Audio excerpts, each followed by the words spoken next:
Hey guys, welcome back to the channel. This is a story about What If Deku Faced the Ghoul Part 1. If you guys enjoy this What If and want to see Part 2, comment down below and let me know before I start. Please do support for more awesome content. And leave a like, and don't forget to subscribe to my channel and also share this video with your friends and check out the description in my playlist. So let's start the video. Thick icy clouds cover 𝗵𝗲 like a blanket. A murky overcast cracks with streaks of lightning. Jagged lines slicing through the vapor like a knife digging into soft flesh. A gray fog begins to drift overhead, the broken shape of it forming a glassy sky. It's late. Not even a single car splashes through the flooded streets. Periodically, streetlights gleam overhead, shadows dark crisp in the flickering glow. The sound of emptiness hums with the dying bulbs, only to be disrupted by a loud gregarious boom of thunder. At last, the first of many water droplets begin to descend from above. It doesn't trickle out like a shower faucet, it's more like the clouds could no longer hold the weight. The rain has become a living fabric, something one can reach their hand through. It's almost like being in a car with the window open, an outstretched arm surfing through the fast-moving air. Cold beads of water land on a girl's pale skin, running down her thin frame. She skids across the slippery path of a flooded sidewalk, her posture weakened by the weight of her soaking clothes. Arms wrapped around herself, the drenched cardigan doing a poor job of keeping her warm now that it's wet. She tries to duck under a shop's awning to get someplace drier. The fierce sound of heavy rainfall pounding on the sheet above her head is louder than the occasional boom of thunder. She shudders when a chilly breeze nearly sweeps her off of her feet. It's not an ideal place to wait the storm out, but it's the best she's got. The girl then catches sight of herself in the shop's window reflection. Messy blonde buns had become slightly frizzled and damp. A wonder how the pins held, but nonetheless disappointing to the girl. Letting out a pouty huff over her disheveled appearance, she lets herself untense a little. There's nothing better for her to occupy the time with than fixing the mess. However, there's a person watching her that isn't as concerned about the state of her hair. Slitted pupils narrow in on the damp clothing, admiring how it clings to her luxurious body. An elongated tongue runs along pointed teeth, glossing over scaly lips. Like an apex predator, the person begins to slowly creep towards her, using the dark atmosphere as a camouflage of sorts. She can't even release a startled gasp before a heavy hand is clamped down over her mouth. The person assaulting her forcefully pulls the petite girl backwards, essentially dragging her like a luggage full of dead weight. Before the girl can recuperate or struggle against the hold, the attacker pins her against the rough brick of a wall. Her head collides with the concrete, resounding with a sickening crack of her skull. Whatever concussion that may have caused makes her vision blur with occasional blotches of random color. The disoriented girl tries to wriggle free from the death grip she's in, but only makes the arrival of a headache transform into an ear-ringing migraine. Through the splotches of hazy vision, the blonde takes in the features of her assaulter. A large man with what must be a mutation quirk stands at over 8 feet tall. The scaly pattern of an alligator's hide makes up their skin, a dark shade of malachite glistening in the rain. A thick leather jacket and jeans make it hard to distinct the guy's age. He could be a biker or edgy teenager. In the face of fight or flight, the girl chooses to fight. Underneath the blonde's skirt, she keeps a knife strapped just above her thigh. Carefully unsheathing it as not to draw attention to her movements, she pretends to whimper under the alligator hybrid's strong grip. Then, she lashes out with the blade, aiming for their throat. A shard of steel clatters across the pavement. The knife had split in two. The man's alligator hide is too thick to slice into. The blonde's eyes go wide as she realizes there's nothing she can do now. Her opponent is too strong to break free from. Let alone the disorientation from hitting her head is making it hard to do much of anything in defense, and she doubts her fists or nails will be enough to harm considering a knife didn't work. The alligator has a perturbed face, glancing between the broken weapon and the girl a few times. He then begins to chuckle, mostly in relief that the surprise attack didn't work. You sure are naughty. The rank breath makes the blonde's eyes water as if it was the smell of onions. A clawed finger begins to lace itself down the cardigan on her torso, popping buttons as it runs along. I can be naughty too. The alligator hisses in her ear as he goes to slice through another layer of clothing. The man licks his chops. The damp shirt shows an outline of the girl's black bra underneath. It's all that's left to undo for him to be filled with immense pleasure. The blonde squirms a little, hoping to slip free, but she stops instantly when sharp talons dig into her arm. Warm liquid mixes with the cold, rain washing away blood, but all the same sloshing across her skin. It's a searing pain, a wound that will no doubt leave a scar. The man presses his chest against her own, condensing her breasts in a painful way. A sharp inhale from the alligator makes her rear back in reflex. Sharp teeth are bared. She's assuming the scent of blood must have triggered something in his instinct. That's quite the perfume, little lady. The gator laughs at his own joke. The elongated tongue that keeps slipping free then laps up the dribbling blood. A moan elicits from the man. He presses himself against the girl a little harder. "I can barely contain myself. Let's just get on with it." His predatory gaze then flicks to her skirt. The girl lets out a muffled cry, her futile struggles now increasing tenfold as she realizes what the man is about to do. The tears brimming her eyes begin to spill, streaking down her cheeks. She's powerless to stop him as a scaly hand reaches for the skirt. She contemplates closing her eyes, hoping that'll ease the approaching pain somewhat. However, movement from behind the gator catches her sight. Then, there's nothing but the hot sting of red splattering across her face. Specks of something warm cover her body now, as if a water balloon filled with paint just collided with her. It's then that the girl notices the sharp object protruding from her assaulter's chest. Even though her knife had failed, something else succeeded in piercing the gator's tough hide. The man coughs, gagging on some of his own blood. Tilting his head down to stare at the wound, he lets out a blood-curdling scream, as if he only now realized he got fatally stabbed. The girl stares at the foreign object that tore through the man's unnatural flesh. It looks like a streak of blood frozen solid, but with a mind of its own. The tentacle whips around like a tail, showing no muscle or bone tissue to restrict its movement. It moves with a flexibility that's transparent to the flow of water, but remains firm and steady. Another agonized cry for help escapes the man as he gets thrusted backwards, the tentacle protruding from his chest carrying him into the sky. Then, the gator hybrid is brought back down with immense force. The forceful effort slams the man into the street, splitting cracks into the cement and leaving behind another splatter of blood. However, the onslaught doesn't stop there. The tentacle hoists the gator back up for another round of being thrashed about. Watching the horrific display, the girl begins to quiver and falls to her knees. The man continues making a sickening wailing noise that's too distorted from gargling blood to reach beyond the block. The tentacle shows no mercy. It just keeps slashing up down with the man as a 𝐒𝐵𝐵. The crater left in the road is soon filled with enough blood to make up a hot tub. If the man has a mutation quirk that gives him similar traits of an alligator, then he should be able to hold his breath underwater. At least, that's what one would think. When the man is forced back into the crater, he's pinned there this time. The blood stops just above the nape of his neck, cutting off any oxygen he may need. Bubbles begin popping at the surface, the weakened body of somebody that had been beaten trying to rear itself away.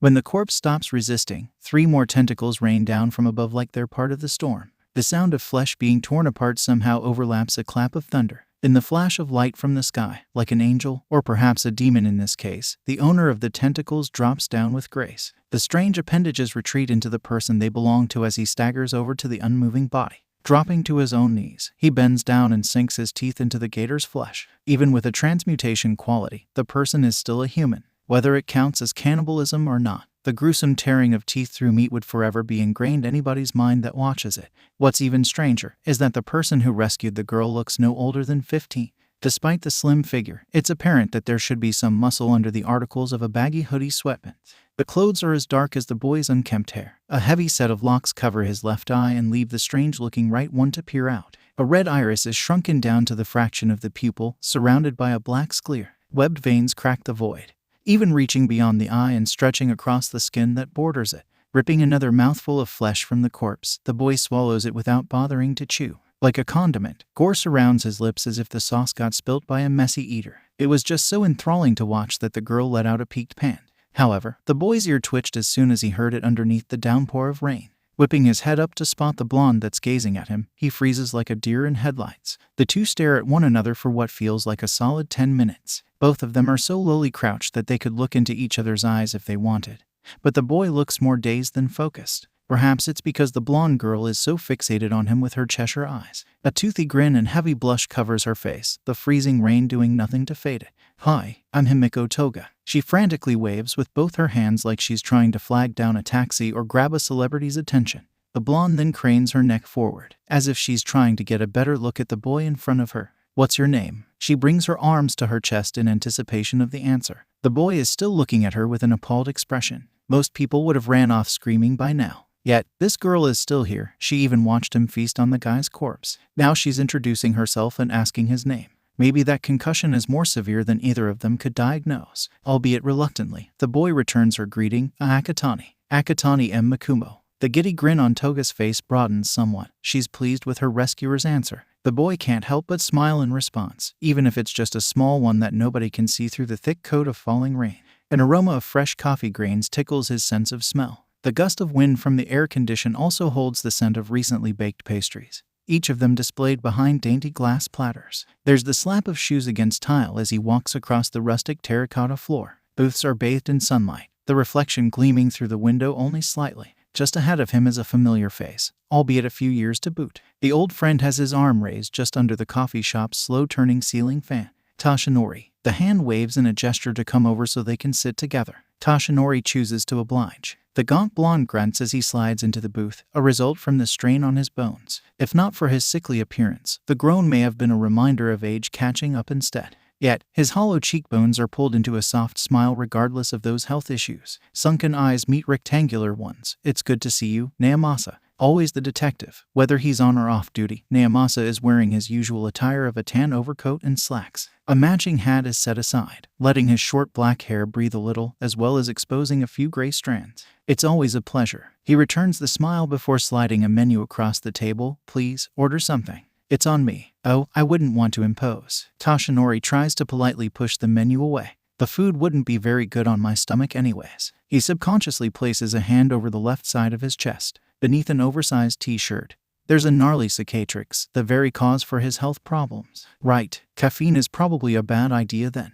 𝗵𝗲𝗄 looks down with a pensive expression before returning his gaze to the blonde. Would you mind a cup of tea instead? He suggests. The blonde nervously scratches his cheek with a forced chuckle. I don't really have a choice. Do I? Nope. 𝗵𝗲𝗄 pops the pea as he shuts the menu. 𝗧𝗵𝗲𝗄's laughter becomes genuine after that, the wound on his side aching a little from the racking of such a frail body. Clutching the sore injury until the pain fades, he can't contain a few side effect wheezes. The blonde lets out a cough in order to clear his throat before asking, as much as I'd like for this to be a simple friendly meeting, I assume there's a reason you called me here. Since when do we ever skip the pleasantries? 𝗧𝗵𝗲𝗄. 𝗵𝗲𝗄 tries jesting the blonde a little more before letting himself give into a stressed sigh. You're right in your assumption though. I need your help on a case. 𝗧𝗵𝗲𝗄 bashfully rubs the nape of his neck. Don't get me wrong, 𝗵𝗲𝗄. I'm flattered, truly. He then hangs his head with a small shrug. But, you're the detective here. I'm not exactly the best person suited for cracking a mystery by comparison. Trust me, I would have gone to 𝐈𝐧𝐿 for help instead if all I wanted was half-baked conspiracy theories. 𝗵𝗲𝗄 leans back with a dismissive wave of his hand. What I'm really looking for is somebody that can bring this one in for me with relative ease. The detective taps the menu as if he's pointing at a case folder instead of an overpriced croissant.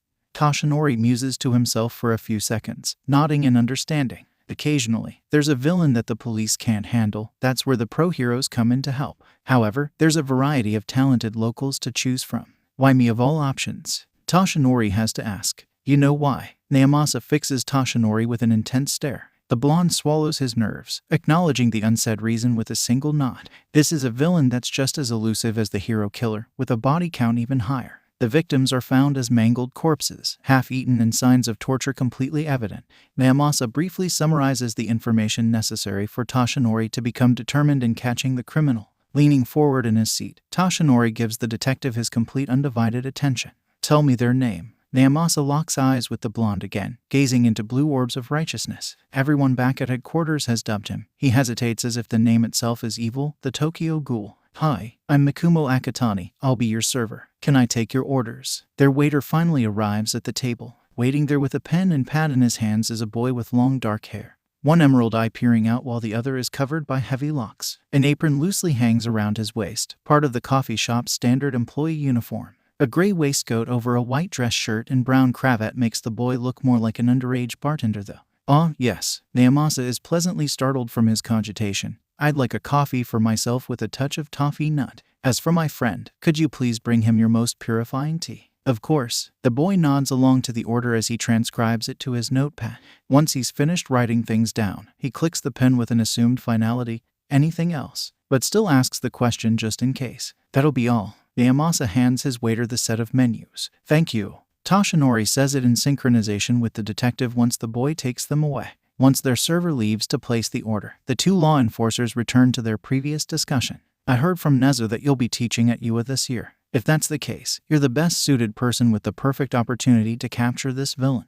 𝗵𝗲𝗄 doesn't miss a beat with the continuation of his explanation. 𝗧𝗵𝗲𝗄 is starting to make more sense of this meetup now. While it's true that a villain so elusive can potentially pose a threat to the majority of heroes sent to stop them, This whole thing isn't just about the case. It's not like 𝗵𝗲𝗧 is asking for a big favor when Toshinori is in the local area, so that must only be an added benefit to all of this. Speaking of which, don't take this the wrong way, but I never took you for the type that would get into teaching. 𝗵𝗲𝗧 laughs as he tries to shift the subject into a more lighthearted one. Toshinori only manages a smile, still not being completely content with the bait and switch of the Tokyo Ghoul case. Neither did I. The blonde shrugs as he answers honestly. 𝗵𝗲𝗧 nods along with a knowing smile, as if he predicted that's exactly what his timely friend would say. I'm going to assume there's an ulterior motive to why you chose to begin teaching heroics classes then. The detective folds his hands in a sophisticated manner. When it comes to this perspicacious posture, 𝗵𝗲𝗧 shows a slight relation to Nezu's pawkiness. I quote him the one with an ulterior motive. Toshinori raises an eyebrow in jocular recrimination. 𝗵𝗲𝗧 sheepishly rubs the nape of his neck, trying to placate the blonde with a rueful titter. I thought you said you weren't a detective. He throws in a joke for extra measure before giving his apologetic confession. I didn't arrange this just to discuss the Tokyo Ghoul. I also wanted to see for myself if your condition has worsened or gotten better, since your patrols have gone down to 3 hours a day and you look even more disheveled from the time I saw you last. It isn't good, is it? Toshinori softens his expression, body hunching in admittance. The smile that he had been trying to use as a mask slips away, a yielding frown in its place. I'm running out of time, 𝗵𝗲𝗧. He gives his own confession. The real reason Nezu offered me a place to teach at you is to potentially help find a successor. I see, 𝗵𝗲𝗧 breathlessly replies. He nearly falls over, having to brace himself in the far corner on his side of the booth, conceding to the realization that Toshinori's time as a hero is coming to an end. He almost pales more than a corpse. It's one thing to know of it, but almost near impossible for him to come to terms with. Toshinori must notice the detective's disposition, his demeanor shifting to something somber. Once 𝗵𝗲𝗧 regains some of his composure though, he's able to put on a false smile to reassure his friend. We thought Night-Eye was just being pessimistic when he tried telling us the necessities of finding a suitable successor. Now, the time has come. He tries to keep his voice from wobbling and abruptly stops to avoid giving in. Toshinori begins to absent-mindedly pull sugar packets out of the table's condiment container. Well, my sidekick and I aren't really on good speaking terms because of all that. His hands continue to occupy themselves by lining up the sugar bags into a row that resembles a miniature train. If Toshinori anxiously playing with the tiny packets is anything to go by, he's just as unsettled by this whole predicament. Sinking deeper into the vinyl of the booth, 𝗵𝗲𝗧 finds himself feeling discouraged. That's a shame. You two really were quite the dynamic crime-fighting duo. He and the blonde look off to the side as if that's where they'll find those forgotten days. Shaking off the dull attitude, 𝗵𝗲𝗧 tries to inspire some optimism by making a suggestion. He always liked coffee, right? Maybe bring him here to Antiku to share a drink and hash things out. He slaps the table for emphasis, which only accomplishes the startlement of Toshinori. The blonde gives a non-committable hum, his gaze still lingering on the sugar packets strewn across the table and purposefully ignoring 𝗵𝗲𝗧's eyes. Neither side says anything more for a solid 6 seconds, the atmosphere turning awkward as a result. It's like the detective is waiting for the person that he's interrogating to crack. But Toshinori is too nervous to steal a glance in order to check. Giving in to his own anxiety, the blonde sighs in defeat. You're right. I'll try inviting him here sometime. That must be enough to pacify the law enforcer, since he's already moving on to the next topic of conversation. You know, it was actually my sister that told me about this place. He holds a fond expression as he looks around the charmingly quaint cafe. Toshinori smiles now that they're on a subject that he can get behind. Discussing family with his friends always brings warm feelings, which is much needed after the prior conversation. Speaking of which, how is Makoto doing these days? He decides to ask. 𝗵𝗲𝗧 snorts, as rebellious as always, which gains a chuckle out of Toshinori. But she's doing really good for herself. She actually graduated from college not too long ago with both a bachelor's and master's degree. He proudly proclaims, "That's wonderful news. I'm so glad to hear it." Toshinori fixes his posture as he conveys his excitement for 𝗵𝗲𝗧. I've always known that she's a bright one. Oh, you have no idea how many times she's come close to figuring out your secret all on her own. Toshinori gives a nervous chuckle in response to that news while 𝗵𝗲𝗧 simply carries on with his own laughter. Their waiter returns to the table with a tray then. One coffee with toffee nut. Akatani Mikumo places the mug in front of 𝗵𝗲𝗧. Careful, it's still hot, he warns. Then there's a cup of tea that's slided over to Toshinori, and I made sure to consult a few others to find our best option for you. I hope you like barley. I love barley tea. Thank you. Toshinori slightly bows his head in appreciation, wrapping his frail fingers around the cup. The blonde brings it to his lips to take a sip. If there's anything else that you need, don't hesitate to ask. The waiter flashes his customers an earnest smile before carrying the tray back towards the kitchen. On the other hand, it's probably better to have a variety of candidates to choose from.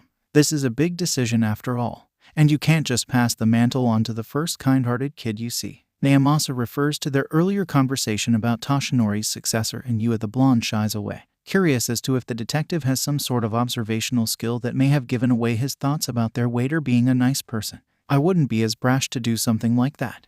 𝗧𝗵𝗲𝗄 isn't entirely sure if he's trying to convince himself or his friend anymore. 𝗵𝗲𝗄 is too busy gently blowing on his coffee to cool it off rather than to be observational, allowing the blonde to breathe a sigh of relief. Have you reached your limit for the day, or are you still planning on patrolling later? 𝗵𝗲𝗄 asks before taking a small sip of java from the mug. 𝗧𝗵𝗲𝗄 stops just short of taking a sip from his own drink to respond. I've still got about 2 hours left that I plan on using. He lowers the cup only slightly to get a better view of 𝗵𝗲𝗄. What's up? Did you need my help with something? He wonders. 𝗵𝗲𝗄 waves in an allayed manner. Nothing urgent enough to keep you from your patrol as a hero. He pauses to take another sip of coffee before continuing. I was only going to invite you to swing by the station so we can go over the Tokyo Ghoul case. It can wait until tomorrow though. I've got other paperwork to finish anyways. All right. That works for me. 𝗧𝗵𝗲𝗄 nods in agreement. Suddenly, the muffled noise of sirens starts to draw near. 𝗧𝗵𝗲𝗄 and 𝗵𝗲𝗄 turn their heads in time to watch a set of police vehicles zoom by the window in some sort of high-speed pursuit. All it takes is one shared look between the two law enforcers and they're both giving mutual nods of understanding. Next time, I'll cover the check. 𝗧𝗵𝗲𝗄 promises before he downs the last of his tea. Just go. 𝗵𝗲𝗄 smirks as he watches his friend briskly head towards the cafe's exit.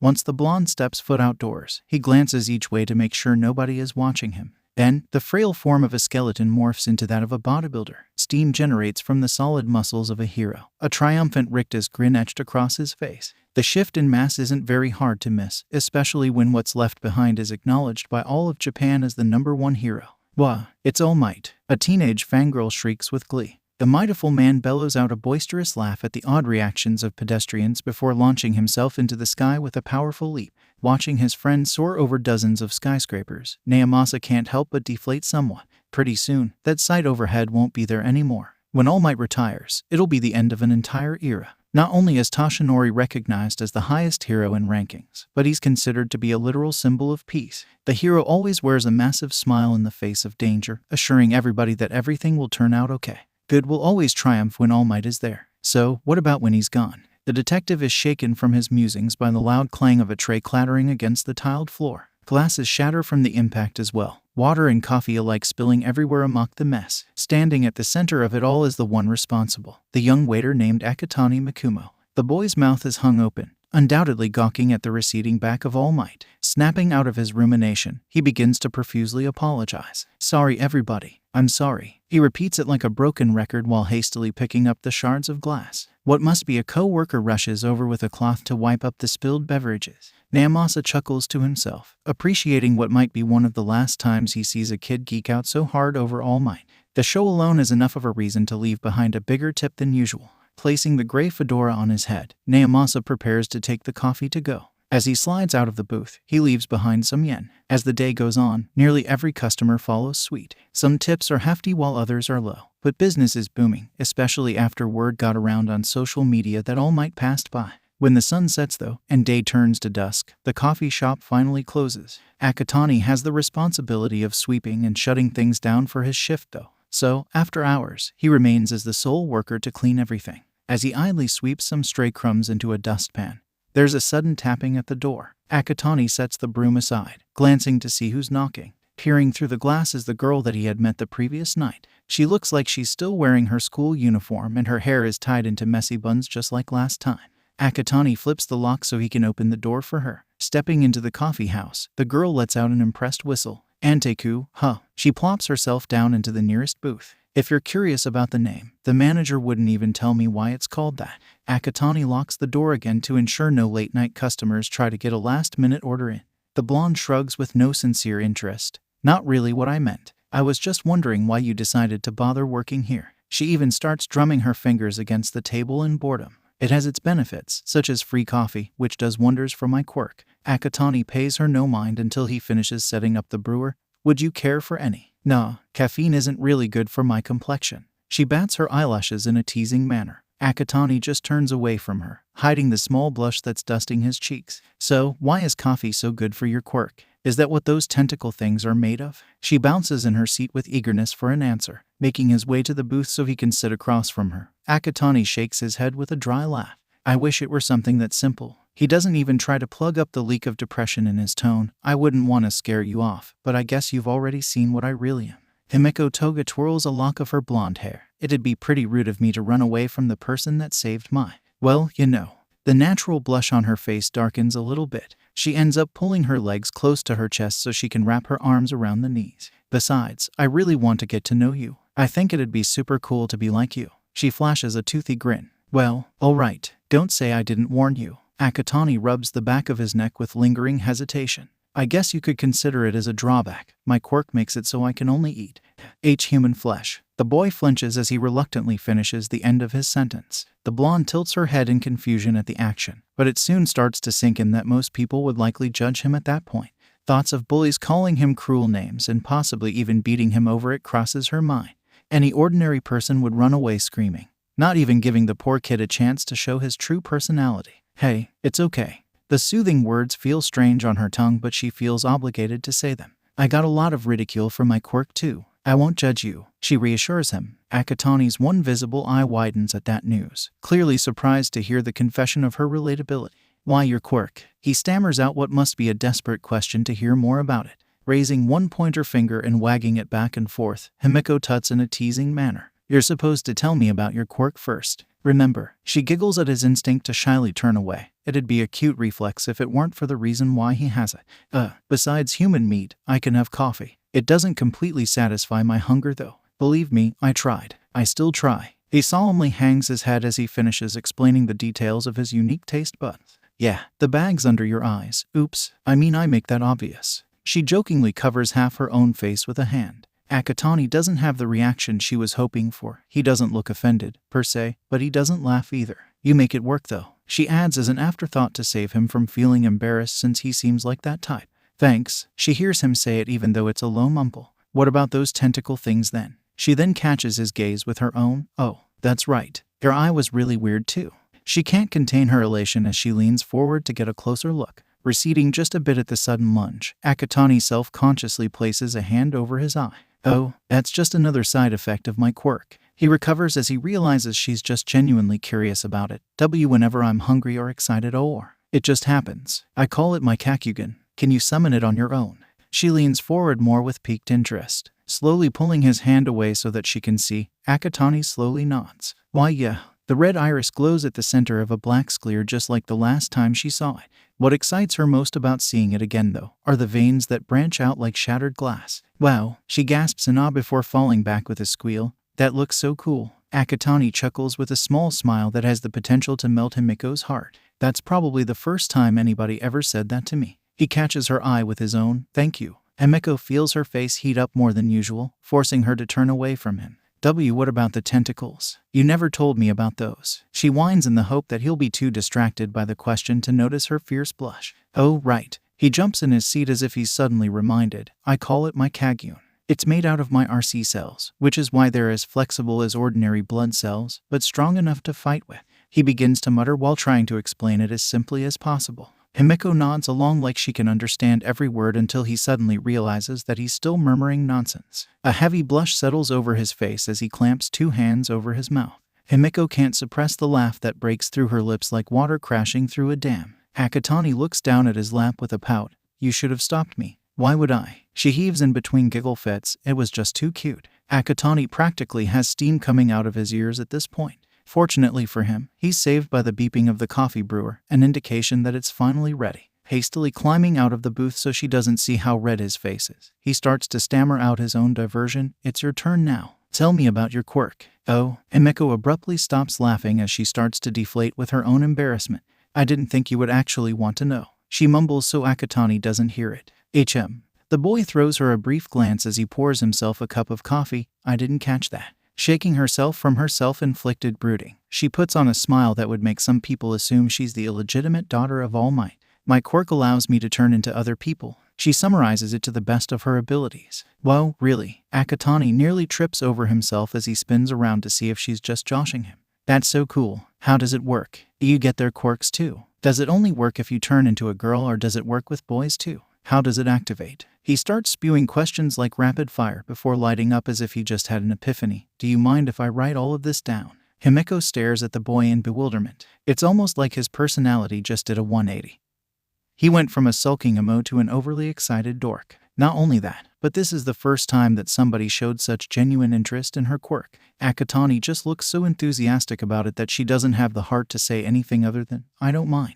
Realizing that he just geeked out over her quirk, he does a reclusive action similar to when he caught himself muttering paragraphs. Awesome, thanks. He tries to passively play it off while grabbing a notebook that's stashed under the cashier's counter. 𝗵𝗃 instantly notices that the journal has some serious damage. The binder looks singed and some of the pages are sticking out as though they were torn apart at some point.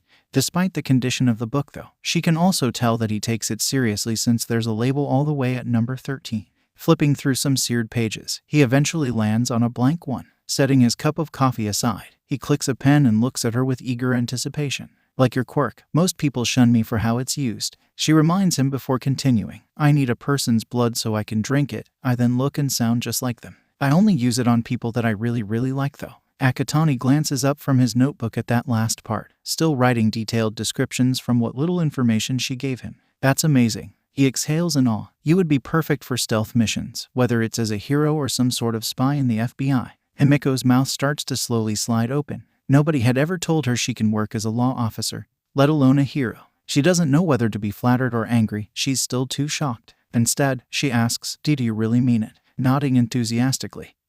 He only piles on more crazy compliments. There's so much potential for what you can do with your quirk. If there was some sort of assassination target, you could disguise yourself and set up the perfect ploy. If disguising as somebody else comes with any other perks, you could catch your opponent by surprise in a fight as well. He then gasps with worry. Oh, are you crying? 𝗵𝗃 lets out a startled gasp too, bringing a hand to her cheek where she feels a warm stream of tears. Wiping the water away with the sleeve of her cardigan, she profusely shakes her head. I'm just surprised you can be so sappy. She jokes with a laugh to boot. Laughing along, even if it's somewhat forced, Akatani slowly relaxes. I sometimes forget that's still a part of me too. He lets out a distant sigh. It's probably from my mom's side. 𝗵𝗃 tilts her head like a kitten trying to figure out why he looks so sad. How does she feel about your quirk? The blonde warily asks, since that may be the cause. Akatani's smile quickly vanishes, replaced by a woeful frown. Instantly, 𝗵𝗃 jumps to wave her hands in an apologetic gesture. I'm sorry, I didn't mean to upset you. She shouts with the anxiety that he may be too upset with her to keep talking. And no, it's okay. That's not it. Akatani shifts his gaze to the notebook that's in front of him. This was actually really nice. It feels good to talk about my quirk with someone and to hear about theirs without any kind of ridicule. He runs a hand along the journal before shutting it. The last time I got to experience something like that was with my mom, actually. He continues staring at it like it's a picture of her though.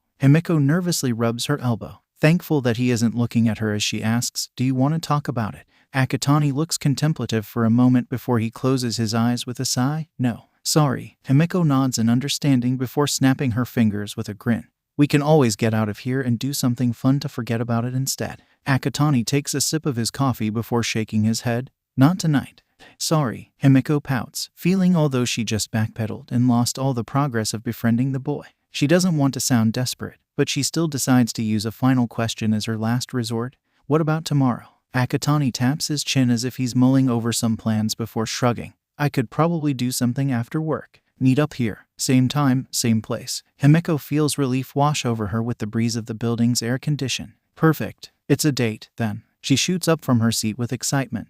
D-date. Akatani looks like he just blew a fuse or something. Due to the computer crash of his mind, he isn't able to register her leaving the coffee shop until she's already gone. His head hits the table, eliciting a groan from him despite the smile on his face. The night's cool breeze whips his face as he steps outside, almost like walking straight into a spider's web. To help bite back the cold nipping at him, Akatani takes a sip from the to-go cup that he filled with coffee on the way out. The heated contrast is almost enough to burn his tongue that had been nearly smitten with frostbite. The bell above the entrance jingles as he squeezes through the opening. Akatani then shuts the door, watching to see if it closes completely. With his free hand, he turns the key in order to lock it. Once he hears the familiar click that comes with the twist, Akatani slips the key back into his pocket. Waiting out front with her hair tied back into two messy blonde buns and the usual school uniform is 𝗵𝗃 Toga. She gives him her trademark pointy-toothed grin with a small friendly wave in greeting. "Hey 𝐒𝐿𝐼𝗠." A light blush dusts her cheeks as she says his name. 𝗒𝐿𝐼 returns her grin with a small smile and slight nod. He takes another sip from his coffee cup before replying with, "Hey Toga." The petite blonde gives him a playful pout while tilting her head to the side. "You're gonna hurt my feelings. We're friends, aren't we?" She continues after seeing his face take on a worried expression. Friends refer to each other by their first names, don't they? Matching the same tint of red that the girl has on her cheeks, 𝗒𝐿𝐼 nervously turns away. Sorry, 𝗵𝗃𝗲. I don't have very many friends, so I didn't really know." He then awkwardly shuffles his feet before asking, "So, what did you want to do?" Treading down the sidewalk with a single skip, she happily answers the question. "I was thinking you might need a disguise. Mr. Tokyo Ghoul, I'm gonna take you to my friend's mask shop." She glances over her shoulder to see 𝗒𝐿𝐼 scramble after her while trying not to spill any of his coffee. Well, I never really had a problem with hiding my face since. 𝗒𝗐𝗼 tries to stammer out his best attempt at a polite way of turning down the offer. Nobody ever survived to tell anyone. But starts to mumble when he realizes what he said was practically a confession of murder. 𝗵𝗃𝗲 keeps skipping down the sidewalk. Perhaps she didn't hear the last part or she simply doesn't care. "What about the people that you save?" she asks instead. "What about the ones like me?" She gives him a teasing flutter of her eyelashes. 𝗒𝗐𝗼 bashfully rubs the back of his neck with a small huff of laughter. They usually run away before they can get a good look. 𝗵𝗃𝗲 hums a little before giving him a small shrug. "You can never be too careful." She then grabs the hand that isn't holding onto a coffee cup and drags him forward. "Come on. At least give it a chance." The boy doesn't manage to utter a single syllable as he stares at the feminine hands that are gripping his own. The cool touch makes him self-aware of the heat rising to his face. 𝗒𝗐𝗼 tries hiding his blush with the coffee cup by drinking out of it some more. The empty street block is filled with the teenage girl's laughter as she forces him to keep pace. Air breezes by them, the two briskly cutting corners. The light pat of 𝗵𝗃𝗲's shoes on the pavement play along to the tune of 𝗒𝗐𝗼's heavy sneaker thuds. 𝗒𝗐𝗼 runs alongside her a while longer before asking, "How far is this place?" His voice is nearly drowned out by her joyous giggling. "We'll get there faster if we take this shortcut." She suddenly yanks him in another direction. 𝗒𝗐𝗼 almost trips over the sidewalk's curb as she pulls him away from the street. The two tread up a small hill of grass, coming upon a long chain-link fence. It should be somewhere. 𝗵𝗃𝗲 briefly slows down to survey the gate before jumping with glee. "Aha, right here." 𝗒𝗐𝗼 hesitates as she peels back a loose section of the fence. The torn piece looks like it was dug under by a dog and then popped loose by what must have been the animal trying to squeeze through. After what might have been a few times of 𝗵𝗃𝗲 lifting it up more, the gate must have gotten looser. 𝗒𝗐𝗼 glances around to see if there are any private property signs or witnesses before following the blonde through the small gap.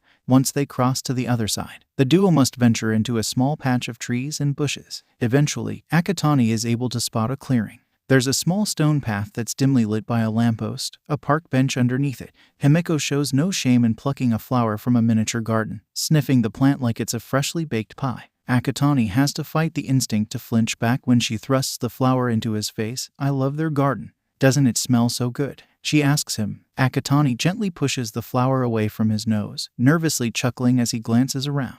It starts to sink in that they're in the city's public park. However, the park is closed at this hour of the night, hence why 𝗵𝗃𝗲 had them sneak in. Almost like she can sense his thoughts, she waves him onward with a little reassurance. "It's just a little further. We'll cut through the park and then it's just up ahead." Her cat-like eyes catch 𝗒𝗐𝗼's emerald eye and it's almost like a form of hypnotism. Taking a sip of his coffee like it's liquid courage, 𝗒𝗐𝗼 gives her a single nod. "All right, lead the way." His feet are already moving before his voice can catch up. 𝗵𝗃𝗲's Cheshire grin matches her eyes as she begins skipping again. "We should come back here when they're open and go for a stroll." 𝗵𝗃𝗲 takes in the aroma from another patch of flowers while making the absent-minded suggestion. 𝗒𝗐𝗼 gives her a noncommittal shrug before realizing she isn't facing his direction. "Maybe," he mumbles before clearing his throat. "I mean, if you'd like to." "No." One of her light-hearted laughs makes 𝗒𝗐𝗼's heart swoon a little. "Parks are too sappy." A teasing tone then laces her voice as she adds, "That's why I figured you'd like it." She spreads her arms while spinning like she's presenting the place. "It's pretty but so boring." She stops to giggle and grin at the boy. "Not that you're boring or anything, 𝗒𝗐𝗼-kun. Breaking and entering is boring." The question is more or less meant to be rhetorical as a way to jest her back. "You'll need to show me something fun one of these nights then." He finishes off the last of his java before tossing the cup into a garbage bin that they're passing. "We're just getting started, 𝗒𝗐𝗼-kun. Have a little faith in me." She raises her pointer finger as if it's some sort of declaration before aiming it at another patch of trees. The blonde diverges from the path as she asks, "Have you ever hopped a fence before?" Ooh, Akatani drawls a little as he thinks back to times that he's scaled entire buildings. I think I'll manage. 𝗵𝗃 must pick up on the hint of amusement in his tone, since her grin holds some humor in it too. The two step through overgrown grass that needs to be mowed and weeds that need to be plucked. Then, they come across the metal fence that surrounds the property. 𝗵𝗃 steps forward first, placing her foot in one of the small holes that makes a rung for her to climb on. However, she pauses for a moment as if she's hesitant, and looks back at Akatani. Don't look up my skirt. 𝗵𝗃 holds no real reproach in her statement as she pokes fun at the boy. However, she does find some pleasure in seeing how flustered he can get while spinning around to avoid any discomfort. Even though it's cruel to torment him any further, she still adds one last remark, or, don't get caught looking, even adding a wink regardless of if he can see it or not. 𝗵𝗃 can't suppress a tiny giggle when she hears Akatani groan in embarrassment from behind her. After she clears the fence and lands on the other side with a soft smack of her shoes, the blonde turns around to let him know. You can look now. As a matter of fact, it's your turn. She tries beckoning him over. Akatani doesn't budge. He refuses to turn around. Is this some sort of tea trick to make me look up your ass skirt? He nervously stutters. 𝗵𝗃 crosses her arms with a small huff, slightly disappointed that she hadn't come up with such an idea on her own. You'll just have to peek and find out. Her mischievous side pokes through before she spins on her heel to leave. Otherwise, I'm going without you. Cautiously tilting his head, Akatani slowly turns it so he can see behind him. He must have been holding his breath, because there's an exhale of relief when all he sees is 𝗵𝗃's receding back from the other side of the fence. Hey, wait up. It then dawns on him that he needs to chase after her and scrambles to climb the gate too. Took you long enough. 𝗵𝗃 rolls her eyes as the boy jogs up from behind her. The duo start crossing a bridge that only has 2 or 3 cars passing by at a time. I didn't know what to expect. You're too unpredictable. Akatani tries to defend himself and the actions that he chose. 𝗵𝗃 doesn't let up on her teasing as she lightly pokes him in the chest. And you're almost too predictable. If all it takes to get you hot and bothered are words. Then Akatani covers his ears with his hands. La. Not listening. He shakes his head like whatever words did manage to get in will somehow get past the barriers that his hands created. 𝗵𝗃 playfully shoves his shoulder and the two break into a small fit of laughter. Well, it's your lucky day to avoid this conversation, 'cause we finally made it. She then announces their arrival at the mask shop. The store would have been easy to miss without 𝗵𝗃's directions. Among apartment buildings and the occasional supermarket or diner, a small structure made from brick looks to be tucked away in something of a small alley. The only sign of it not being vacant are the glass door and glowing open signal that's above it.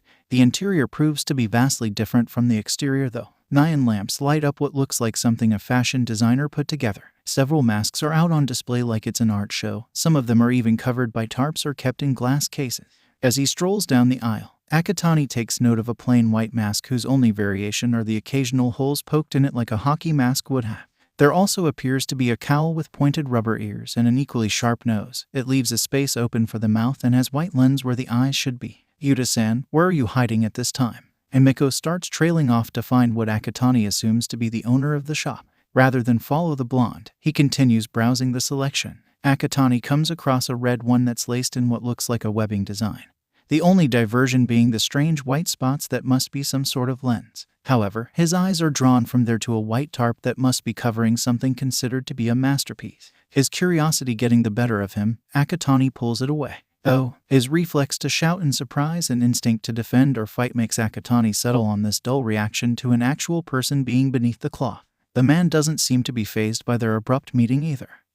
He then stands up, revealing just how tall and lanky he is. Dark hair like Akatani's is styled into an undercut, surrounded by piercings on his face that varies from lip to eyebrow and ear. Tattoos cover his exposed arms. There's enough to make sleeves themselves. Yuta-san. 𝗵𝗃 rushes over as soon as she notices him and wraps her arms around his waist for a hug. The stylist doesn't seem to care as she crushes him like a teddy bear, remaining as stiff as a board until she lets go. What are you doing? The blonde asks once she steps back. I thought I'd try to scare your friend. Yuta points a lazy finger at Akatani like his wrist is shackled down by a set of heavy chains. The rest of his fingers then unravel as he holds out his hand. I'm Yuta, by the way. Akatani returns the gesture, shaking the man's hand. Nice to meet you. I'm 𝗵𝗃. A speculative brow raises when Yuta leans in to get a closer look. I apologize if I'm making you uncomfortable. This part is a little necessary though. Yuta doesn't fully regard the boy even though he means to speak directly to him. The mask designer tilts his head as his eyes skim Akatani's face, his neck craning a little so he can take in all the features. Excuse me. Akatani scrunches up his face in confusion as Yuta's cheek nearly touches his own. It's part of his quirk. 𝗵𝗃 starts to explain as she sways back and forth on her heels. Yuta can take in every detail of something if he looks close enough. It's how he makes his masks for everyone. It's hard to put into words, but yes, thank you 𝗵𝗃. Yuta nods along as he swaps to the other side of Akatani's face. From the corner of his exposed eye, Akatani sees Yuta's hand flinch as though it wants to part his hanging hair. 𝐵𝑖. The designer surprisingly asks for permission first. Akatani shrugs and Yuta takes that as a yes, carefully lifting the dark locks. 𝗵𝗃 stops swaying on her heels, leaning forward completely now to get her own glimpse of what's underneath. There's only another emerald iris. I'm not sure what I was expecting, but I'll admit that I'm mildly disappointed. He lets the strands of hair fall back into place. Yuta then waves Akatani over to a stool, patting the empty seat as a gesture for him to sit down. Let's get started then. He waits for the boy to follow before adding, firstly, a few questions. Do you have any allergies? Perhaps to rubbers or metals? Not that I'm aware of. Akatani shrugs as he tries to think of anything notable and comes up empty. Do you want a full-faced one? I personally find beginners prefer to have half-faced ones for their first time. Yuta taps a finger against his chin as he mulls over his customer's appearance one last time. Akatani has to resist the urge to shrug again, instead opting for a soft hum. I'll leave it to you to decide. He replies before noticing the strange mask that's on the crafter's table nearby. Surrounded by tools such as scissors and pins or needles, lays a magenta mouthpiece that's shaped like a beak. What about that one? Akatani nudges his head in that direction for Yuta to look. That's for another one of my clients. There's actually a whole assembly line of those for him and his friends. Were you interested in one like that? Yuta glances between the mouthguard and Akatani's chin. Akatani regards it for a moment before shaking his head. I'd rather not look like a cockatoo. He then jumps in his seat at the realization that his remark might upset the designer. No offense. Yuta chuckles instead, with his own small headshake. No offense taken. The design choice was mostly his idea anyway. A plague mask. The designer rolls his eyes like the thought of it alone is silly. How pretentious. Yuta works his way around Akatani, grabbing the clump of hair that covers an eye again and weighing it in his hand.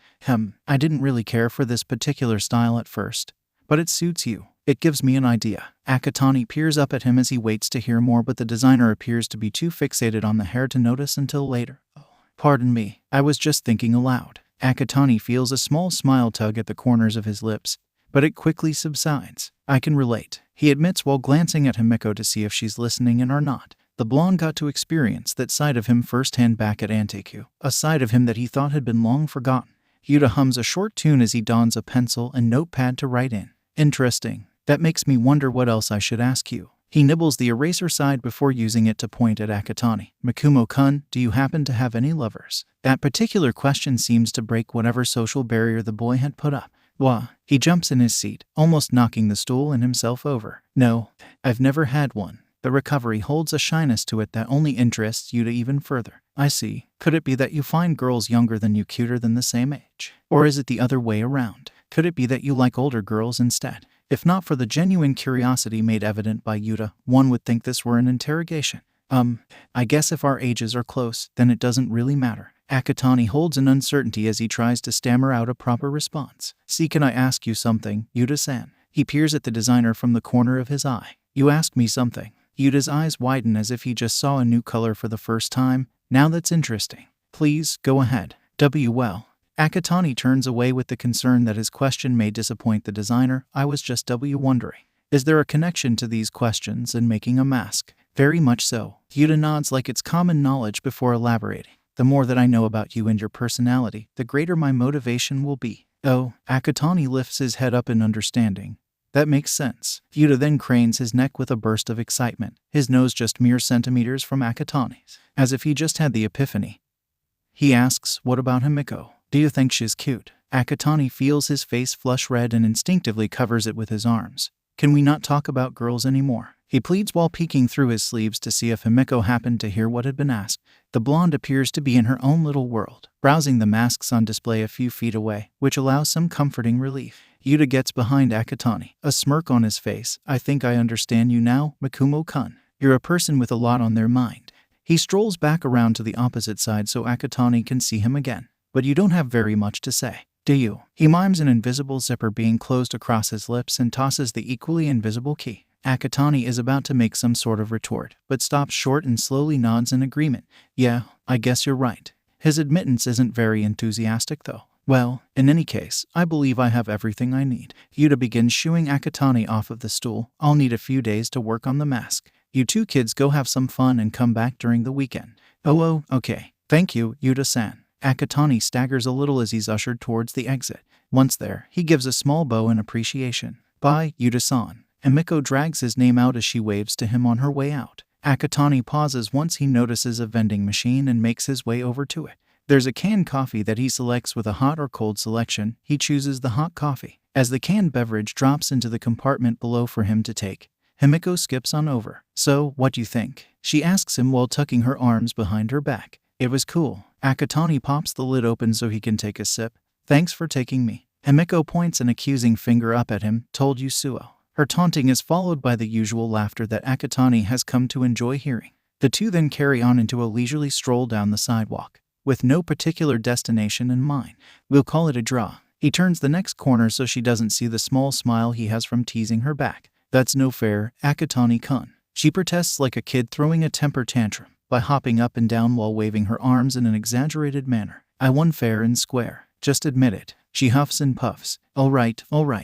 He shakes his head since that sort-off display was his breaking point. A grin etches across his face as he looks at her. But consider this payback for back at the fence. 𝗵𝗃 looks baffled at first, but almost instantly mimics his toothy smile. You'll need to try better than that to get one over on me. She quickens her pace as if putting a short distance between them will give her the last word. Oh, come on, I had you completely fooled. Akatani chases after her with a bemused laugh. In her dreams, she lightly shoves him once he draws near. It's probably where you get to see up my skirt too. Okay, I'm not going to go there. Akatani raises both his arms as a sign of surrender. One hand lays flat to show his palm while the other continues to cling to his canned coffee. Too easy. 𝗵𝗃 keeps a victorious grin on her face. The way she struts next to him is almost too sly, but it's mostly meant as a form of mockery. The two then fall into a comfortable silence as Akatani drinks from his can of coffee. The bitter sensation on his tongue is vaguely familiar to the blood that drains from biting into a person's flesh. While that particular similarity is unsettling to him, it's better than the alternative when it comes to his opinion on the matter. However, that may vary. It isn't just when his hunger overtakes him that he enjoys feasting on a corpse, but the occasional times where he's exhilarated by the capability of ripping into a criminal. Even if the person is a villain, he can't help but get disgusted with himself for feeling that way. It's like whatever humanity remained inside of him started slipping away. He never told 𝗵𝗃 the second reason for working at 𝗵𝗃, to remain as a member of civilization, to remain human. He doesn't have to though, since he feels the most human when he's with her, and the best part is she knows about his quirk to understand the unspoken matter. By the way, I heard All Might is in the neighborhood. 𝗵𝗃 snaps him out of his musings by mentioning the symbol of peace, as if the hero's name itself is a trigger word. Akatani practically freezes in place, his body stiffening like he was caught red-handed during a crime. Akatani-kun. 𝗵𝗃 slows to a stop as she realizes that he's come to a halt. 𝗵𝗃, what do you think of All Might? He avoids eye contact with her as he asks the question. The inquiry isn't necessarily meant to be a test for her, but that's how it feels for both of them when it comes to whatever answer gets given. The blonde's smile wavers a little, as if she's saddened by whatever thoughts get accumulated in her own head. What do you think of All Might? She throws Akatani's own question back at him instead of answering it herself. Akatani stares at the canned coffee in his hand as if it had personally offended him, his grip tightening just enough to crush the metal a tad. I used to adore heroes, especially All Might. The boy scoffs with a feigned laugh. I guess there isn't a kid that would think otherwise. Do you not like heroes anymore, Akatani? 𝗵𝗃 hesitantly asks him as she moves closer. She's like a child hearing a bedtime story for the first time, her attention completely devoted to the boy's response. The blonde flinches when he raises his head up, but the gaze misses her completely and focuses on the sky above them. Like he's staring up at All Might himself, his eyes glimmer in the pale moonlight as if tears are bound to be shed. Heroes are a lot like doves. 𝗵𝗃 tilts her head as she tries to understand what he's saying. Doves soar over everybody. They fly above the people on the ground who continuously look up at them with admiration. Doves, they're symbols of peace too. Why? These birds, they look the part of an angel, but they don't do anything. Nobody looks at them the same as a vulture or a buzzard since those birds are considered disgusting. Just because those animals rip into what's on the ground, what everyone refuses to see on the ground, they're considered ugly too. Personally, I think the bird that's willing to come down from its flight shows more bravery as a hero. 𝗵𝗃 recalls the time that she found a wounded dove, a toddler stumbling across the bird that broke its wing, the little girl taking it so she can nurse it back to health. The dove was so pretty, so cute. Just like 𝐒𝐭𝐚𝐲 said, she sank her fangs into it like a vulture and got ridiculed like she was something disgusting. Slowly, the blonde takes his free hand. Her fingers interlock with his, her soft and cool skin pressing against his rough and warm palm.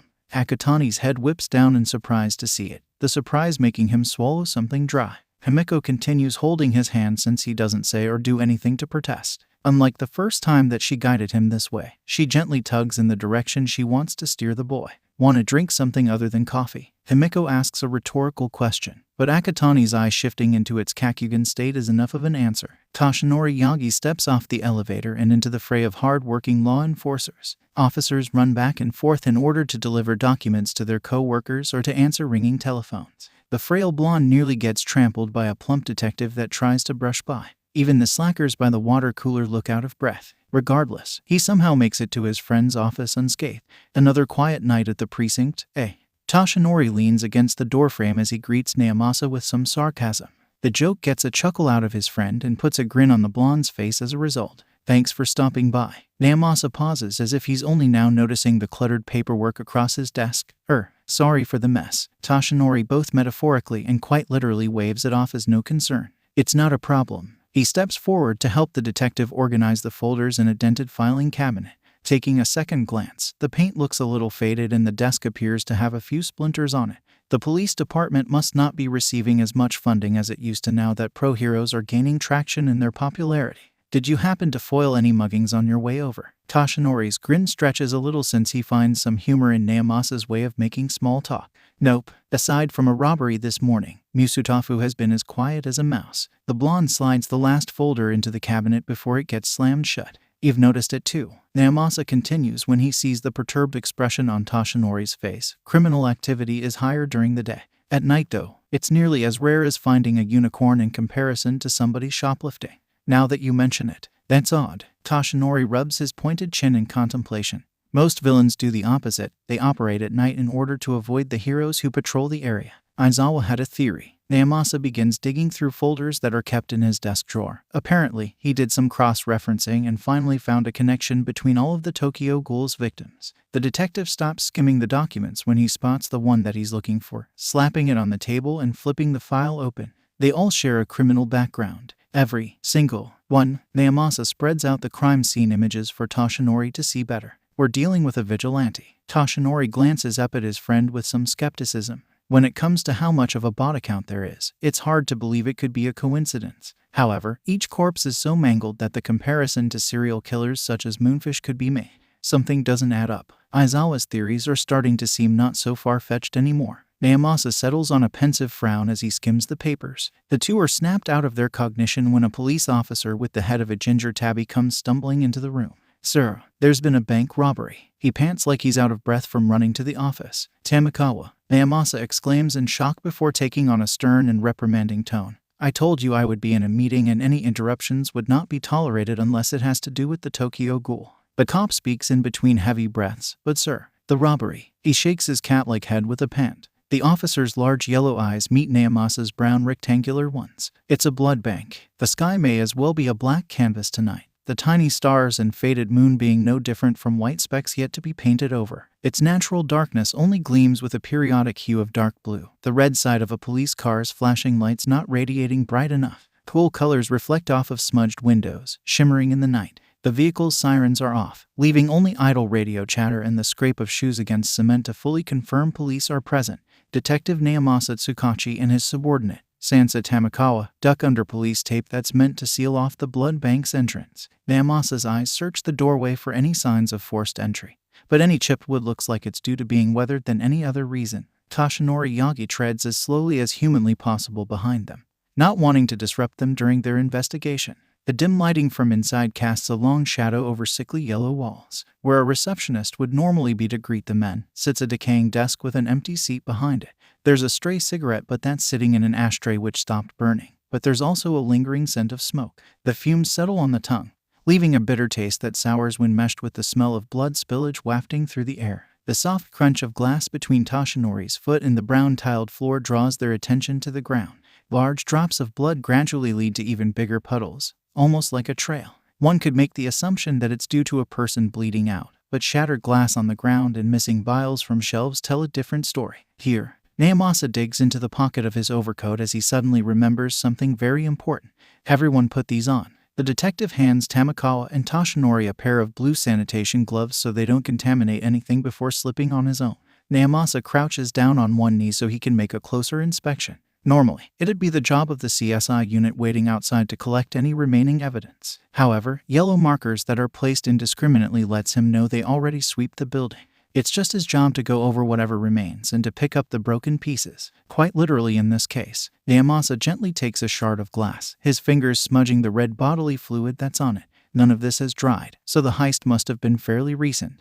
Tamakawa mutters 𝗵𝗲𝐴's thoughts aloud for him so Toshinori can get a sense of the crime scene too. Born with a quirk that gives Tamakawa cat-like attributes, he also shares some of the animal's qualities, such as heightened senses. The officer's nose flares as it catches another whiff of the smell drifting around. The cigarette smoke remaining present tells them not much time has passed, and the fresh blood practically confirms it as a plausible assumption. We've got squad cars fanning the perimeter. Something will come up if the perp is still in the area. 𝗵𝗲𝐴 turns his head just enough to look at Toshinori so he can make sure the hero doesn't go to perform his own manhunt. When the blonde doesn't run off, the detective uses his knee as a brace to push himself back up before adding, "The chances that we'll find anyone are slim though. There's no certain way of knowing how much time has passed and how far one could get, especially if they're as elusive as the Tokyo Ghoul. I thought that the Tokyo Ghoul was more colorful with their crimes." Toshinori doesn't bother hiding the displeasure in his tone or the frown on his face. The lack of sanitation there is enough to make his skin crawl all on its own. There's no need to add the recollection of those victim images into the mix. You're right. 𝗵𝗲𝐴 pulls at the latex around his wrist. While this particular appetite does sync up with our perps, the glove comes off with a slight snap of whiplash. It doesn't match the Tokyo Ghoul's MO Tamakawa chimes in with. This might be a copycat of some sort. Earning a collective look of mild amusement from Toshinori and 𝗵𝗲𝐴. The police officer's ears flatten as he becomes sheepish, only now realizing he made an accidental pun. Oh, or someone new. He bashfully scratches the nape of his neck while shyly turning away from them. I would be inclined to agree. Each member of the trio whirl around to face the voice of a newcomer. Tamakawa is mostly startled by the stealthiness of a tall and slender man, whereas 𝗵𝗲𝐴 and Toshinori are just bewildered. Once he steps out from the shadows, they begin to recognize him by his ragged appearance. The man wears a black outfit that's tucked in at his boots, no doubt meant to help him blend in with the night's atmosphere. The only distinctive features on his costume appear to be a wrap scarf and small utility belt. Otherwise, he could probably pass himself off as a hobo. What with his unkempt facial hair and shoulder-length bangs that partially hang over his face. Despite looking like he just rolled out of bed and still remaining to be worn out, the trio know better. This is a pro-underground hero in their presence. Eraserhead's eyes look half-opened and just as tired as he feels, but still hold a carefully calculative glare. The flat stare flicks from Tamakawa to 𝗵𝗲𝐴, although I just so happen to have another plausible theory. 𝗵𝗲𝐴's shoulders sag as he lets out an exasperated sigh, almost like he's a deflating balloon. Please, Aizawa, I'm already annoyed enough as it is. The detective massages his forehead with his index finger and thumb as if he's trying to soothe an oncoming migraine. Don't go adding your theories to my frustration. Hold on. Tamakawa rests his hand on 𝗵𝗲𝐴's shoulder in an allaying manner. We don't have much to go off of here. It wouldn't hurt to get his professional opinion. The officer glances at Toshinori with a supplicating expression. Come on, let's hear him out. The blonde shoots his own glance at 𝗵𝗲𝐴, the two sharing a look that's somehow verbal enough for the detective to give in. Sighing again, but this time his shoulders rolling back in preparation for what's to come, 𝗵𝗲𝐴 chooses to appease his subordinate by gesturing for Aizawa to continue. Eraserhead tilts his head in the direction that he wants them to follow before treading down an aisle of shelves. Leaking vials leave streams of blood that end up winding towards a pool of scarlet. It's almost like the epicenter of it all, several splattered footprints covering the tile there. Aizawa gives the others a moment to track the indentions towards an alley door, no doubt the exit that the perp used to leave. Whoever did this wasn't alone. The trio shoot Aizawa all sorts of perplexed looks, noticing that they aren't entirely convinced.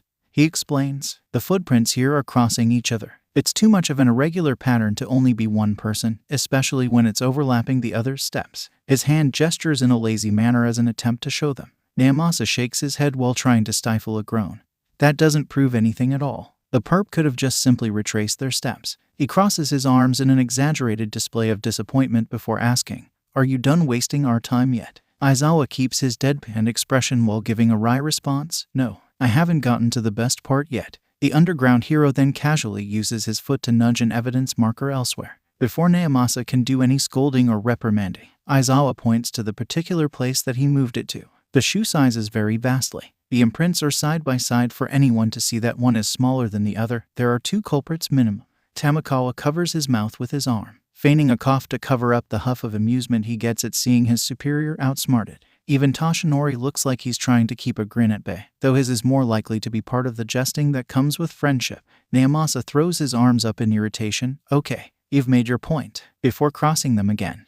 That doesn't prove it was the Tokyo Ghoul though. As a matter of fact, it only further suggests that it wasn't. As far as we know, he's acted alone and solely operates as a vigilante of sorts, which leads to my belief that he was coaxed into doing this. 𝐈𝐧𝐿 gives the detective a sly glance before addressing 𝗧𝗵𝗲 and 𝗵𝗲𝗂. As mentioned, the Tokyo Ghoul has acted alone, picking off criminals during the night. It started with low-tier thugs, ones that were hard to decipher as crooks when their first offense was the same night that they died. As such, these criminals were simply purse snatchers or muggers. Our Ghoul then slowly escalated to higher-ranked villains, like a predator finding its place in the food chain.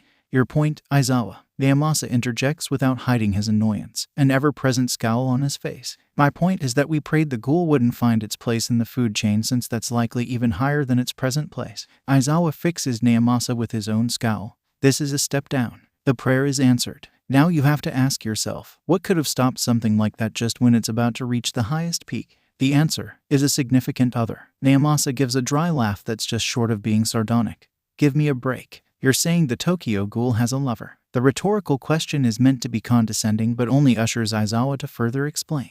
Eraserhead points at the footprints again, meaning to draw attention to the shoe sizes in particular. It might not just be fitting the foot that makes this difference so conceivable. It would also make sense for one of these to fit a female whereas the other fits a male. 𝗳𝗏𝗂 catches the rectangular eyes of 𝗵𝗲𝗂 with his flat ones. The other possibility for why these shoe sizes are so small brings me back to another theory I had. If I'm not mistaken, we might be dealing with children. A kid. 𝗧𝗵𝗲𝗧 is unable to refrain from making an outburst of disbelief. The brooding look that crosses the 𝗵𝗲𝗂 features don't do the right amount of justice in conveying his inner turmoil. He's heard of troubled youth, but this is beyond that. As the symbol of peace and Japan's #1 hero, he feels like he's personally to blame for such a travesty. How could a kid? He chokes up on his own emotions before overpowering them with an angry shout. A child. How could someone so young do such gruesome things? It's easy for children to become misguided. Such underdeveloped minds may think they have no other choice. 𝗳𝗏𝗂's expression softens with his tone as he tries to placate the blonde.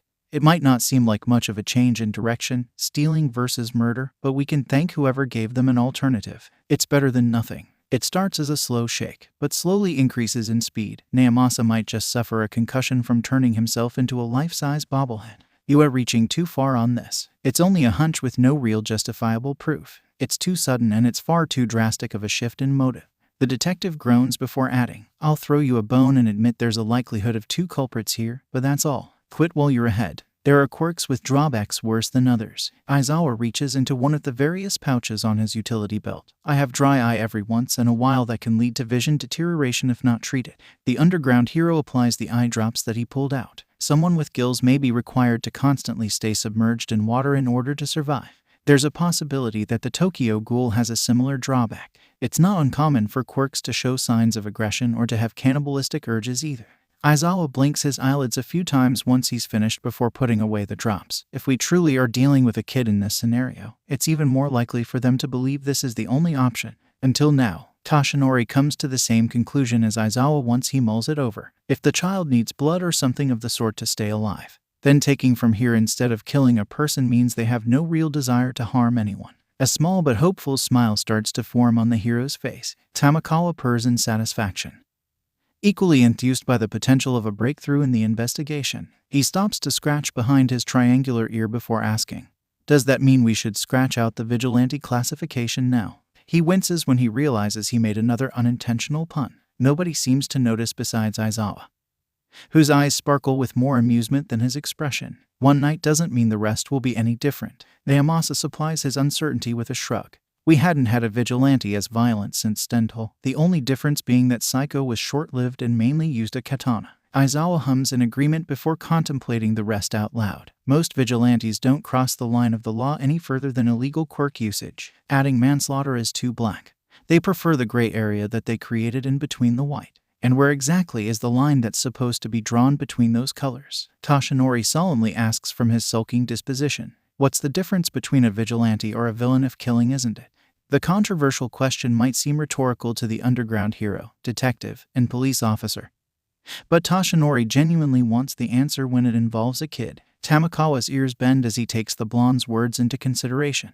You're asking if theft is more of a step over that line than murder. It's more of a grim statement than a question at this point. The cop glances in the direction of his superior, hoping 𝗵𝗲 might have the answer. Even the detective looks lost in thought, his pensive gaze directed at the floor. As absurd as that thought might seem, it isn't completely illogical. There have been justifiable murders, ones done in self-defense for instance. When put bluntly, maybe there is no line, maybe it's just one big splotch like the blood covering the floor. The real difference in villainy or vigilantism may be whether you love seeing your reflection in that puddle or recoil in disgust. Aizawa finds no real answer for anyone except, who knows what'll be the worst thing the Ghoul does if they do become a full-blown villain. The crisp shadows shrouding them start to burn away as light gleams in. Vials shimmer under the sun's glare, naturally brightening the room little by little. Hues of orange blend with the red tint, creating a vibrant color that welcomes the morning. 𝗧𝗵𝗲 turns towards the light, closing his eyes as he relishes in its warmth. The blonde bathes in it, the frown on his face curling upwards only slightly. When he opens his eyes, his blue reflects the sky, clearing his throat to gather the other's attention. He throws a thumb over his shoulder in order to excuse himself. It's about time for my morning commute. I should get going. He checks his wrist for a watch that isn't there before adjusting the sleeve to cover it. Oh, 𝗵𝗲 snaps out of his cognition when he notices the hero is leaving. I'll give you a call if anything changes and send the rest in the mail then. The detective waves a farewell to his friend as the blonde backs away. That would be wonderful. Thank you, 𝗵𝗲. 𝗧𝗵𝗲 shouts over his shoulder as he turns and jogs out the door. Once out of sight, the blonde ducks into an alley where nobody can see his transformation and becomes the pro-hero acknowledged by everyone as All Might. Fragile limbs buff up in a matter of seconds, a massive grin spreading across 𝗧𝗵𝗲's face as he triples in size. The hero takes flight, bounding over buildings in a single hop, guffawing all the way into the troposphere. This is going to leave me an unholy amount of paperwork to fill out.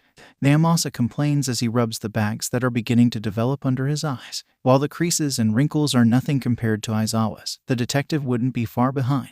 Be sure to fax it over to me when it's finished. The underground hero remains monotone as he treads in the same direction that 𝗧𝗵𝗲 went, revealed to have been concealed under the capture cloth that's wrapped around his neck and shoulders like a scarf. Eraserhead pulls a pair of yellow goggles over his eyes. The specialized lens leaves only a few slits in them, hiding the direction of his gaze. On his way out, he gives the detective a bidded farewell. In the meantime, I've got another lead that I intend to follow up on. Tamakawa places his hands on his hips as he surveys the empty space. Looks, it's going to be one of those kinda days. His whiskers bend with his half-hearted smile. 𝗵𝗲 sighs in predetermined exhaustion, matching the fellow policeman's attitude. In that case, he pulls off the other sanitation glove before tucking his hands into his overcoat's pockets. I'm gonna need a cup of coffee. When Anteku opens its doors to Musutafu in the morning, wave after wave of customers come bustling in for a taste of Java. Lines form out the door sometimes. There's been the occasional circumstance of people bringing lawn chairs to seat themselves during the busy hour. This is another one of those instances. To call it a breakfast rush would be downplaying the crowd. Servers run back and forth as they scramble to serve customers their morning due. Amongst them is Akatani Mikumo, one of the best workers Anteku has to offer. The boy weaves in between tables as he sets down cups of tea or mugs of steaming coffee. Once the tray that he carries is empty, he swivels back around to walk briskly towards the kitchen for another round. There's a customer that asks for napkins on the way, to which Akatani politely obliges. A fortunate waiter wouldn't come across any extra interruptions. But this particular teen finds himself in the most unfortunate of predicaments all the time, so he's stopped once again. Thin arms wrap around his midsection, just above his waist and below his chest. The petite form pulls him into what must be a hug from behind, something soft pressing against his back momentarily. Startled by what feels like a sneak attack, Akatani breaks loose from the grip and spins around to face whoever grabbed him. Surprise! A familiar blonde greets him with a squeal of joy. "Himiko!" Akatani shouts in shock once he recognizes the petite girl. The boy glances in each direction as he realizes they're standing in the center of the cafe. In an attempt to avoid getting waylaid, Akatani gently takes Himiko by the wrist and guides her to a less populated corner. "Can't you see we're packed? I've got to work, I can't get fired." He keeps his voice down and tone low in the effort to keep a low profile. "But I'm bored, Akatani." Himiko pretends to whine as her lip curls into a feigned mow. I just might regret giving you the address to this place. 𝐒𝐭𝐚𝐲 jokingly mumbles to himself as he shakes his head in bewilderment. From the single eye that peers out from his overgrown hair, he notices a small table meant for two has been cleared. Here, have a seat and just wait. I'll bring you a cup of coffee. 𝐒𝐭𝐚𝐲 gestures to the chairs so she can see them too before backing away so he can flee into the kitchen. 𝗵𝗃𝐻 plops into the seat with a small huff. The girl had so much fun the previous night that she couldn't wait to spend another one with the boy. What 𝗵𝗃𝐻 assumed would be a cure for whatever boredom started stirring in her stomach only left her with even less to do. There's nobody sitting in the chair across from her to talk with. There's no television set mounted up anywhere. There's not even any music playing from a radio. Left with nothing else to do, she starts playing with the sugar packets left out for customers to use. She picks through the pink and white, finding those colors cuter than the light blue ones. Once those run out, 𝗵𝗃𝐻 slumps in the chair as boredom overwhelms her again. 𝗒𝐭𝐚𝐲 takes a swig from his own coffee before grabbing the one for 𝗵𝗃𝐻, a to-go cup with a lid just in case she were to leave or accidentally spill it. He hadn't bothered with any sugar or specialties, having not gotten the chance to learn her preferences yet. Instead, 𝗒𝐭𝐚𝐲 snags some creams and sweeteners for her to personally choose from. The boy scampers back to the blonde, flashing her a benevolent smile once she sees him turn the corner with everything tucked under his arms. Even when he's swamped with other customers, he tries his best to serve her specifically. I didn't know what you'd want, so I just kinda grabbed everything on hand. He gives her a diffident chuckle while sheepishly scratching the back of his head. Awa, 𝗒𝐭𝐚𝐲, you shouldn't have. The coy teasing leaves them both blushing. When the flushed faces lose a bit of their heat, 𝗵𝗃𝐻's coy smirk forms into a grin. She shows him a vial of blood that was taken from the previous night. See, I brought my own blend. 𝗒𝐭𝐚𝐲's exposed eye widens in an initial shock, the recognition evident in the small twinkle of his iris. The anxiety that comes from panic makes him shoot a worried glance over his shoulder before bringing his focus back to the vial of blood. Try not to let anyone see that, he whispers in a voice laced with concern. 𝗵𝗃𝐻 rolls her eyes like he's being overdramatic. Relax. Nobody is gonna notice. The red liquid pours into the cup of coffee like an ordinary sort of creamer before she stashes away the empty vial. It's not like anyone will be able to tell what it is either, she says in reassurance while stirring the concoction with a spoon. You can never be too careful. 𝗒𝐭𝐚𝐲 shoots another worried glance towards the people behind him before gritting his teeth in what looks like resistance. The pupil of his eye seemingly shrinks as it turns a shade similar to the blood that was mixed with coffee. There's a dry swallow from the boy as it returns to normal. Besides, it's more meant for me than them. He timidly mumbles an admittance. 𝗵𝗃𝐻 gawps a little as she realizes they're more similar than she previously thought. You get an urge for blood when you see it, don't you, 𝗒𝐭𝐚𝐲-kun? She cranes her neck as she tries to get a closer look at him. His eye continues to display a constant shift of appearance, the only way to truly recognize 𝗒𝐭𝐚𝐲's inner struggle. Any ordinary glance at the boy wouldn't uncover his hidden bloodlust.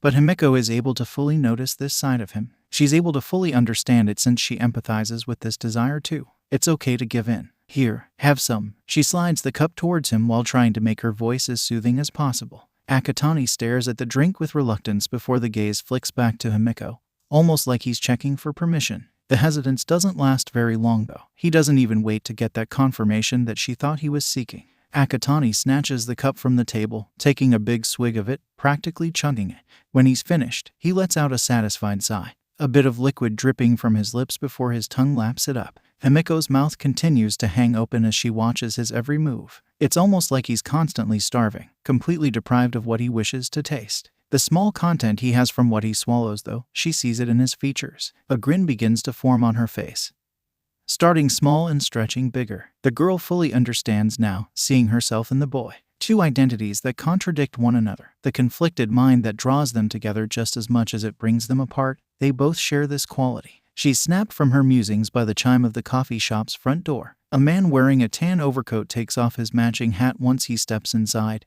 ever the gentleman. The green tie he wears with a pair of slacks and dress shoes makes her brush him off as a mundane businessman. She'd much rather keep her attention on 𝗒𝗏𝗄𝐻, the interesting specimen that is giving her an apologetic look. I'm sorry, I've got to take this customer. He points a thumb over his shoulder in the plain guy's direction. Thanks for letting me try your coffee blend. The joke that's meant to be lighthearted isn't very funny when his voice cracks with the lack of sincerity. She can tell that the expression on his face is fabricated, that it isn't a real smile like the one she had seen those previous nights. No, beneath the mask that he's made, 𝗒𝗏𝗏𝗄𝐻 wears a face of self-inflicted shame. 𝗵𝗃𝐻 wants to tell him so much that there's no reason to be ashamed, but he's already walking away. 𝗵𝗃𝐻 waits patiently for a worker to notice him, hands in pockets and head down as he contemplates the crime scene that he just left. Aizawa left him with a lot on his mind, and the morning rush of customers at Antiku leaves him with the time to go over it all. The thought of two culprits being responsible for the blood bank heist is enough of an issue, but linking it with the Tokyo Ghoul and saying they have a partner makes it a whole lot worse. In all honesty, 𝗵𝗲𝗄 would prefer to make this robbery an entirely different case file and let it collect dust on a shelf with no real resolve to close it. The complications that come with tacking on an accomplice to the elusive Ghoul outweigh a simple burglary. The detective bites his tongue like he spoke the thought out loud, enough to cause pain but not enough to draw any blood. A tide of shame washes over his mouth instead, cleaning it out like his saliva had been doused with soap. There was a time when he would never think about dismissing a case, no matter what it is. 𝗵𝗲𝗄 had always been the most honest cop on the force. He had even been dubbed with the nickname True Man, and it wasn't just because of his lie detection quirk. Whether it was from all the stress that comes with trying to catch the Tokyo Ghoul or how many years he's had on the job, he can't help but wonder what happened to himself. A thought that isn't so easily dismissive crosses his mind. Is there a difference between the identity of that noble detective called True Man and 𝗵𝗲𝗄 𝗧𝗏𝗏? Toffee Nut, right. The detective is drawn from his rumination by a familiar-looking barista. Whether it's done deliberately or not, half the boy's face is covered by his dark shade of hair. One might say it's the most defining feature that keeps him from looking plain. An emerald eye peers up with what can only be described as kindness, seemingly waiting on the detective's response. Yes. 𝗵𝗲𝗄 is taken back by the waiter's ability to know what he was going to order. How'd you guess? Your quirk. A genuine curiosity that has to do with the detective's instinct to uncover mysteries sparks from it. In retrospect, it wouldn't be that bizarre if the server had something along the lines of precognition. It'd make sense for a business such as this to hire him for it specifically. The boy's laugh sounds lighthearted to the unobservant ear, but the faint sense of gloom isn't covered completely. He wouldn't be winning any Emmys this year. I don't have a quirk as cool as that. His voice is distant but rises in pitch as if it comes closer when he focuses back on 𝗵𝗲𝗄. I only knew your order because I remembered it from last time. Suddenly, it clicks as to why the waiter looks so familiar. 𝗵𝗲𝗄 refrains from slapping a palm into his face, feeling a tug of guilt for not remembering the boy's name. The kid had served him in Toshinori just the other day, yet the detective had completely forgotten. Forgive me. He gives the barista a slight bow to apologize. The gesture is mostly meant to serve as a distraction, though. It's the detective's attempt to stall for time as he tries to recall the boy's name. Running a hand through his equally black hair, minus the gray strands, he's forced to surrender with a bashful smile. I completely forgot. I'm sorry. He lingers on the end to let the waiter know that he's asking for their name. Akatani Mikumo. And it's fine, I'm pretty forgettable when we live in a world that's filled with heroes and villains. He brushes it off with a whimsical shrug. Not at all. 𝗵𝗲𝗄 waves his hand to reassure the boy. I've just had a lot on my mind as of late. The detective finds himself running that same hand through his hair again as he awkwardly chuckles. I see. Hence the coffee. Akatani stands on his toes with some newfound spunk in his demeanor, assuming you're still craving that toffee nut, of course. 𝗵𝗲𝗄 gives the barista a small nod. That would be perfect. Before clearing his throat and holding out his hand. How rude of me, I forgot to introduce myself. Akatani takes and shakes it. I'm 𝗵𝗲𝗄 𝗧𝗏𝗏𝗄. Nice to meet you, officially this time. Akatani gives the detective a bright smile before turning around to search for a table where he can be seated. The waiter falters for a moment, as if there's something missing in the far corner of the cafe. He recovers quickly though, maintaining the smile on his face and gesturing to a free space. Right this way, 𝗬𝗏𝗏𝗄-san, he says whilst leading the detective to the table. 𝗵𝗲𝗄 arches an eyebrow, noticing the single spoon that sits there. It might just be from some kind of jam or something, but he swears there's a red stain on it.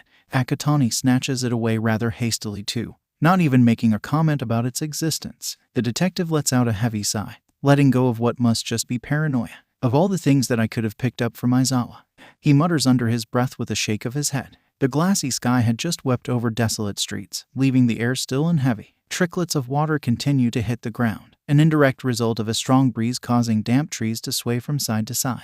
With the passing storm, it's like the aftermath is daring anyone to peer outside. There's even a percussion of chirping birds, joined by the barking of stray dogs in the distance. However, in the heart of 𝗵𝗄𝗏𝗄, the darkest is never just before the dawn. Water that had been built up within the street's various potholes shimmer under the glow of bright yellow street lamps. Traffic lights indecisively switch between the colors of green, yellow, and red, the mechanism seemingly operating like a laggard disco ball. Among apartment windows that have their blinds drawn down, there's the occasional orange or white hue that illuminate both sides. In the particular window of a convenience store on that street corner, the glass glimmers with the faint tint of a television's reflection. It's an older model, The cheap box set only capable of broadcasting whatever channels its wiry antenna can pick up. If you squint hard enough at the smudged screen, you might be able to make out the grainy news station though. The reporter's voice barely carries over the static. Currently approaching the 2-year anniversary in which the water hose duo made their heroic sacrifice. A brief pause follows as an image is brought up beside him. A man and a woman share proud smiles in the photo, both wearing bright red life vests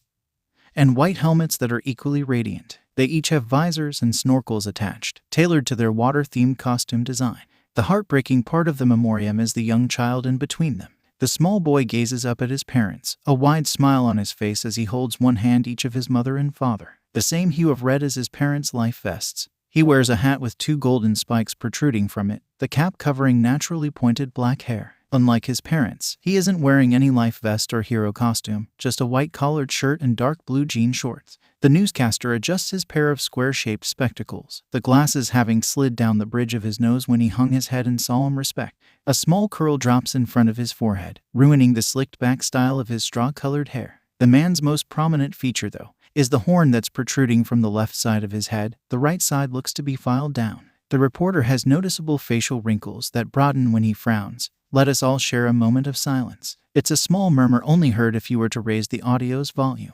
It's rather fitting that he wears a suit and tie, as if he's attending a funeral service. The outfit consists of a dark blue blazer and a pale pink shirt that's buttoned to his neckline. He tugs on the brown tie as he clears his throat, moving on to the next part of the water hose tribute. Each anniversary, civilians that were saved share a few words about the honorable duo which saved their lives that fateful day. This year, however, we reached out to comrades of the water hose team. Speaking on behalf of people everywhere is the symbol of peace himself, 𝐼𝐺𝐸. The broadcast then transitions to footage of the #1 hero. 𝐼𝐺𝐸 stands in front of a pier located just outside of 𝗵𝘃𝗃, but the camera is solely focused on him. Per usual, the hero has his blonde hair swept backwards, with the exception of 2 distinct tufts sticking up from his head that lean slightly to either side. Currently, he's wearing his Golden Age uniform, one that resembles a typical Western comic-styled superhero while showing off his muscular physique. The bodysuit is decorated with a color scheme that varies from red and blue to yellow and white. It ultimately ends up sharing a design reminiscent to that of America's flag. The red portion mostly covers his chest, creating a symbol that resembles the letter Y. A white diamond is at its center, with white lines stemming from it that trace all the way to his back shoulders. Other than a pair of winged gloves and golden boots with a matching belt, the rest is as vastly blue as the ocean. The symbol of peace is never seen without a broad smile, yet this one appears much more subdued. The poignant look in his eyes is impossible to see on such a low-quality monitor, but it's there looking directly into the camera. He starts by saying, "I didn't personally know the water hose duo. However, I can proudly commemorate their actions. If I had been in the same position as them, I would have done exactly the same thing." His eyes divert from the camera as he mulls over his next words. Being a hero isn't always about beating the villain. The blonde raises a fist so that he can clench it on screen. It's also about saving as many lives as possible. That's what the water hoses did that day. They earned the right to be called heroes. What they did was admirable. They died honorably. The video feed then switches back to the studio as the reporter runs a hand over his head, smoothing back the hair that had started to crimp. Additionally, we arrange for the symbol of peace to share his condolences with the water hoses' next of kin. Unfortunately, their child denied our proposition and we were only capable of speaking to his current guardian. The studio was requested to maintain discretion when it comes to the matter, but we were fortunately granted permission to share the following clip from the conducted interview. New footage takes hold of the screen on cue. A woman stands beside 𝐼𝐺𝐸 in what appears to be a forest of some sort, the distinct difference from a normal woodland location being how the trees look to be tall and wide as city structures themselves. She's instantly recognizable as a pro-hero too, being the lead member of a team called the Wild Pussycats. Her costume stays true to the name, consisting of gloves that resemble cat paws and red markings beneath her eyes that mimic whiskers. She has maroon-colored hair that's styled into 3 bangs going across her face.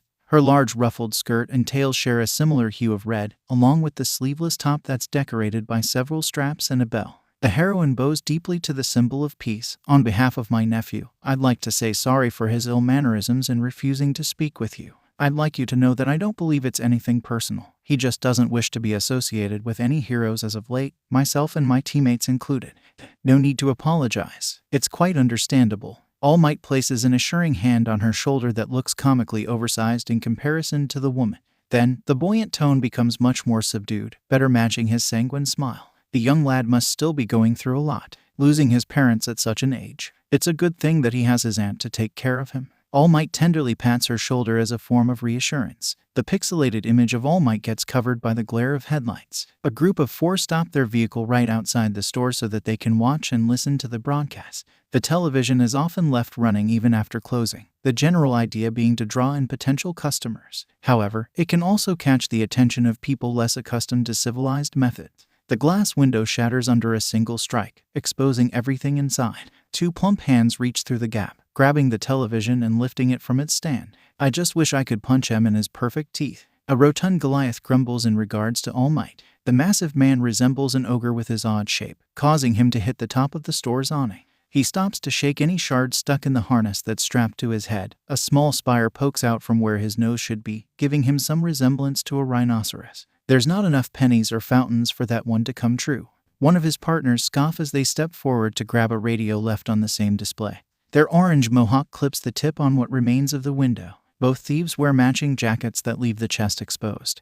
The only difference being the ogre's is purple and the other's is blue. His face is also covered, but this mask is more of a muzzle with a green stripe down the center. Let's be real, even if you did manage to land a blow, it probably wouldn't even faze the guy. A messy-haired blonde hops off the tailgate of a white truck. Unlike the other two, this thief is wearing an equally white tank top. He does share a mask though, albeit his covers only the top half of his face and has 3 red horns protruding from the forehead part. Another distinct difference from his partners in crime is how much darker his skin tone is. Hurry up so we don't gotta worry about having the chance to find out. A 4th criminal with nothing but sunglasses to serve as their mask urges the other crooks from his driver's seat. The blue headband that he's wearing does a lousy job of absorbing all the nervous sweat running down his face. A getaway driver's quirk gives him elongated ears that stretch just above a tower of brown hair. They twitch as they listen out for any police, heroes, or witnesses. He buries his chin into the collar of a black turtleneck that has its sleeves cut off. Grab the shit and let's go. The biggest of the bunch tosses the stolen television into the loading bed with a huff. I'm pretty sure All Might only patrols during the day, so don't go getting your panties in a bunch over nothing. What are ya, superstitious? You got more of a chance to win Lotto 7 than run into him. The one with a mohawk packs the radio he took while reaffirming his partner's statement. I just got a bad feeling about tonight. The getaway driver anxiously tugs at the band around his head. Sweat buildup gets on his fingers during the process, which he proceeds to dry off by using the collar of his turtleneck. Judging by the way his ears constantly twitch at every sound and the way he turns his gaze towards anything that creates a gleam over his sunglasses, he definitely has a severe case of paranoia. You worry too much. I mean, just look at how we pulled off this heist. It was a cinch. The heavy-weighted member plops himself in the back with the stolen goods. A slight creak escapes the truck as it shudders under his mass. He waits for the ginger and the blonde to hop in as well before shouting, I can't believe it either, but we did it. Hell yeah. Let's hit up another place. A grin stretches across the tanned blonde's face as he slaps the side of the truck for emphasis. Their celebration is short-lived though. The rambunctious crew all turn as still as stone once they see someone drop down from above. The shadowed figure lands in a crouch, blocking the direction of the road that they intended to go. Who the fuck is that? The blonde is the first to recover from their collective stupor. Taking in the short figure's appearance, it only appears to be some punk off the streets. A black sweat jacket with the hood drawn up and matching cargo pants makes them seem like a casual civilian. They don't look like any kind of hero that I know. The driver strains his eyes as he tries to peer through the dark. Damn it, Hyro, you jinxed it. The one with the ginger mohawk slaps his chubby criminal partner upside the head before motioning for the driver to go anyways. Floor it. Fuck you, roadkill. The tan thief flicks his middle finger forward so that he can shoot their target a bird. The 3 in the back let out a collective cackle as the driver guns the gas. You're dead if you think you can take on a blurred flash of red as all they see before the truck is flipped backwards in one fluent motion. The hooded being never moved a muscle. Crimson appendages acted like a predatory organ, striking out from the base of their back. Streams of blood flick back and forth like a collection of tails, mimicking the behavior of something animalistic. Smoke begins to waft from the wreckage. Oil slowly leaks out of the crashed vehicle too, eventually creating a puddle that'll only continue to get bigger. An arm reaches out of the truck's shattered windshield, grasping for something that isn't there. Blood streaks down the limb, soaking the hand until it's scarlet and dripping off of twitching fingers. The hooded figure begins to trudge along the pavement at a sedate pace. There should be a sound of shoes scraping against asphalt, but only an echo of gentle footsteps radiate from its presence. They sway from side to side with each footfall, casually approaching the crashed vehicle. A groan escapes from one of the crash victims, the tanned blonde, as he tries to regather his bearings, still disoriented by the constant ringing in his ears. He hardly registers the hooded figure crouching down right beside him. Suddenly, the third digit that had so carelessly flipped off the hooded figure bends and snaps under the pressure of what may as well be a set of fangs. That pain moan from earlier morphs into a shrill shriek as the blonde's finger gets severed from his hand. All of a sudden, the truck is turned over yet again.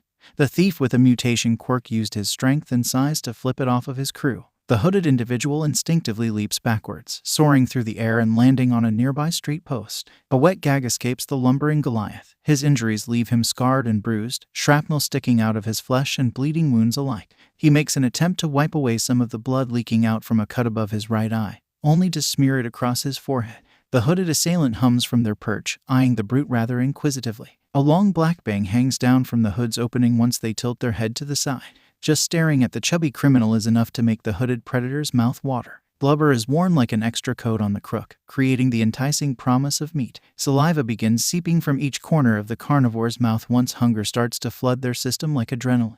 Like a liquid muscle, one of the tails protruding out of the predator's lower back whips down with an effort akin to flexing. However, the force is enough to completely obliterate the streetlight, leaving behind a tapered post and a shattered bowl. This simple move is enough to propel the hooded figure forwards so that they may clear the gap between themselves and the Goliath.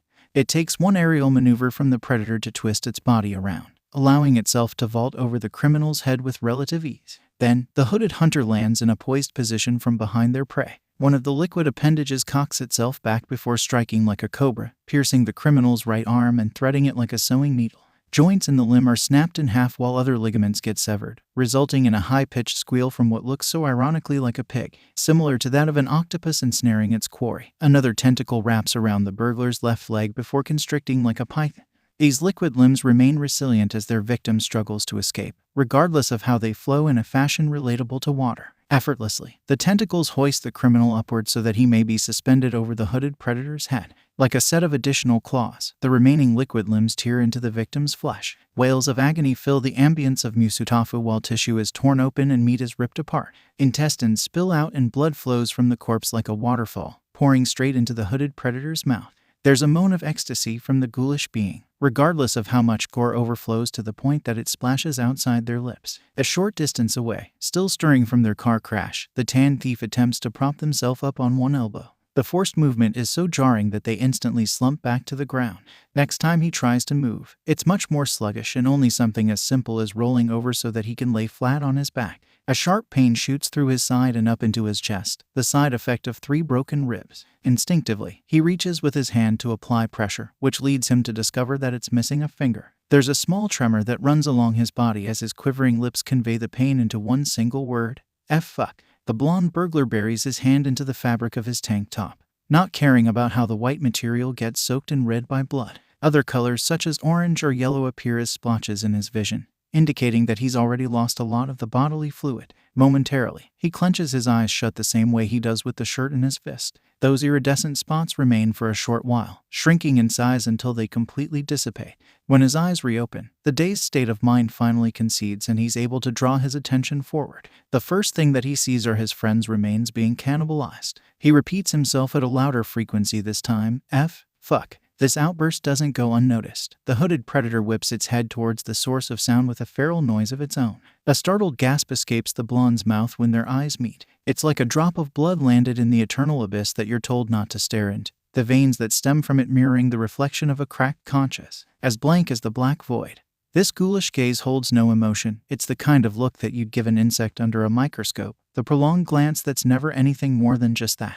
It's that precise moment that a distinction is made clear between looking into a common criminal's eyes and a killer's. With a wet quelch, liquid talons detach from the mangled meat of their victim. Whatever remains of the corpse splatters against the ground as soon as it gets dropped. These fluid appendages slowly coil around their owner before redirecting themselves so that they're aimed towards the tan thief next. It's a brisk laceration across the neck and stomach that ends the blonde bandit's life almost instantaneously. Blood drains from the gash in their throat, followed by a dead collapse. With no further interruptions, the ghoul goes back to feasting on its quarry. There is no chewing though, only the gnashing of teeth as flesh gets devoured. Fingernails dig under skin like something that has to be peeled off before clawing at the same spot again to expose tissue. There's a handful of pancreas and another one of muscle fiber, both of which drenched in blood for consumption. As soon as any of the meat is swallowed, more gets stuffed into the predator's mouth. It's a rather noisy eater too, slurping on the intestines and inhaling everything else like a vacuum. From corpse to corpse, the ghoul feasts until nothing remains. Even the bone fragments get gnawed on, 𝐻𝐸𝐴 oozing out as munching subsides. A sigh of content carries condensation, the exhale drawing their shoulders into a despondent slouch. Suddenly, the dark chasm called an eye widens as though it's seeing for the first time. The crevices made up of veins retreat into a fluctuating iris, like a reptile basking in the sun. They remain still under a pale moonlight. The ghoul then draws their hood down, allowing a maelstrom of tangled black hair to fall out. A doleful expression crosses their now visible face. Not that it matters when no survivors nor witnesses can identify it as 𝗂𝗵𝗲. He uses the back of his hand to wipe away all the gore covering his lips. No longer severely starved, he doesn't bother with licking it off. Another sigh, this one much more subdued, and then he's on his way. 𝗂𝗵𝗲's leisurely stroll through 𝗵𝗏𝗪 isn't the ideal midnight excursion. Not when the only thing to see around him are eyesores. 𝗳𝗏𝗄𝐻 Municipal Beach. What used to be a beautiful public spot is now reduced to a junkyard. Years of rampant pollution turned the coastline into something revolting. Ramen shops and stores that sell fine china were once meant for high-class customers, but months of vandalism leave them in a state of disarray. Graffiti cover the walls like a coat of paint. Heaps of trash litter the sidewalks, and tires run over potholes in the streets. The skyline is a much better sight to behold. Building structures fill the inked atmosphere with their silhouettes, only occasionally joined by tufts of equally Stygian clouds. The pale moon that hangs like an unpolished pearl makes it all seem so monochrome. Not a sliver of fluorescent chalk gleams through. A bitter breeze blows through the fabric of 𝗂𝗵𝗲's clothes, making him seethe through his teeth while trying to suppress a shiver. Relentlessly, the cold continues to nip at his fingers, regardless of its withdrawn effect under how numb they've already become. Even so, 𝗂𝗵𝗲 stuffs his hands into the pockets of his hoodie as a futile attempt to ease it somewhat. Frigid feet make it a long journey to 𝐒𝐩𝐼's store, each step as though it's being taken into a shallow pool of water. Cold seeps into his toes and rises like a small tide to cover his feet, making them feel rather bare regardless of the red sneakers that he's completely worn out.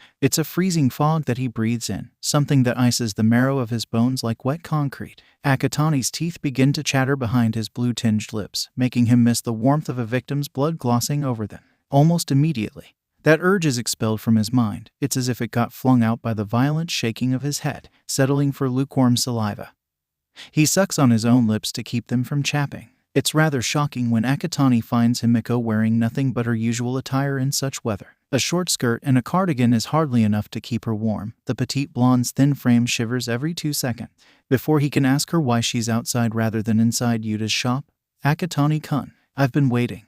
She provides an answer without question. You're gonna catch a cold standing out here. He shakes his head in exasperation while tugging at the bottom of his hoodie. Here, wear this before you get sick. 𝗂𝗵𝗲 then pulls it off so he can offer it to the bunned blonde. The boy was already freezing when he had the extra layer on, but now he's downright chilling to the core in nothing but a white t-shirt. The bilabial trill of a dismissive PFFD is synced with Himiko's eye roll. It's still summertime, 𝗂𝗵𝗲. She's quick to riposte but ends up taking the hoodie regardless. Certainly doesn't feel like it. 𝗂𝗵𝗲 shudders when another breeze rolls through. The gust of wind is enough to finish convincing Himiko that she should wear 𝗂𝗵𝗲's hoodie. It's oversized on her, but that's probably why it'll do a better job of keeping her warm rather than its original owner. 𝐒𝐲𝐼's entrance is accompanied by the telltale jingle of a bell. Let's get inside already. 𝗂𝗵𝗲 takes a step so there's enough room for Himiko to squeeze by, but never once takes his hand off the door so it can swing shut. The blonde flashes one of her signature grins at him, a tiny giggle bound to come out of it. I guess the Tokyo Ghoul kills everything except for chivalry. She gets in a good wisecrack as she skips by before allowing the cheeky titter to escape. 𝗂𝗵𝗲's groan overshadows the slam of the door closing shut. Look, 𝗂𝗵𝗲 rubs the temples of his forehead while struggling to come up with the right words. I know we're here to literally pick up a mask for my alter ego, but could you try not to say things like that out loud? If you don't want it to be obvious, then you shouldn't wear clothes that reek of blood. The blonde shrugs with raised palms as though it were public knowledge. Seriously, she says while pinching the fabric of her borrowed hoodie. This thing smells like a brand new car. If it were used to run over an entire family. 𝗂𝗵𝗲 drags the hand he was using down his face, giving up on the small massage that was meant to prevent any headaches. Sorry, I was hungry and, you know the rest. He murmurs it loud enough for her to hear but mumbled enough that she'll know better than to drag it out into a conversational topic. No need to apologize, she assures him with frantic hands that go to gripping the material immediately after. It's so fresh and cozy. She then lets out a girlish squeal while hugging the cloth closer. It feels like I'm wearing someone else's skin. I love it. 𝗂𝗵𝗲 is so shocked by her response that he nearly stumbles backwards. There's words that he wants to say, but none of them manage to climb up his throat. The black-haired boy swallows them down instead. He faces away from her, unable to trust himself with any involuntary expression he may give. Let's see if we can find Yuta. There's no sign of the mask designer anywhere as 𝐒𝐻𝐵 scours the store with his eyes. He must have heard us come in. He shoots a glimpse over his shoulder back towards 𝗵𝐼𝐾 so she knows that he's still conversing with her. Yuta-san. 𝗵𝐼𝐾 follows his lead as she calls out in a sing-song manner for the shop owner. A light skip remains ever present in her stride as the two venture deeper into the store. Do you think he's hiding someplace so he can try scaring me again? 𝗂𝐻𝐵 pauses to check under a pair of drapes. He doesn't find anything other than a stack of boxes, all sharpied with kanji that reads plastics. 𝗵𝐾 begins tapping her index finger against the corner of her chin, as though she's pondering the question that's been presented. After a brief moment, she lets her hand drop and shakes her head. Nah, Yuta-san usually tries not to use the same trick twice, but she contradicts herself by checking behind a chair anyways. 𝗂𝐻𝐵 bobs his head a little before realizing that she has her back to him. He stops nodding and clears his throat. I don't think he went anywhere if the door was unlocked. If he's not out here, then he must be in the back. Right. 𝗵𝐾 gives him a non-committal shrug. Let's check for ourselves.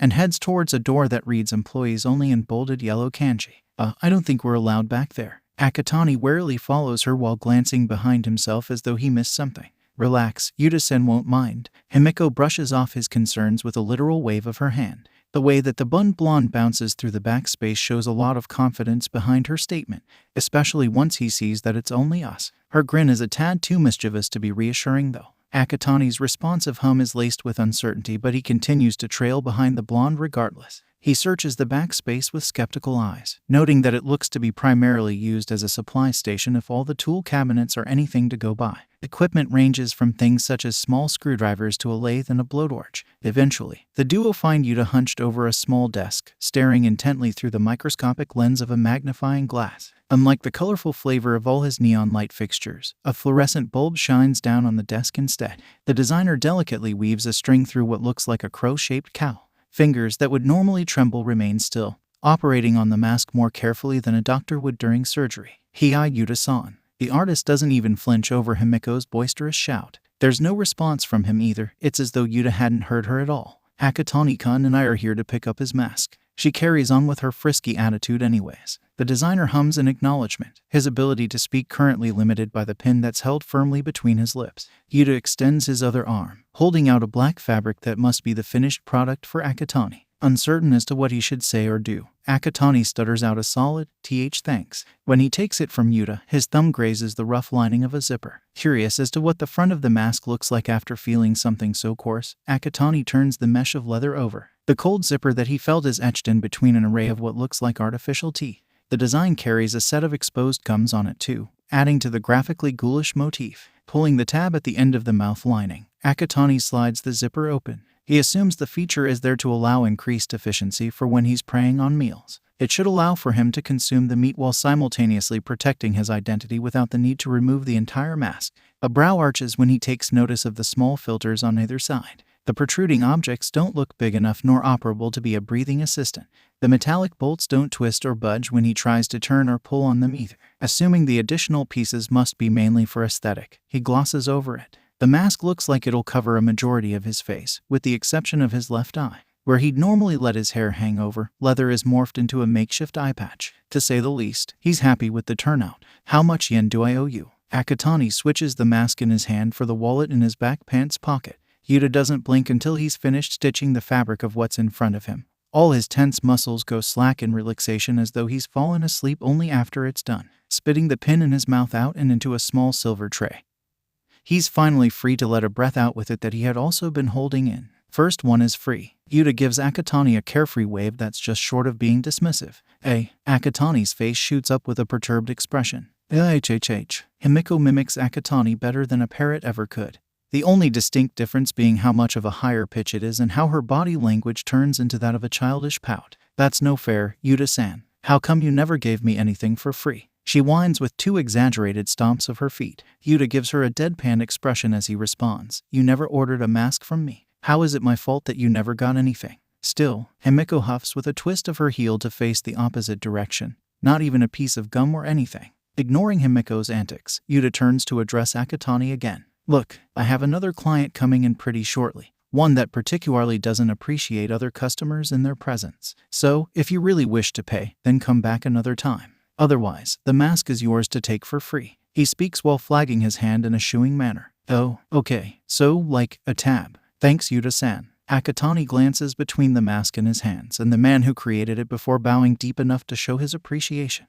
The ding of the front door's bell is enough to make both Yuta and Akatani stand straight. You'd better go. The usually stoic tone in Yuta's voice suddenly sounds extremely urgent, feeling how tense the atmosphere has become. One would think that they're expecting the 𝗵𝗃𝗻 himself to step through the door. Akatani allows his instincts to take control of the steering wheel, stepping in front of 𝗵𝐽𝐽 in order to protect her if need be. Right, let's go, 𝗵𝐽𝐽. The blonde is startled by how strong of a grip he has when taking her hand in his own. She lets out a small squeak when she's tugged in the direction of the exit, which results in his firm hold loosening a bit as not to harm her. However, it's too late for them to slip away unnoticed. Their path is intercepted by a group of 4 people. Each eye that catches the other widens in initial shock, uncertain of what to say or do. After a brief pause, the brown-haired man that's in between 2 other men steps forward. Akatani instantly takes notice of how the center man is wearing a black surgical mask and white surgical gloves, a sign that the stranger could be ill or a doctor if their wealthy attire is anything to go by. A unique green bomber jacket with a collar lining completely composed out of purple fur hangs from the man as loose as the white tie around their neck. Black dress pants and an equally dark dress shirt are all he wears underneath. Akatani's eyes flick to the small girl hiding behind this odd man. She has her head down, avoiding eye contact completely and making her lengthy flow of white hair hang over her face. What makes his gaze linger longer and wariness wager are the bandages covering the child's arms and legs. She only wears a plain short-sleeved dress that's as pale as she is, making it rather evident that she's malnourished. Akatani's free hand impulsively clenches into a fist as he frets over her health, his gaze switching to the 2 men on either side of her in order to size them up. One of them fits the role of a goon perfectly, their height and muscularity extremely apparent. Just like his boss, this guy wears formal clothing in the form of suspenders and pinstriped pants. Akatani takes notice of the man's visibly pointed facial features. Their face appears to be stretched into a square-shaped chin that's covered by a goatee, much like the goon's pointed nose.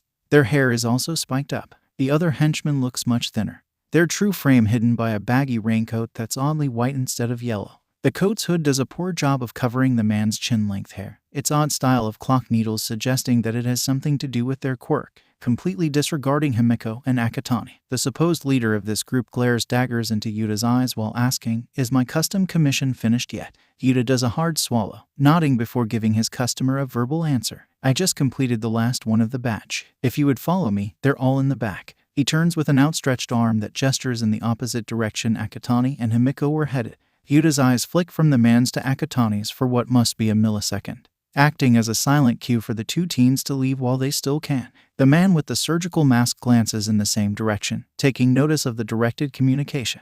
The gaze doesn't linger for very long though. His eyes turn back towards Yuta and he nods. "Lead the way." It feels like a permission has been granted as the cronies move forward to follow. "Yuta-san." 𝗵𝐽𝐽 opens her mouth to say something but Akatani pulls her towards the exit with just enough force to cut the sentence off before it can even begin. It's not a rough tug, but the guidance is affirmed by how tight of a grip Akatani has on her. The bun blonde considers yanking away, but there's something about how he holds her hand. It's almost like he's afraid she'll be taken away if they're not completely connected.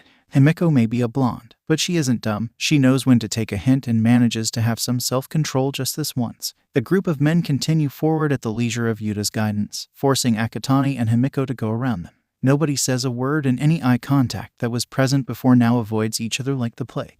The teenage duo pass by the 3 men completely, almost in the clear. Akatani carries the same pace as not to raise any more attention to themselves than they already have. He and 𝗵𝐽𝐽 are nearly at the exit.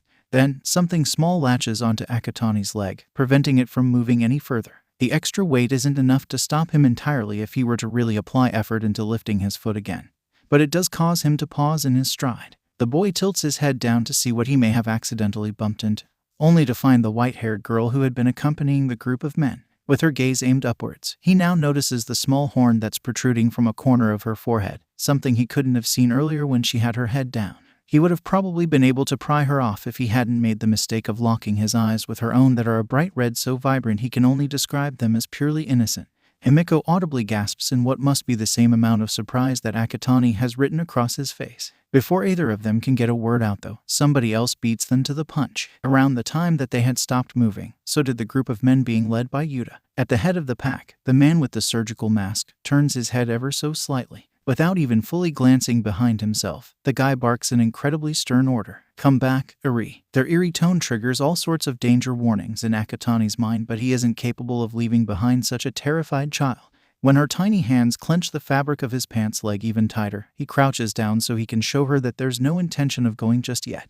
This reaction must be enough to give her a boost of courage in order to stay put, her head cradling into his stomach with her eyes closed as though it were an affirmation. Since neither boy nor girl makes a move otherwise that indicates she's going to obey her given command, the man in a surgical mask is forced to fully face them now. Akatani feels himself tense up as the man's lackeys turn around as well. Excuse me, sir, your daughter. She seems pretty scared. He tries to act oblivious to the matter even though the child is holding on to him as if her life depends on it.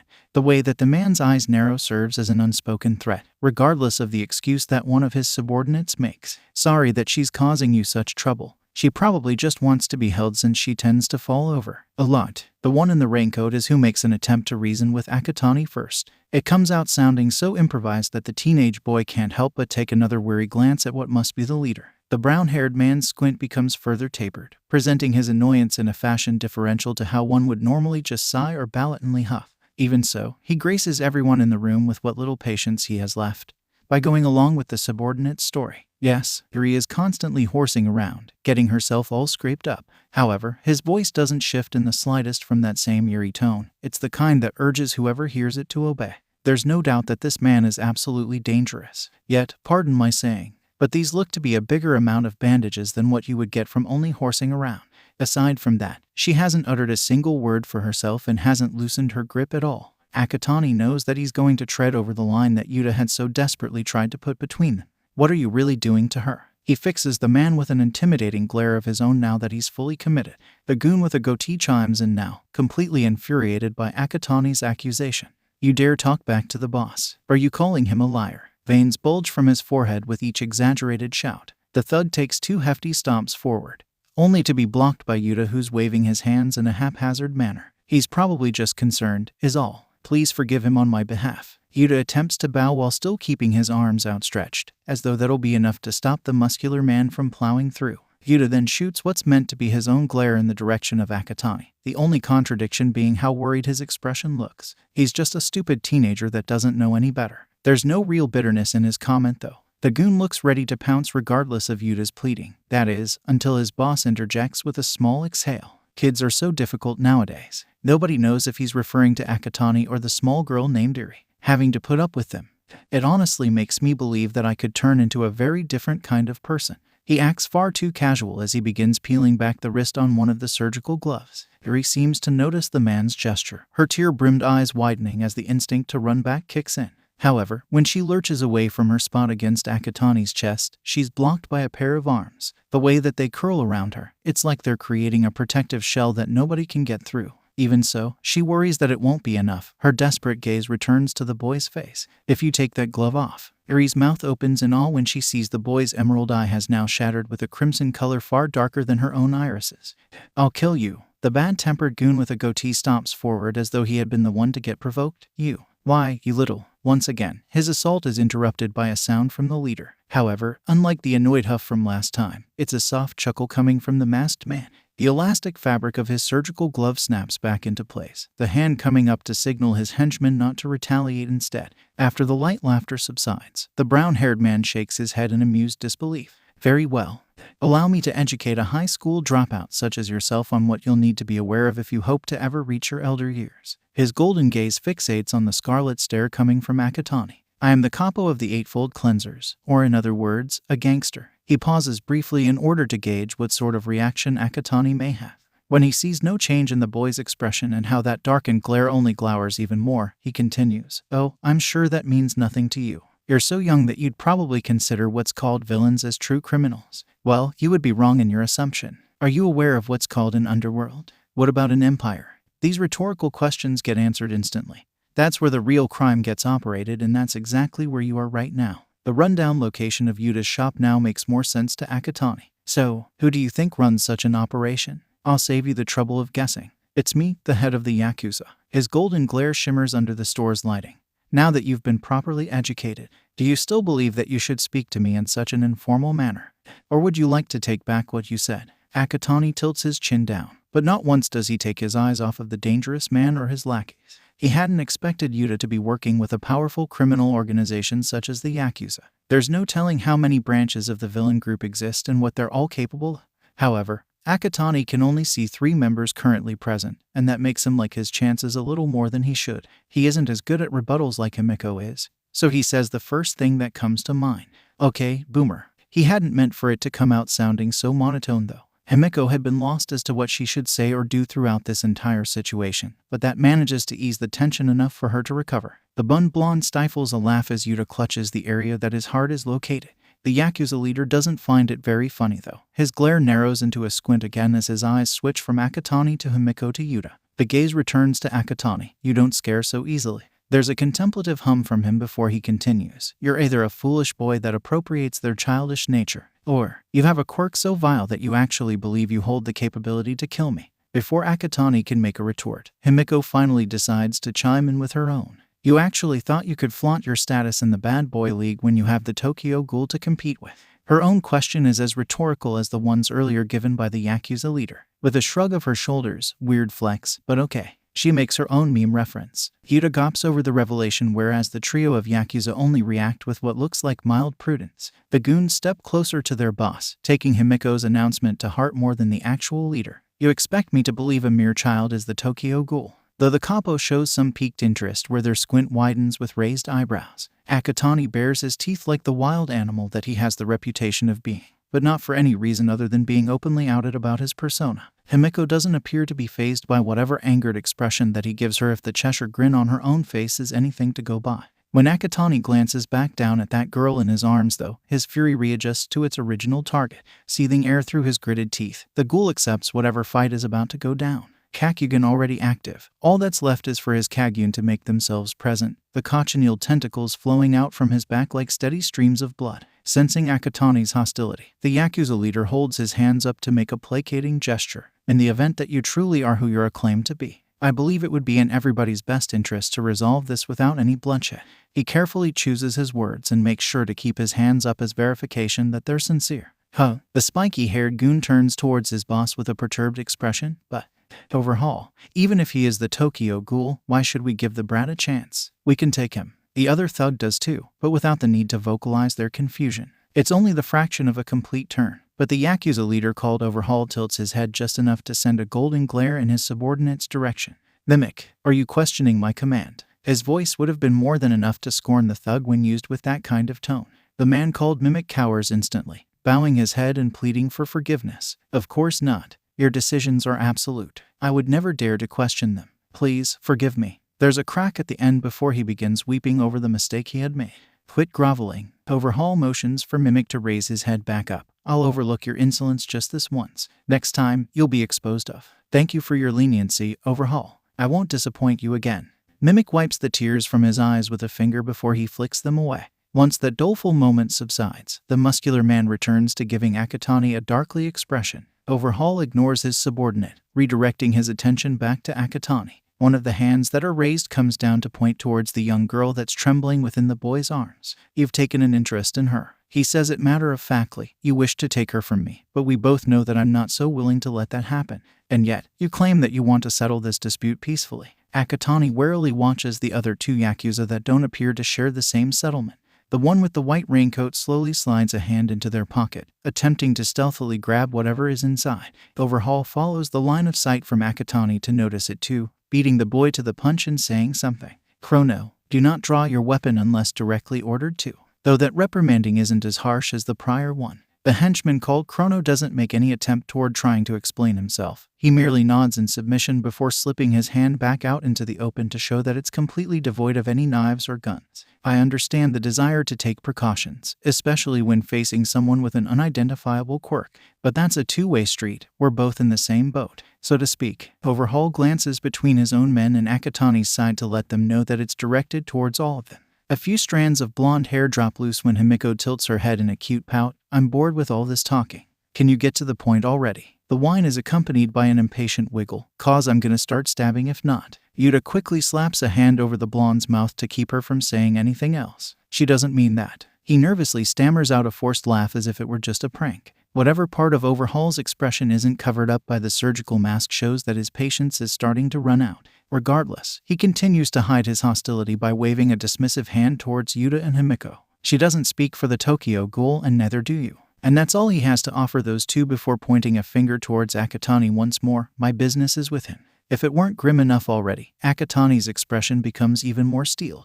The blood tails behind him go from whipping side to side to rising above him in an intimidating manner that's similar to that of a snake taking an upright posture. Gritted teeth look like they're bared when his lips curl into a ferocious snarl. "I meant what I said. Blood is so unsanitary. I would like to avoid creating a mess." As would Yuta, I'd assume, since this is his establishment. 𝗵𝗃𝗁 briefly tries to pacify the cornered animal that he's been presented with before elaborating on the alternative to brawling over, "which is why I'm going to offer you a solution. I propose that we make a wager over something other than our lives. I suggest we take a gamble over something far more sensible than violence." Akatani raises an eyebrow as he listens to the Yakuza's offer, slightly intrigued with where it's going, but doesn't dare lower his guard just yet. "Join me in a game that's resolved many Yakuza disputes ever since the dawn of the Zhou dynasty. Battle me in a game of Go." 𝗵𝗃𝗁 gestures towards the bandaged girl that hasn't stopped trembling ever since she ran into Akatani's arms. "If you win, I'll allow you to leave with Eri. It'll be completely free of charge. There'll be no arguments. There'll be no death. It'll be fair. I'll keep my word."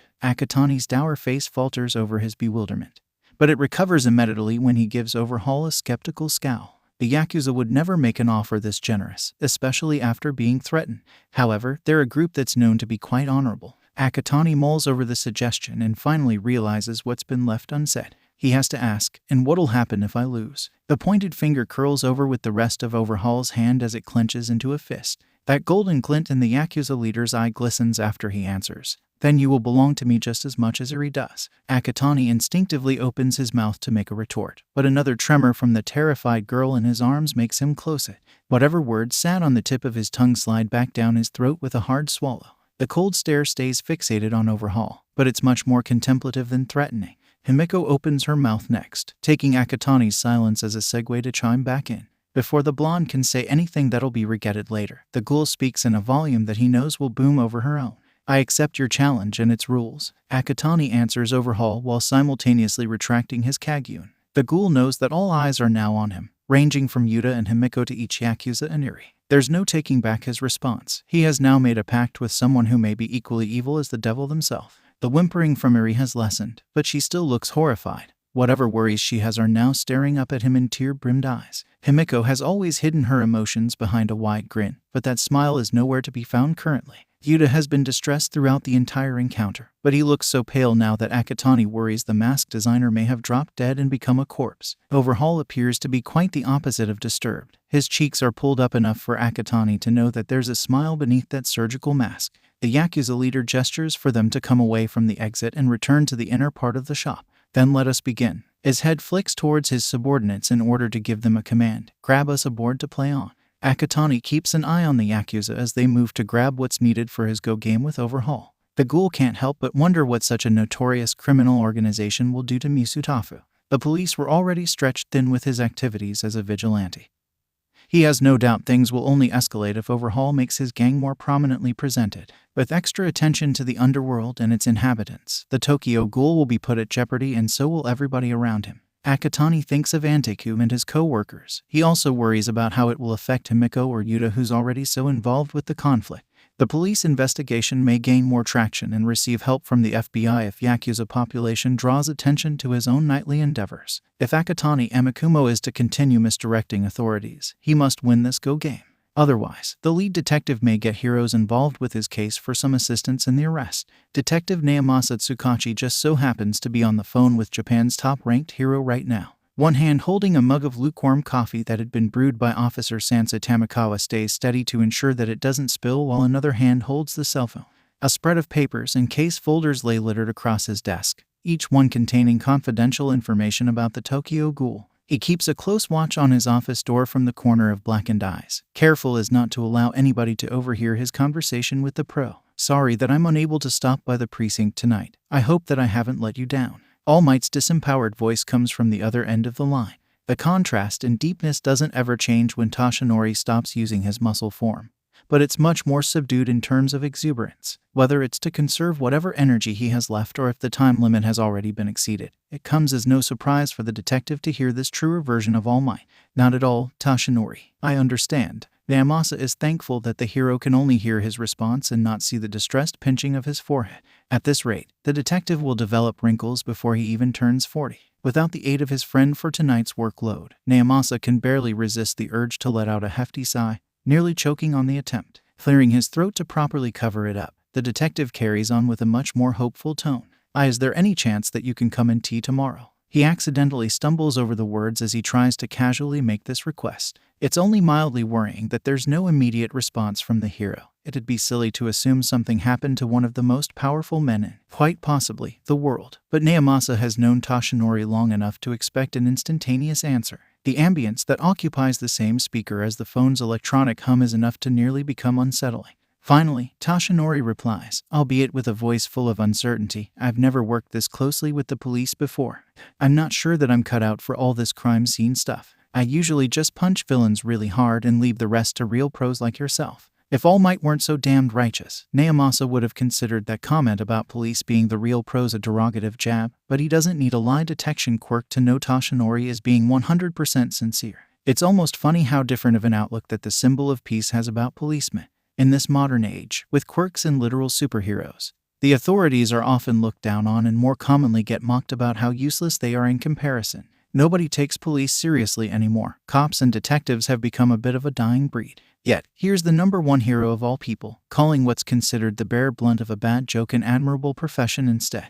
It's for reasons such as this one that 𝗵𝗲 is proud to call 𝗧𝗵𝗲 a friend. It's for reasons such as this that he so badly wants to work with this particular hero on this particular case. I'm not going to ask you to do anything outside of your comfort zone if you don't want to.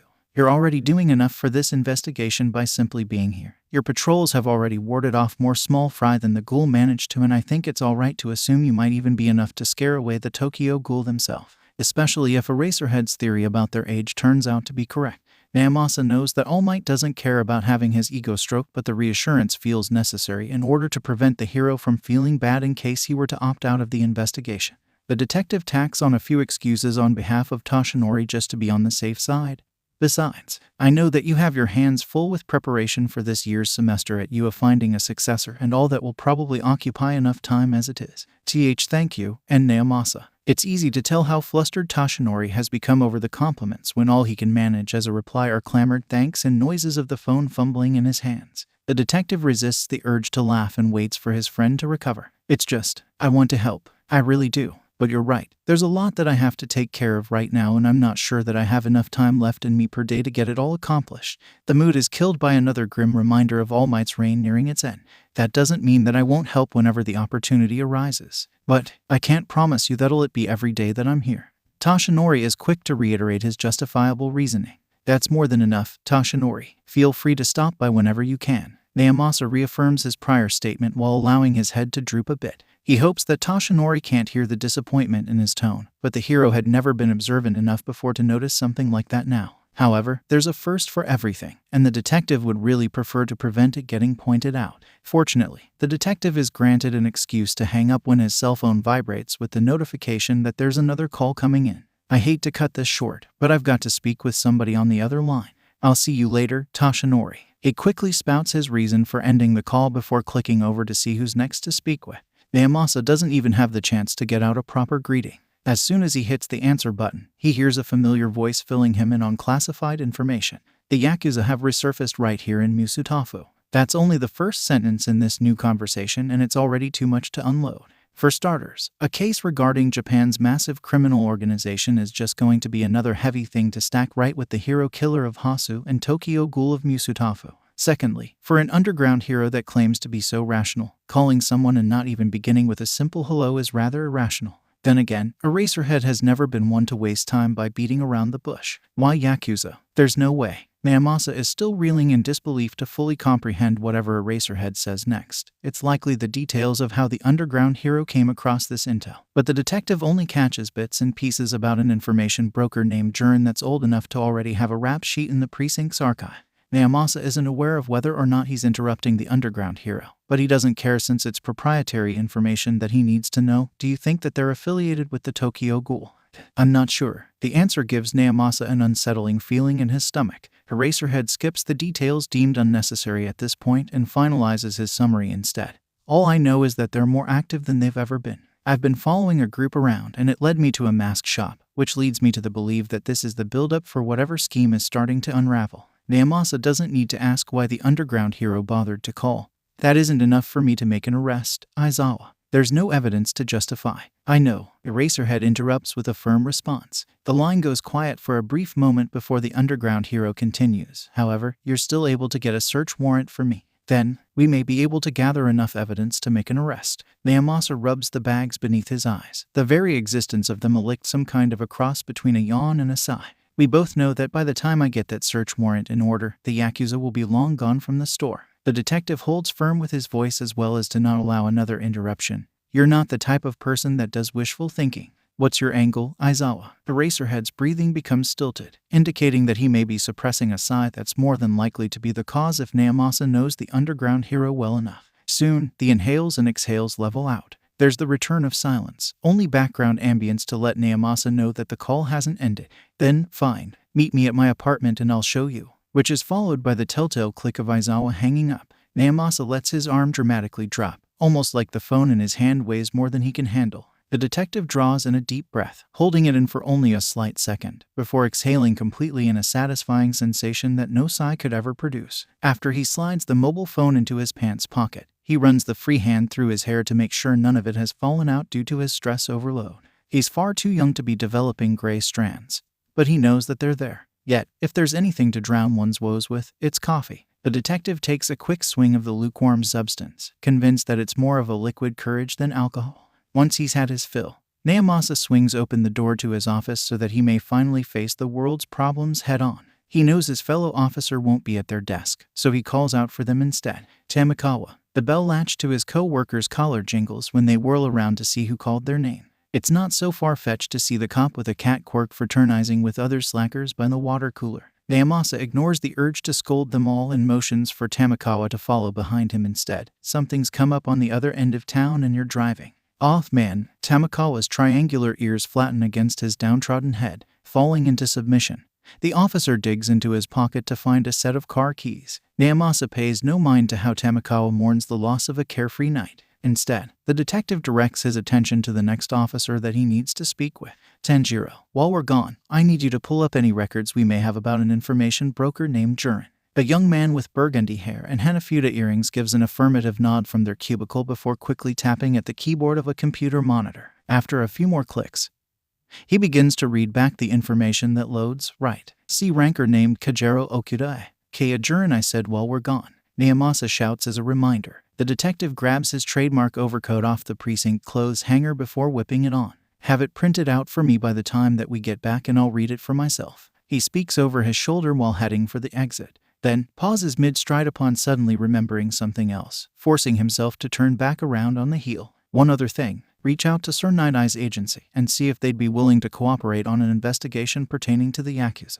He notices the cat-like cop on standby just in case there's anything else to add. Tamikawa. Let's go. Realizing that they're definitely leaving this time, Tamikawa quickens his pace in pursuit of 𝗵𝗲𝐴. Where are we going? He figures he should ask since he'll be the one who's driving. We're meeting Eraserhead at his apartment. 𝗵𝗲𝐴 gives a curt response without so much as glancing in Tamikawa's direction. And then we're going to investigate a mask shop. Meanwhile, residing within that very mask shop are two of the precinct's most wanted. The Tokyo Ghoul sits directly across from the young head of the Yakuza, with only a game board in between them. White and black stones are stored in a pair of wooden bowls, both of which have their lids removed so the players can decide what colors they'll be given. As expected of the Yakuza, Overhaul follows the traditional method of selection called Nigiri. The eldest takes a handful of white stones and the youngest places either one or two black stones on the board. Akatani chooses an odd number of stones to lay out and Overhaul begins counting the number of stones in his hand to determine whether the turnout is odd or even in terms of matching or differing from Akatani's count. The result is an even number of white stones, and that's the color that the ghoul is given. Overhaul takes the bowl of black game pieces, seemingly thrilled by the prospect of getting to play the first move. Akatani releases an audible gasp. Unable to conceal the initial shock over what his opponent's first move, 𝐿 played 𝗃𝗏. A singular black stone glimmers from its spot at the board's center. Most players begin by capturing lower star points and work their way towards the middle later into the game. For whatever reason 𝐿 chose this move, it's more than enough to make somebody wary. One could mirror their opponent's moves this way, resulting in a draw nonetheless, but still using their own strength against them. There's only one way to rid of this likelihood and prevent his enemy from receiving an advantage. 𝐒𝐽𝐽𝐻 places his own stone right next to the center point. There's no exhale or stilted breath from the young Yakuza, but 𝐿's golden glare hardens with an equally piqued curiosity. The next couple of moves is an exchange that both sides predicted immediately after their first set of placed stones. A bumpy shape reminiscent to that of a circle is formed, matching their black and white colors all around. What 𝐒𝐽𝐽𝐻 set out to accomplish has been achieved. 𝐿 won't be capable of mirroring any moves without giving himself a handicap. However, the center of the board has been filled and compromised. The short-lived battle has done nothing but limit their space and waste time. 𝐒𝐽𝐽𝐻 takes a moment to glance up from the board, searching for an expression behind his opponent's black medical mask, looking for any sign that this might have been their plan from the very beginning of the game. 𝐿 gives nothing away. His poker face, as they would call it, reveals zero hidden intentions. The only way to properly test his opponent is for 𝐒𝐽𝐽𝐻 to play a move that is neither the best nor the worst. On the opposite side, projected towards the middle but leaving enough space to conquer one side over the other. Stones that don't serve the purpose of capturing other stones or gathering territory are often deemed pointless.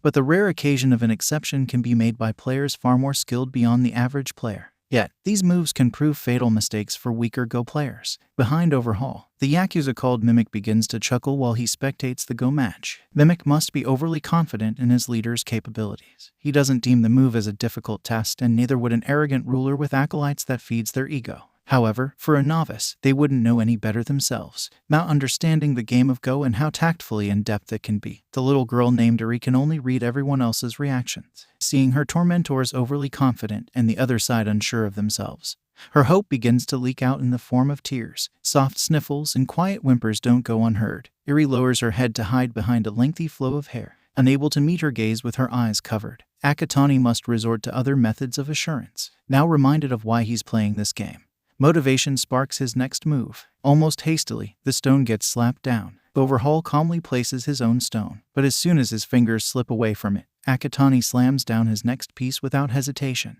The Yakuza look amongst themselves, seemingly startled and mildly concerned, especially when this happens a third time. Speed Go is the term for these almost instantaneous moves. 𝐿 would presume it's an intimidation tactic at first. Some players tend to use this trick as a means to make their opponent unconsciously play faster in order to keep up. The idea is that they'd eventually slip up by making a mistake. However, 𝐒𝐽𝐽𝐻 stares intently at the board between each move. The time it would usually take to mull over a counter is spent during 𝐿's brief pauses. The Yakuza shakes his head, ignoring the Ghoul's faster technique. Ultimately, taking his time will prove more beneficial. The two go back and forth, each side capturing an equal amount of stones. None of the missing pieces prove crucial until a while later. Suddenly, 𝐿 realizes that move from earlier truly wasn't a mistake. Now, this mocking piece on the cluttered game board gives 𝐒𝐽𝐽𝐻 a momentous opportunity. 𝐿 briefly glances up, his golden gaze shimmering under the light as he wonders whether or not the Ghoul was truly capable of reading that much further into the game than himself. 𝐿 slowly lifts up the next stone from his bowl, contemplating what move he should make in order to counterattack. However, his line of sight never leaves 𝐒𝐽𝐽𝐻, and he can clearly see the boy mimicking his movement. The young Yakuza drops the stone back into his bowl, as does 𝐒𝐽𝐽𝐻. Now irritated by his opponent, 𝐿 snatches the piece that he dropped and roughly slams it into position on the Go board. Once again, the Yakuza is surprised by his opponent when 𝐒𝐽𝐽𝐻 simultaneously places his own stone right beside it. The Yakuza are speechless, all of them amazed at how someone can play so quickly and yet so solidly. 𝐿 would be sweating if he didn't find it revolting. The Ghoul has captured the lower corner and the crime lord is behind now. If 𝐒𝐽𝐽𝐻 doesn't slow down, then 𝐿 will be resorted to playing a game-deciding move. It's a risky play, but one that leaves room for mistakes. 𝐿 places his stone. 𝐒𝐽𝐽𝐻 instantly reads through it, only a brief scowl on his face to let the Yakuza know how mild of a hindrance that it is. Without hesitation, the Ghoul responds correctly. Now, 𝐿 is bound to lose. With a shaky hand, the Yakuza leader reaches for his next chip to place. Just short of picking one up, his fingers twitch with an instinctive flinch due to 𝐒𝐽𝑽𝗻𝐻's voice carrying over the board. "Oh, you wish to play it through rather than resign." The tone holds genuine curiosity, but the Yakuza hear a taunt. Overhaul keeps his hand hovering over the bowl of ghost stones, intent on taking one of them when he eventually spots a solution to his predicament. Golden orbs scan the game board that's littered with black and white pieces, searching for a way to recover from his supposed loss. No opportunity presents itself openly, but he feels hopeful enough to create one just short of the match finishing. At the very least, Overhaul wishes to draw the game so that they can play a rematch where he won't underestimate the ghoul a second time. Reluctantly, Overhaul allows himself to grab another stone so that he may place it amidst the battlefield that he has created with his opponent, checking the location of his placement a final time. The fingers slip away so that 𝗂𝐽𝐺 may respond with his own move. The instant reply of a stone tapping the board lets Overhaul know that it's his turn again. Yet, he sees no stone countering the one that he just placed. Whatever spot that the ghoul played will cost him the victory and give the Yakuza a chance to come back. You lose. The Tokyo Ghoul's voice snaps Overhaul from his concentration. Hey. Overhaul looks upwards to see his opponent is still holding a ghost stone. The Yakuza begins to realize what happened. Overhaul had been so focused on the board that he didn't see an actual stone placement. He only heard the sound of a stone being tapped against the side of it. 𝗂𝐽𝐺 never actually made a responsive move. It's against the rules of Go to play twice in a row, which is exactly what Overhaul did, thus granting 𝗂𝐽𝐺 an automatic win. Why, you little, such dirty underhanded tricks. The muscles that make up 𝗵𝗃's body flex as he cocks a fist back. The Yakuza minion looks as though he's buffing up in preparation for battle. 𝗂𝐽𝐺 raises his own guard, fists, and crimson tendrils readying for a fight. But an outstretched arm prevents the two from clashing with one another. We had a deal. Overhaul speaks for himself and the other Yakuza. I will honor that deal. The Yakuza is bounded by a code of honor after all. 𝗵𝗃's ever-present scowl remains, but his huff is all that's allowed to be released from the rage pent up inside of him. Chronostasis takes his finger off the trigger of a handgun, one that must have been drawn when the conflict started to brew. Perhaps we'll play again someday. Overhaul bids the ghoul a wave of farewell before ushering the previously captive girl towards the winner. Run along now. Yuta flinches when Overhaul's golden glare pierces right through him. I have other business to conduct. The Yakuza leader refers to the masks that he had originally come for. It's a dry swallow, but it's enough to clear his throat. Right, you kids best be going. Yuta gestures towards the door with a pleading expression. 𝗂𝐽𝐺 and 𝗵𝗃 nod in understanding before they bow and turn to leave. Would you like to hold my hand? 𝗂𝐽𝐺 holds it out for the frightened child so she can intertwine it with his own. The ghoul notices that she has an instinct to withdraw, and curls his fingers back up when she shakes her head. The thought of what Overhaul and his acolytes may have done to make this child so afraid of being touched crosses his mind for a brief moment, and in that moment, he ponders lashing out like he had originally planned to do in order to rescue her. However, he has to take Yuta and 𝗵𝗃 into consideration as well, which is why he settles for having her follow him out of the mask shop. A harsh breeze hits the young trio as soon as they step outside. 𝗂𝐽𝐺 checks on Eri to see that she's shivering, but not bothering to whine or complain. It's a long walk from the store back to his home, and he doesn't want her catching a cold or the flu regardless of whether she's quiet about it or not. He doesn't particularly regret giving his hoodie to 𝗵𝗃, but he knows that the little girl will need it more since she'll have a lower tolerance for the colder climate. Fortunately, 𝗵𝗃 also takes notice of this problem and removes the hoodie herself. I needed to give it back anyways, right? Thanks, 𝗵𝗃. 𝗂𝐽𝐺 flashes her an appreciative smile before handing the hoodie to Eri. You should probably get someplace warm. He knows that it'll be impossible for 𝗵𝗃 to avoid acknowledging how cute the child looks in such an oversized article of clothing and that she doesn't have that time to be exposed in the cold. Yeah, I'll see you tomorrow then. Good luck with the kid. Let me know if you need anything. She somehow manages to casually wave it off and begins to trot towards what 𝗂𝐽𝐺 assumes is the direction of her own house. All right, Eri. Looks like it's just you and me now. 𝗂𝐽𝐺 checks on the child again and sees that there's no change in her uncomfortable disposition. Admittingly, it may be weird for a while, but he knows that she'll be better off with him than Overhaul. Let's get you to your new home. He waits for a response but isn't all that surprised to get none. Then, he leads the way. Eventually, the two of them step through an ivory door. From within the hood that's enclosed around her tiny head, Eri's expression becomes one of awe. 𝗂𝐽𝐺's living space is so cluttered with stacks of books that it may as well be an unshelved library. The boy flicks his light switch, illuminating the dim atmosphere just a tad more and showcasing the cluttered boxes that were hidden amidst now retracted shadows. Not even a slob or a hoarder would let the mess get this out of hand. Anybody would presume that he just moved in. Yet, these books are everywhere. 𝗂𝐽𝐺 becomes bashful, as if he had forgotten what his own apartment looks like, rubbing the nape of his neck to soothe the red blush with a chilly hand. The boy tries to level out the awkwardness with a joke and a technical presumption. I hope you like to read, 'cause I've got plenty. He then begins to wonder if the girl is even old enough to read yet. I can teach you if not. I mean, if you'd like. Eri continues to scope out the bizarre layout, still overflowing with childish wonder. For the first time since she ran into his arms back at the mask shop, she acknowledges him with speech. Do you live here? All alone? She nervously wrings her hands and keeps her eyes diverted as she asks him this question. There's the body language of an expected flinch, as if his answer will be something to shy away from. Akatani doesn't want her to be scared of him, so he crouches down to her level with a smile much warmer than the weather outside. That wonderful expression of awe returns to her face when he replies, not anymore. He listens to tires making their monotonous hiss over a rain-washed road. And it's almost enough to lull 𝗵𝗲 to sleep, if not for the lukewarm coffee container that he periodically takes a sip from. Normally, the detective's mind would be matching the police cruiser's pace of 1 mile per minute, but he has an equally exhausted underground hero to carry that burden for a while. Eraserhead's conspiracy theory had become his wallpaper, case files and newspaper articles covering every corner of his apartment. There's no longer any question why the man always looks so disgruntled and unkempt. Between crime organizations such as the Yakuza resurfacing and the Tokyo Ghoul turning Musutafu into its personal hunting grounds, 𝗵𝗲 is able to empathize. They shared intel for a while and came to a similar conclusion in the end, or one that they could both agree on, at the very least. The Yakuza had ruled the underworld in the past, but the rise and prominence of heroes shone a light in the crevices that they had crawled out.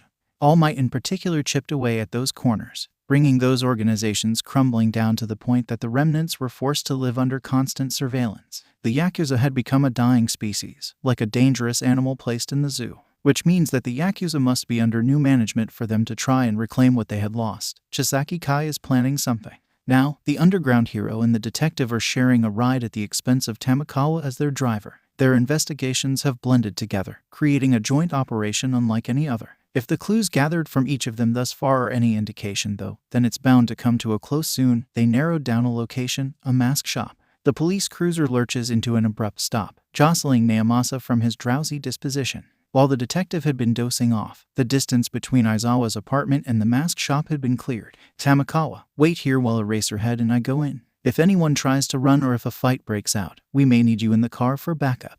𝗵𝗲 plays off his grogginess by giving orders. Aizawa is probably so used to doing the same that he's able to see right through the act.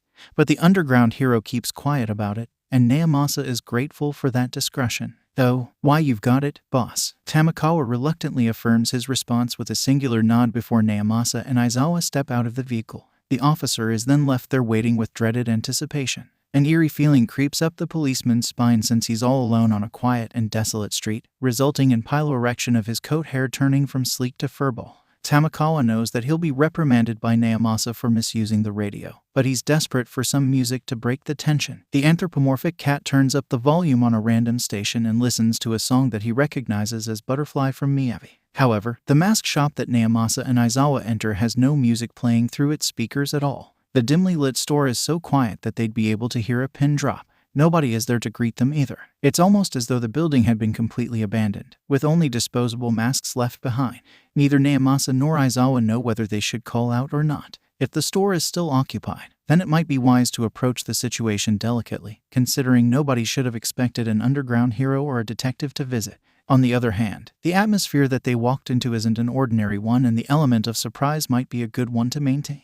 After a briefly exchanged glance between one another, 𝗵𝗲 proceeds to keeping one hand concealed within his coat in case he needs to draw his weapon, and Aizawa folds his arms close to his chest in the event that he needs to use his capture scar.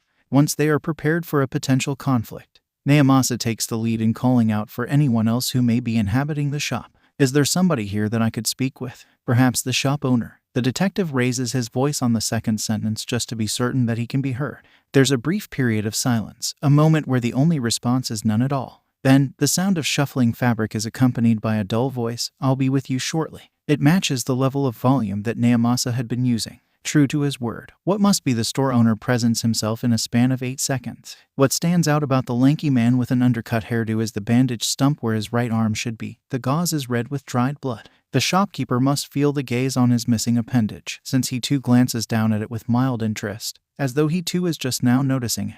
Pardon my neglection to what I hope will become new customers. As you can see, I was preoccupied. He gestures towards the stump with his good hand. Dissatisfied customer. 𝐈𝐧𝐭 prompts the store owner with an amount of subtlety that makes the question comes off as casual instead of interrogative. It's not entirely disbelievable that a customer might lash out if they were angry enough, especially in a neighborhood like this. But 𝐒𝐵𝐵𝐺 knows that the question presented by 𝐈𝐧𝐭 is really an elaborate trap for the detective to use his lie-detecting quirk.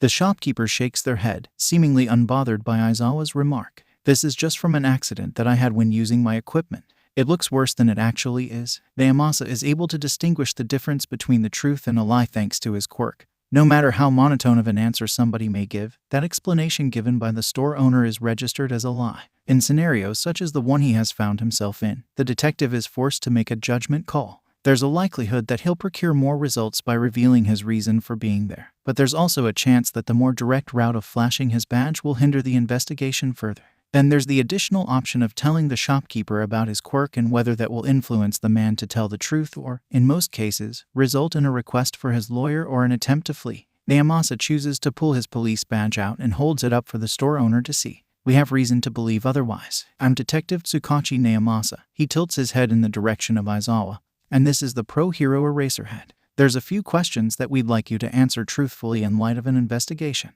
It's a compromise. 𝗵𝗲 applied pressure by raising awareness to the store owner about his shared company, but also refrained from giving details about the nature of the investigation. The detective also disclosed his quirk for the time being, hoping that he won't have to share that information in order to get an honest answer. The lanky man's demeanor doesn't indicate any panic, but his eyes do widen momentarily as a surprised response to the reveal of what he had assumed were two average customers. I see. Am I under accusation of something? Should I be concerned? The store owner slouches a bit to show the detective and the hero that he means no hostility towards them. Both 𝗵𝗲 and 𝐈𝐧𝐭 relax once they see that the store owner is willing to be cooperative. Not at the moment. Rather, we have concerns and accusations about the kind of clientele you have coming through here. 𝗵𝗲 puts his badge away now that there's no more need for it. Like my detective friend has said, I'm a pro-hero. That's why I've been tracking the movements of a criminal organization as of late. It turns out that same criminal organization likes to frequently do business at your establishment. Care to explain? 𝐈𝐧𝐭 takes the lead now that he and 𝗵𝗲 are avoiding being long-winded. The mask maker is no longer capable of maintaining a poker face. Finally, a burst of emotion cracks the barrier that was put up to hide an expressive frown. I suppose there's no use lying to you if you've been monitoring my store. He hovers his remaining hand over the side of his body that lacks the other one. You were right in assuming that they were the ones who took one of my arms. 𝗵𝗲 keeps his quirk activated during the duration of the store owner's response. When he's certain that the explanation wasn't a lie, the detective gives 𝐈𝐧𝐭 a nod of assurance. That's all. They only frequented here for masks, but were unhappy with the product that you'd given them, and you were punished as a result. 𝗳𝗏 tries to keep the skepticism that he's feeling out of his tone. The mask maker shakes his head as his lips pull from a frown into a small mirthless smile. Nobody ever leaves here unsatisfied with what I make for them. The smile levels out into a thin line once he's through being defensive about his craft. They were angry about something else and took it out on me, that's all. This next question is what will make or break the investigation. This next question will decide whether or not this mask shop is a game changer or a dead end. 𝗵𝗲 depends on his quirk to answer him honestly when he asks, do you know what they were angry about? The shop owner diverts his eyes from the detective's rectangular ones, a reflex 𝗵𝗲 has come to recognize as used by people when they are about to be dishonest. The mask maker recollects his composure, his blank face from earlier returning full force before he responds. 𝗵𝗲 doesn't expect the truth to come out of the now inexpressive man's mouth. Not entirely, yet that answer treads a line that 𝗵𝗲's quirk can't quite determine as truth or lie. Luckily, the detective doesn't need to ask for an elaboration, the shopkeeper does so all on his own. There was a little girl, definitely abused and possibly meant for human trafficking. That part is the truth, but she got away while they were here. But that part requires some more specification. 𝗵𝗲 has learned from the past that his quirk doesn't give an answer to half-truths. If someone withholds information while telling the truth, then it doesn't register as a lie. This drawback of his quirk is exploitable if anyone were to learn of it. But the store owner doesn't even know what 𝗵𝗲's quirk is yet to be aware of this fatal flaw. 𝗵𝗲 has to tread carefully in order to continue keeping that a secret while also obtaining the intel that he and 𝐳𝗏 need. There's a natural concern for the safety of whatever child was mentioned in the shop owner's story, so 𝗵𝗲 uses that to aid his ulterior motive by asking, you mean the kid escaped from them? If it isn't odd enough that the mask maker hesitates before answering, yes. The stranger thing is that 𝗵𝗲's lie detection quirk doesn't determine whether that direct response is an honest statement or a lie. The store owner is still withholding information, creating a pretense that's incredibly difficult to decrypt. There's something more to the story that the detective is being told, but he can't figure out what the metaphorical missing page has on it. There's a kid out there wandering the streets all alone. Aizawa's interjection is accompanied by the repositioning of his folded arms dropping and hanging down at his sides. The underground hero doesn't bother hiding the grim expression on his face, his worry for the missing child more than evident. 𝗵𝗲𝐵 supposes the hard S actually has a soft spot for children, which would explain why someone like Aizawa would even bother teaching a bunch of high schoolers. Fortunately, that emotional outburst does stay true to Eraserhead's ideology of being logical at all times, prompting the store owner to specify more details about the kid. I'm hopeful that someone came along and helped the girl. The shop owner quickly redirects his attention from Aizawa back to 𝗵𝗲𝐵. Otherwise, it would be safe to assume she didn't get very far and the Yakuza recaptured her. Correct. Both the underground hero and Detective mull over that suggestive statement. It's true that a child's legs wouldn't be able to carry them very far. There is also the matter of being in a big stone maze. All the buildings of the city on a dark night would be impossible to navigate for someone younger than a teenager. Even so, the investigative duo have a good reason to doubt that claim. 𝗵𝗲𝐵 catches Aizawa's gaze from the corner of his eyes. Both of them are thinking on the same wavelength, each of them considering the result of the lie detection quirk. The masked craftsman gave an indirect response to the underground hero's question, making it difficult for the detective's quirk to differentiate his answer between a lie or honest truth, but it still gives an indecisive answer of its own. Either the store owner believes his own lie, or he's genuinely that hopeful that somebody helped the lost girl. Quick deductive reasoning helps 𝗵𝗲𝐵 make his own assumption though. He believes the shopkeeper knows for certain that somebody is helping the girl. 𝗵𝗲𝐵 slides a hand into the interior pocket of his overcoat, digging for his wallet so that he can produce one of the many business cards that he carries within it. You make a good point, mister. The detective suddenly realizes that he never caught the man's name. Yuta, pardon me for not introducing myself sooner. The masked craftsman bows an apology before taking the business card that 𝗵𝗲𝐵 holds out for him to grab. 𝗵𝗲𝐵 resists raising a brow in suspicion, his curiosity making a mental note that he was only given a singular name. There's no way of knowing whether Yuta serves as a first or last name, but there's also no way to confirm whether that is intentional or not. Yuta, you've made a fair point. It'd probably be best that my partner and I sweep the area to see if we can catch up to her. 𝗵𝗲𝐵 continues from where he left off as he gestures towards the calling card. If you remember anything else of significance, please don't hesitate to contact me at my office. If Yuta has any suspicions of his own, then he does a good job of covering it up as well. It's not uncommon for criminals to maintain a good poker face. It's one of the necessities to have if you wish to survive in their underworld. However, in all his years of law enforcement, 𝗵𝗲𝐵 can confidently say that the shopkeeper's vacant expression is the most unreadable he's ever seen. Of course, Yuta slides the business card into one of his pants pockets. I wish you the best of luck. 𝗵𝗲𝐵 tips his hat before heading for the exit, Aizawa in tow with characteristic silence. It's only once the two of them have made it outside that the underground hero raises his questions. Why aren't we taking him into custody? We have plenty enough reason to believe he's lying. Not entirely. 𝗵𝗲𝐵 huffs in equal frustration. It's hard to tell what he's keeping from us, even with my quirk. I think it's for the best that we take a less direct approach. What do you have in mind? Aizawa's interested tone betrays his stoic expression. 𝗵𝗲𝐵 waits until they've made it back to the police cruiser, not willing to take any chance that Yuta could somehow overhear them. At the volume that Tamakawa is blasting music on the radio, it'd be impossible. Tamakawa switches the sound off with cat-like reflexes, startled by the passenger doors opening, his raised triangular ears drooping slightly once he realizes it's only Eraserhead and his superior. I think we should stage a stakeout here. We'll have 2 officers watch the store on a regular basis. They'll be on the lookout for anyone with a young girl. 𝗵𝗲𝐵 answers Aizawa without a shred of context or acknowledgement for Tamakawa.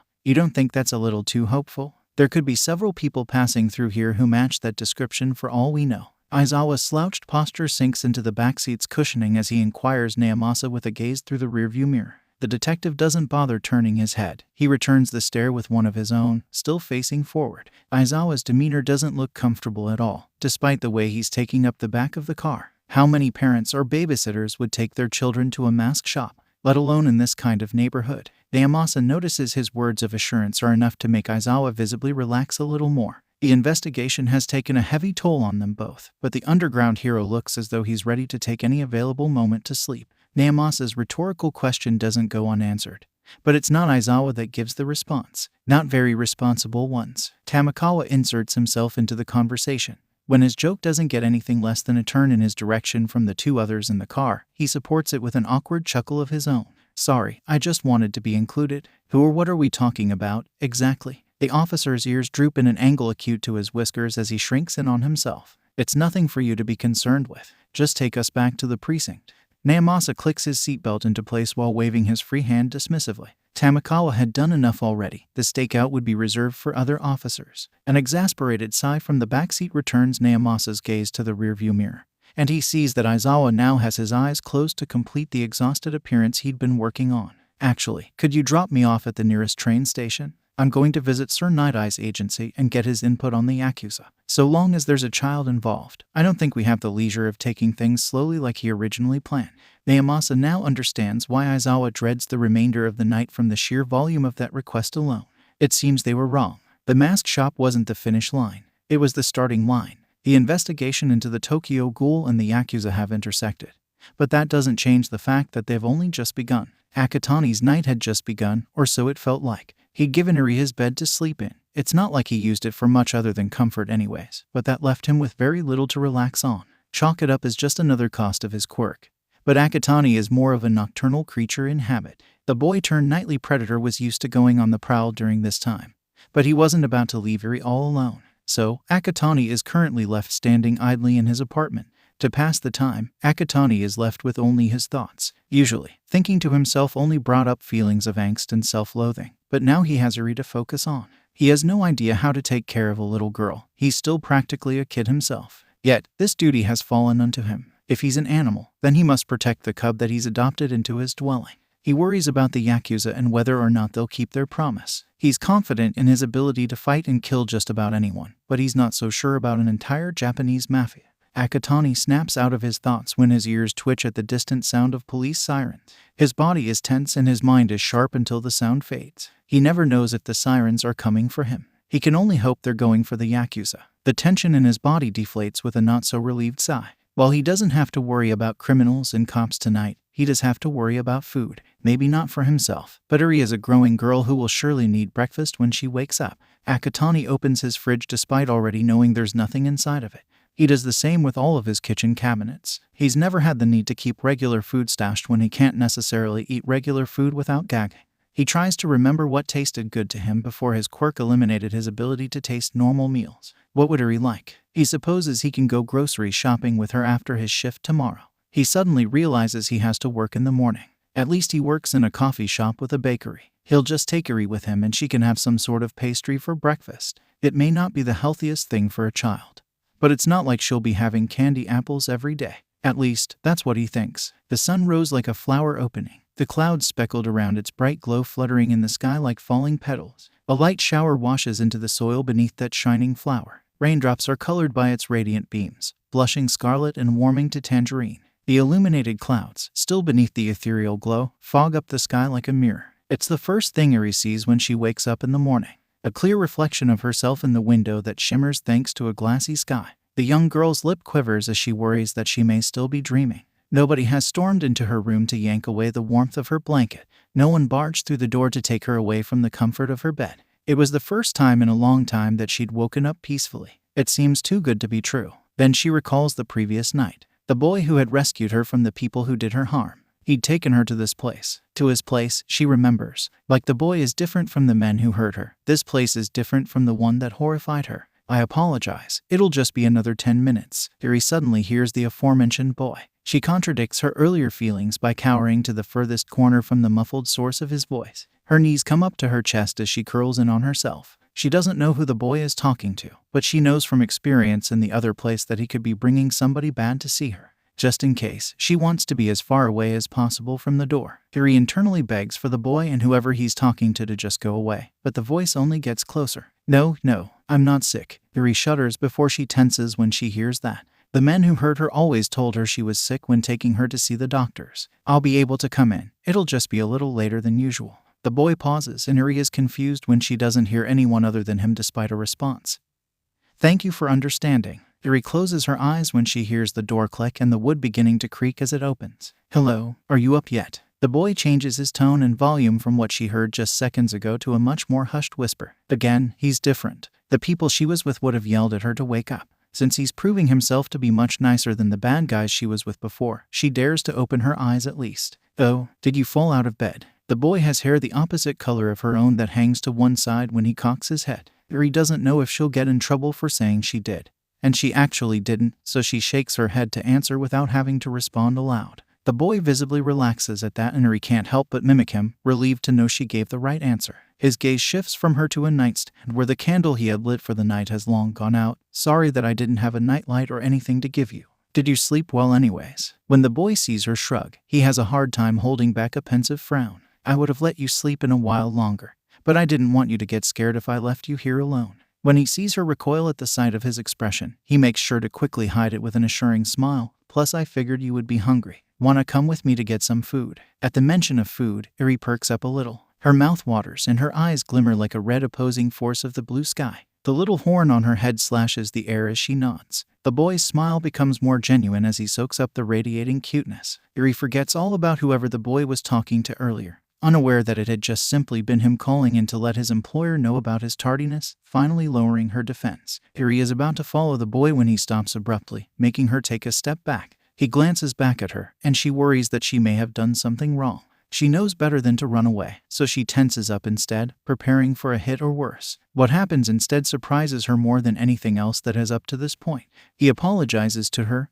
Sorry, Eri. I just realized I don't have any clean clothes for you either. It's just something we'll add to the shopping list." Eri has to hold back the tears that threaten to spill. Normally, right about now, the only thing that would be spilling would be her blood. She's so grateful for the kind boy in front of her that she wants to tell him so. Shyly, the little girl grabs the hem of the oversized hoodie he gave her last night, already content with it as a form of clothing and not needing more. "It's okay," is all she manages to squeak out. "That's more than enough." The boy's smile lights up brighter than the sun itself that greeted her this morning. Eri has to shield her eyes so she doesn't see him extend his hand for her to take until he says, "We should get going then." When she does see the hand waiting for her to take, she hesitates to take it. Anytime the masked man's hands touched her, she'd feel lots of pain. The boy notices and is about to retract his offer, but Eri braves the contact and surprisingly takes his hand anyways. Each of them content, they venture outside the apartment. Eri keeps her head down most of the time and the boy does most of the talking, but it's not a bad experience for either.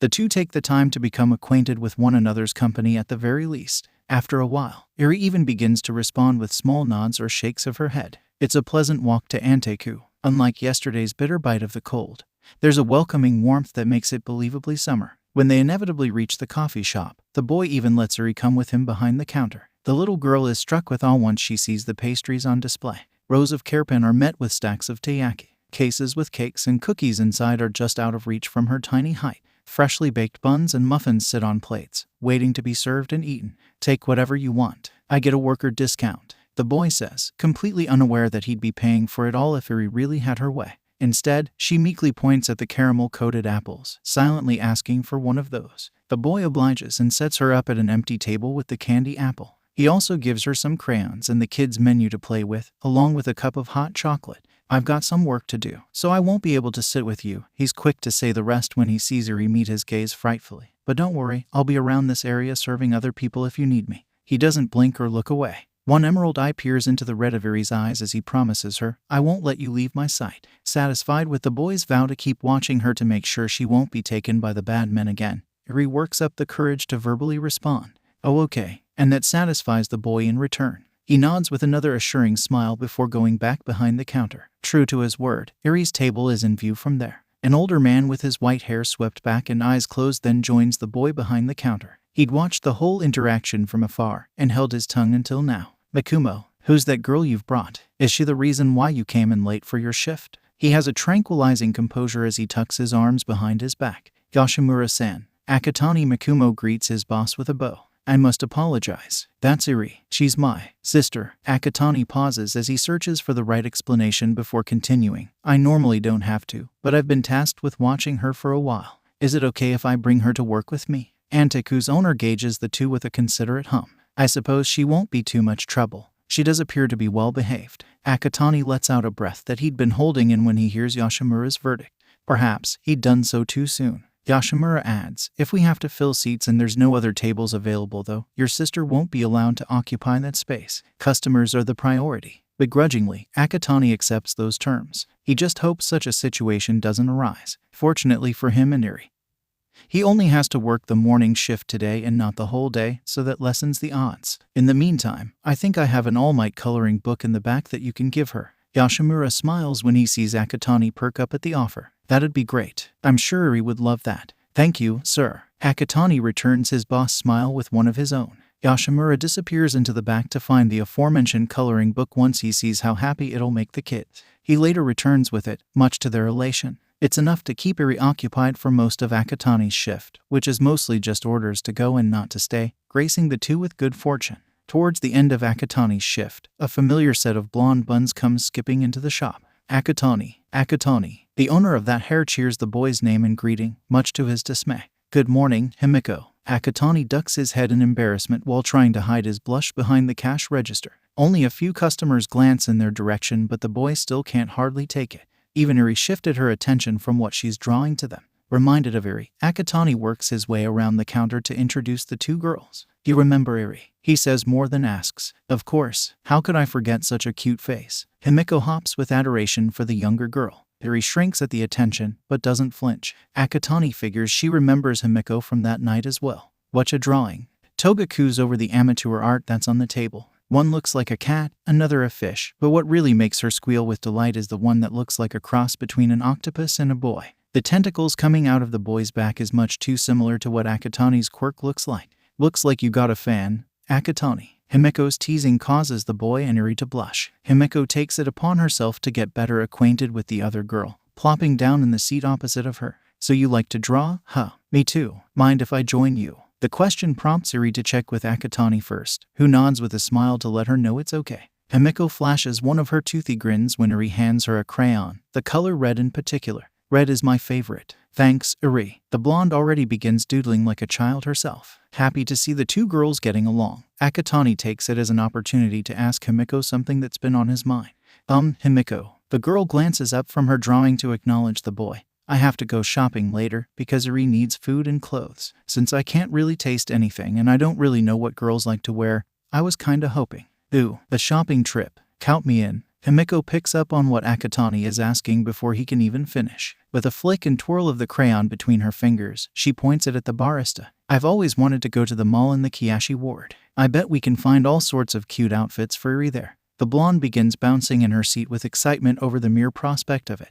𝐿𝐼 hums in both humble agreement and relief that he'll be getting a girl's opinion. He's not sure that he'd be able to do it without the help. But first, 𝐿𝐼 diverts his attention back to 𝐻𝐼. If that's okay with 𝐻𝐼, then that sounds great. The little girl glances up with uncertainty. Does that sound good to you? She takes the time to consider the proposition, not wanting to upset anybody based on her choice. Her tiny head flicks back and forth between 𝐵𝐼 and 𝐿𝐼 before bobbing in a nod. Great. 𝐵𝐼 startles her with a burst of joy before reaching across the table to take her hands in her own. We're going to have so much fun together. But that promise between girls causes 𝐻𝐼 to blush with a twinkle in her eye. The glee is contagious and 𝐻𝐼 begins anticipating the outing as well. Smiling in content, 𝐿𝐼 begins to back away. I have to get back to work now. You two keep each other company until I'm done and then we'll go. Okay. He's surprised when neither of the girls pout or complain about him leaving. They really are good for one another, he thinks. Once the boy goes to serve customers, 𝐻𝐼 goes back to admiring the drawing of 𝐿𝐼. Her toothy grin is complemented by a light blush. 𝐻𝐼, do you want to know a secret? The blonde looks up to see the other girl tilting her head in curiosity. As 𝐻𝐼 uses her red crayon to create a shape around 𝐻𝐼's picture of 𝐿𝐼, she giggles. Only after she finishes making the heart does she lean in to whisper her secret, I like 𝐿𝐼 too. The next couple of hours go by with 𝐿𝐼 being none the wiser as to what 𝐻𝐼 is telling 𝐻𝐼. All he knows is that they're both blushing and occupying themselves with each other, and that's enough for him. It's the first time he's seen somebody manage to make 𝐻𝐼 sit still. It's the first time he's seen 𝐻𝐼 open up to somebody other than himself. That's all he could ask for and that's all he cares to know or see. Once finished with his shift, 𝐿𝐼 folds his apron under his arm. Are you two ready to go? He asks the two girls while removing his name tag. Without hesitation, 𝐵𝐼 hops to her feet with the same amount of energy she had since this morning. 𝐻𝐼 is a little more hesitant to put down the crayon she's holding, but she nods her head in confirmation.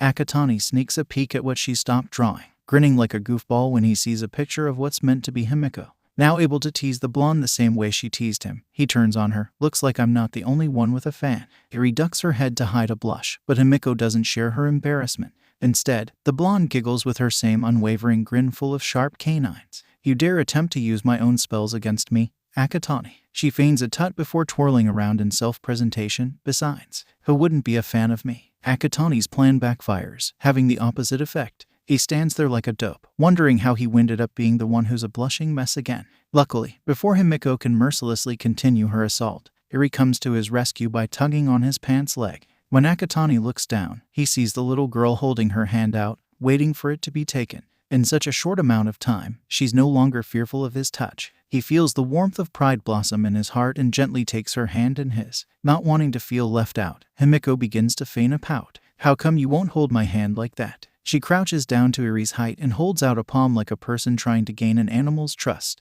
Will you hold my hand too, Eri? She bats her eyelashes for further dramatic effect. Eri glances up at Akatani, silently asking for permission. Wanting to assure her that 𝗵𝗃𝐽 is safe, he nods. Having already spent so much of the day with the other girl, Eri puts her trust in 𝗵𝗃𝐽 by lending her other hand.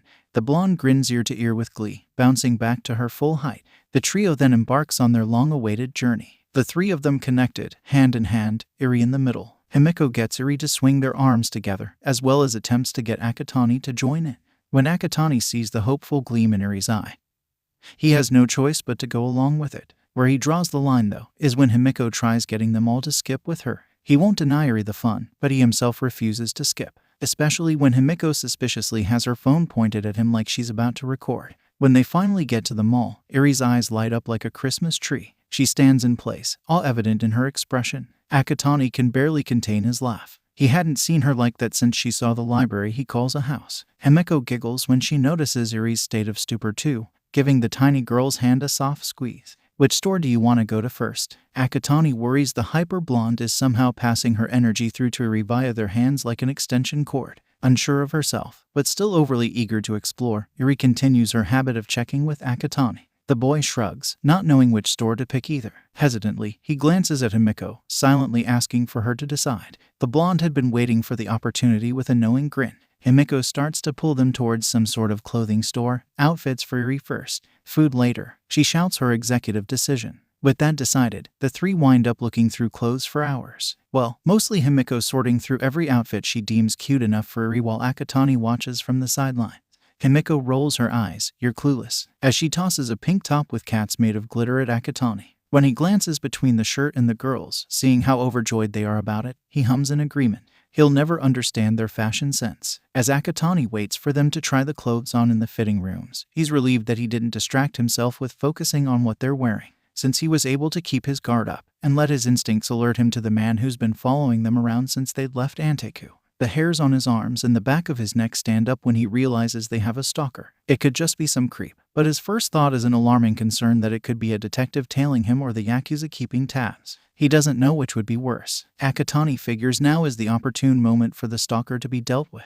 While 𝗵𝗃𝐽 and Eri are occupied, he'll lure the person into a trap and eliminate them, as not to worry either of the girls. Akatani begins by straying from the fitting rooms only slightly, planning on leading them to some place more secluded but not too far as to raise suspicion. Akatani begins to size the guy up. He's slim, which means he could be fast. Large circular eyes with heavy bags, something that could have to do with their quirk. Except, they also have a noticeably large mouth. A casual purple dress shirt and gray pants gives nothing about them away and would actually help them to blend into the crowd. Akatani grits his teeth since he's having trouble determining their danger level, but doesn't show any outward signs of aggression otherwise. Not yet. Not until he turns this next corner and uses an appendage from his 𝐒𝐻𝐽 to grab a trash can, so that when the stalker turns the corner too, he can throw the heavy metal cylinder at them. Except, when the stalker does follow along, they aren't struck by the object. Instead, they open their mouth wide and swallow it whole. Akatani's own eyes widen almost as large as theirs. Once he shakes off the initial surprise though, he's quick to release the other tentacles that make up his predatory organ.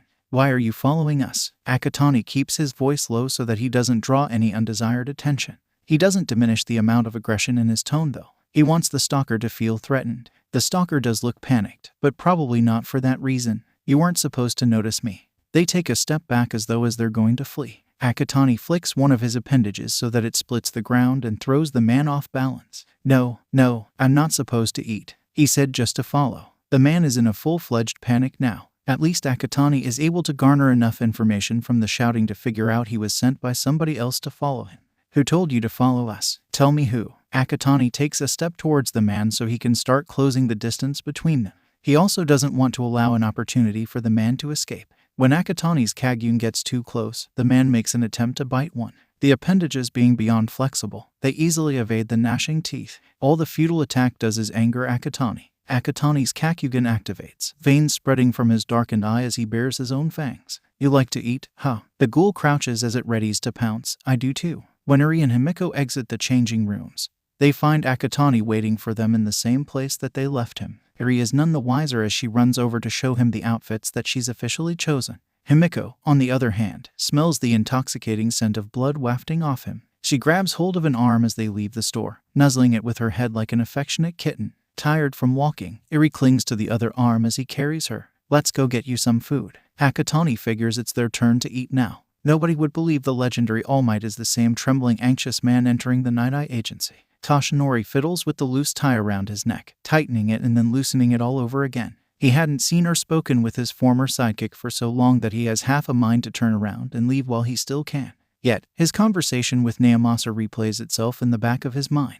That talk reminds him of what's so important that he took the chance of coming here. He needs to find a successor before it's too late. At the front desk is a familiar face, the pro hero called 𝗬𝗵𝗲 on account of his head that quite literally resembles a centipede. A scarf wraps around the man's neck, owning the look by making it appear like a centipede's tail. 𝗧𝗵𝗲 waves politely in greeting. I'm here to see 𝗵𝗲. Is he available? 𝗬𝗵𝗲 glances briefly at the calendar on his desk before returning his gaze to the fellow pro hero. He's currently in a meeting. That's all 𝗧𝗵𝗲 needs to hear to have an excuse in order to back out. I wouldn't want to be a bother. I'll come back another time. He cuts 𝗬𝗵𝗲 off a little too hastily while waving his arms in a manner far too exaggerated to be a lay. Not at all. But 𝗬𝗵𝗲 is quick to prevent the blonde from leaving that easily. He even stands up, in case he needs to chase the hero down. I'm sure sir would be more than happy to see you. As a matter of fact, his meeting is nearly over anyways. He gives some assurances before gesturing to the elevator. Feel free to head up to his office. 𝗧𝗵𝗲 is about to decline, but one look at 𝗬𝗵𝗲 tells him that whatever he says won't work. So, he swallows whatever words were about to leave his mouth, and he nods with a shaky smile instead. If you insist. The blonde is a nervous wreck all over again as he steps onto the elevator. He starts wondering if he should have taken 𝗂𝗵𝗲's advice and invited 𝗵𝗲 to coffee instead. Maybe a public setting would have put him more at ease. Then again, they wouldn't be able to openly discuss his search for a successor with potential eavesdroppers. He wonders if that'd be for the better. Maybe he should have started small and just caught up with one another first. To say the least, it was a long elevator ride up. When 𝗧𝗵𝗲 does reach Night Eye's office, he finds Bubble Girl seated out front. She's in the middle of writing something when she pauses and looks up to see him. The blue-skinned girl brightens with a smile as she greets him. Oh, what a pleasant surprise. 𝗧𝗵𝗲 returns her smile, but not her gaze. He's too busy trying to see who Night Eye is meeting in his office. I hear 𝗵𝗲 is already with someone. Is it okay if I go in or should I wait here? He asks the question with the hopes that she'll tell him to sit and wait. He prays for more time to prepare himself for the long-awaited reunion. Bubble Girl glances over her shoulder, peering into the office as well. The glass wall between them hides nothing. Sir Night Eye is indeed in a meeting with Shota Aizawa, the underground hero, Eraserhead. The contrast between Aizawa's scruffy appearance with baggy clothes and 𝗵𝗲's parted hair with plain office clothes is laughable. Night Eye happens to divert his attention from Eraserhead at that exact moment, taking notice of his new visitor. The stern expression on his face softens for a split second in surprise, but returns full force as he pushes his glasses back up the bridge of his nose. He motions for Bubble Girl to send 𝗧𝗵𝗲 in before returning his attention to Aizawa. I don't think it'll be a problem. Bubble Girl delivers the message verbally despite 𝗧𝗵𝗲 also watching the exchange. A bead of sweat rolls down the blonde's forehead in disbelief and betrayal of having his prayer shot down so brutally. Slowly, as though he were moving through molasses, 𝗧𝗵𝗲 musters up the will to grab the door handle. He treats the office like he's entering a lion's den, half-heartedly considering buffing up into his muscle form. He hears the tail end of the 𝗧𝗵𝗲 ceased production on the bullets recently. I doubt it's a coincidence. From Night Eye once he opens the door. Aizawa raises a brow at 𝗧𝗵𝗲's entrance, but 𝗵𝗲 doesn't turn his head in the slightest. We'll continue our conversation some other time, Eraserhead. Until then, I appreciate your cooperation and my agency will try to show the same hospitality. 𝗵𝗲 leans back in his chair as he brings his hands together, fingers crossing. That seems to be enough, because Aizawa doesn't show any complaints. The tired-looking underground hero simply shrugs and walks past Toshinori with only a small nod of acknowledgement. Once the door closes behind Aizawa, Mirai gestures to the empty seat across from himself using his head. Sit. It sounds too much like a command that Toshinori doesn't even attempt to refuse. The blonde is actually grateful once he does sit, since he's not certain his wobbly legs would have been enough to hold him up for much longer. What brings you by, Toshinori? Night-Eye prompts him to speak next. Toshinori can barely hold eye contact for more than a second as he tries to sputter out a response. It's been a while, Mirai. I am here about. I've begun searching for a potential successor. Night-Eye hums, whether it be due to musing for himself or an acknowledgement of Toshinori unclear. He then swivels in his chair, taking in the memorabilia that's decorating the office. Toshinori had been so anxious, he hadn't noticed it until now. All Might posters, statues, collectibles, snow globes, and all sorts of other merchandise covers every square inch. Toshinori remembers and understands why this news is so hard on his former sidekick. Mirai finishes his chair's rotation before digging into the desk's built-in filing cabinet. Now that you've come to your senses, I'll show you who I've already chosen. He lets the folder hit the desk hard enough that it'll fall open on its own. Wherever he goes, laughter is sure to follow. Toshinori peers at the folder's contents, surprised to see the same boy that Nezu had shown him. A third year named Mirio Tagada. The profile photo is promising. He has a muscular physique that should already be adequate to handle one for all. Like Toshinori himself, he's got blonde hair, a distinct face with a bright toothy smile. Still, Toshinori can't help but deflate more than he already has. He's not sure why, but he's not 100% sold on the decision made by somebody else. I would like to meet young Tagada before making any rash decisions. Toshinori settles on a compromise. It must be logical enough for Night-Eye, since he's nodding his head in understanding. Night-Eye presses the button on his intercom, leaning close enough to the mic to be heard. Bubble Girl, please send Mirio to my office immediately. Toshinori must show his shock in his expression this time since Night-Eye explains. I wanted to be certain of his worthiness before recommending him, of course. He interns here at my agency. Toshinori nods in mutual agreement. It's a heavy nod, one burdened with a lot of weight over their previous disagreements, but it moves with an understanding. Tell me about the boy. What else about him caught your eye? He wishes to inquire further about his former sidekick's recommendation before actually meeting Tagada himself. The thought crosses his mind that perhaps the reason why Mirai is so intent on this particular person is because, did you use your foresight quirk on him? Night-Eye dismisses the slight allegation with a shake of his head. Not to see whether or not he'd be your successor. He removes his glasses to clean them before continuing. The truth is, I saw a younger version of yourself in Mirio. His ambition, his smile, his sense of humor, even his power, already so strong, and he uses it responsibly. A sufficient candidate that's ready now, in case there is no later. Toshinori takes a look at the picture of Tagada, noting the visual similarities between the boy and himself as well. It's important for a hero to have a smile that can put everyone at ease. At least, that's what Toshinori believes. He sighs, completely understanding Mirai's rational reasoning, but still not completely convinced. You said he already has power. He will already make a great hero. Why not give another person the same chance that was given to me? To get stronger. He clenches his fist and stares at how weak the frail skeletal hand is compared to when he's punching villains with his muscle form. There could be somebody worthy out there who doesn't have the means to be a hero, but does have the heart and desire. Mirai huffs, and Toshinori can't help but assume it's in disappointment. But Mirio is ready. He can become your successor today and be ready today. What if All For One were still alive? Toshinori flinches at the mention of the man who murdered his own master. What if he were to return tomorrow? Or someone as powerful? If you aren't enough, then Mirio would be. Somebody else who isn't prepared now would be a waste. This isn't an investment, Toshinori. Toshinori keeps his hand closed into a tight fist, returning his gaze to it. It's so small when he isn't empowered. It's a gentle thing, almost childish in size. Yet, it's clenched into a fist. It'll punch and fight for justice regardless of how strong it is. Sometimes the world needs a tender touch too. My master allowed me to grow into my power. I didn't become All Might in a day. Mirai opens his mouth to retort but stops short when he sees Toshinori has more to say. A first year could be nurtured given time. A first year has a lot to learn about heroics. A third year has already grown into the hero they're going to be. There is nothing more that you or I will teach them that can change that. Night-Eye frowns, but doesn't have any argument to challenge that. In truth, he's too dazed by the reminder that Toshinori can still be wise at times. He'd forgotten that the man in front of him had been his mentor at one time.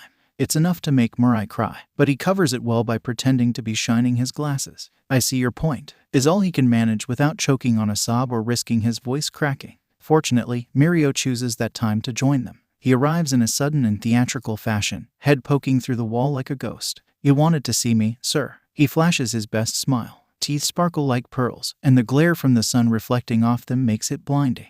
𝗧𝗵𝗲 is startled by the strange sudden appearance of Mirio's head in a wall, but 𝗵𝗲 is used to these kinds of antics. "Yes, please use the door this time. You wouldn't want to wind up naked in front of 𝐿𝐼𝐺, would you?" 𝗵𝗲 only directs his attention from the corner of his eye. 𝐿𝐼𝐺. Mirio quickly glances around the room, passing over 𝗧𝗵𝗲. Rather than explaining now, 𝗵𝗲 thrusts a thumb at the door. "You'll see." "Yes, sir." Mirio doesn't delay or linger to question further. He vanishes just as quickly as he appeared. Once alone again, 𝗧𝗵𝗲 raises a brow as he asks, "Naked?" A drawback of his quirk, 𝗵𝗲 rests a hand on his forehead with the temptation to drag it down to his chin. That may not have been the best first impression, but he also knows that 𝗧𝗵𝗲 likes to keep an open mind that will tolerate such an odd introduction. It's just the rest of their meeting that needs to go well. When Mirio returns, this time walking through the door like a normal person, 𝗧𝗵𝗲 can see the boy's hero outfit.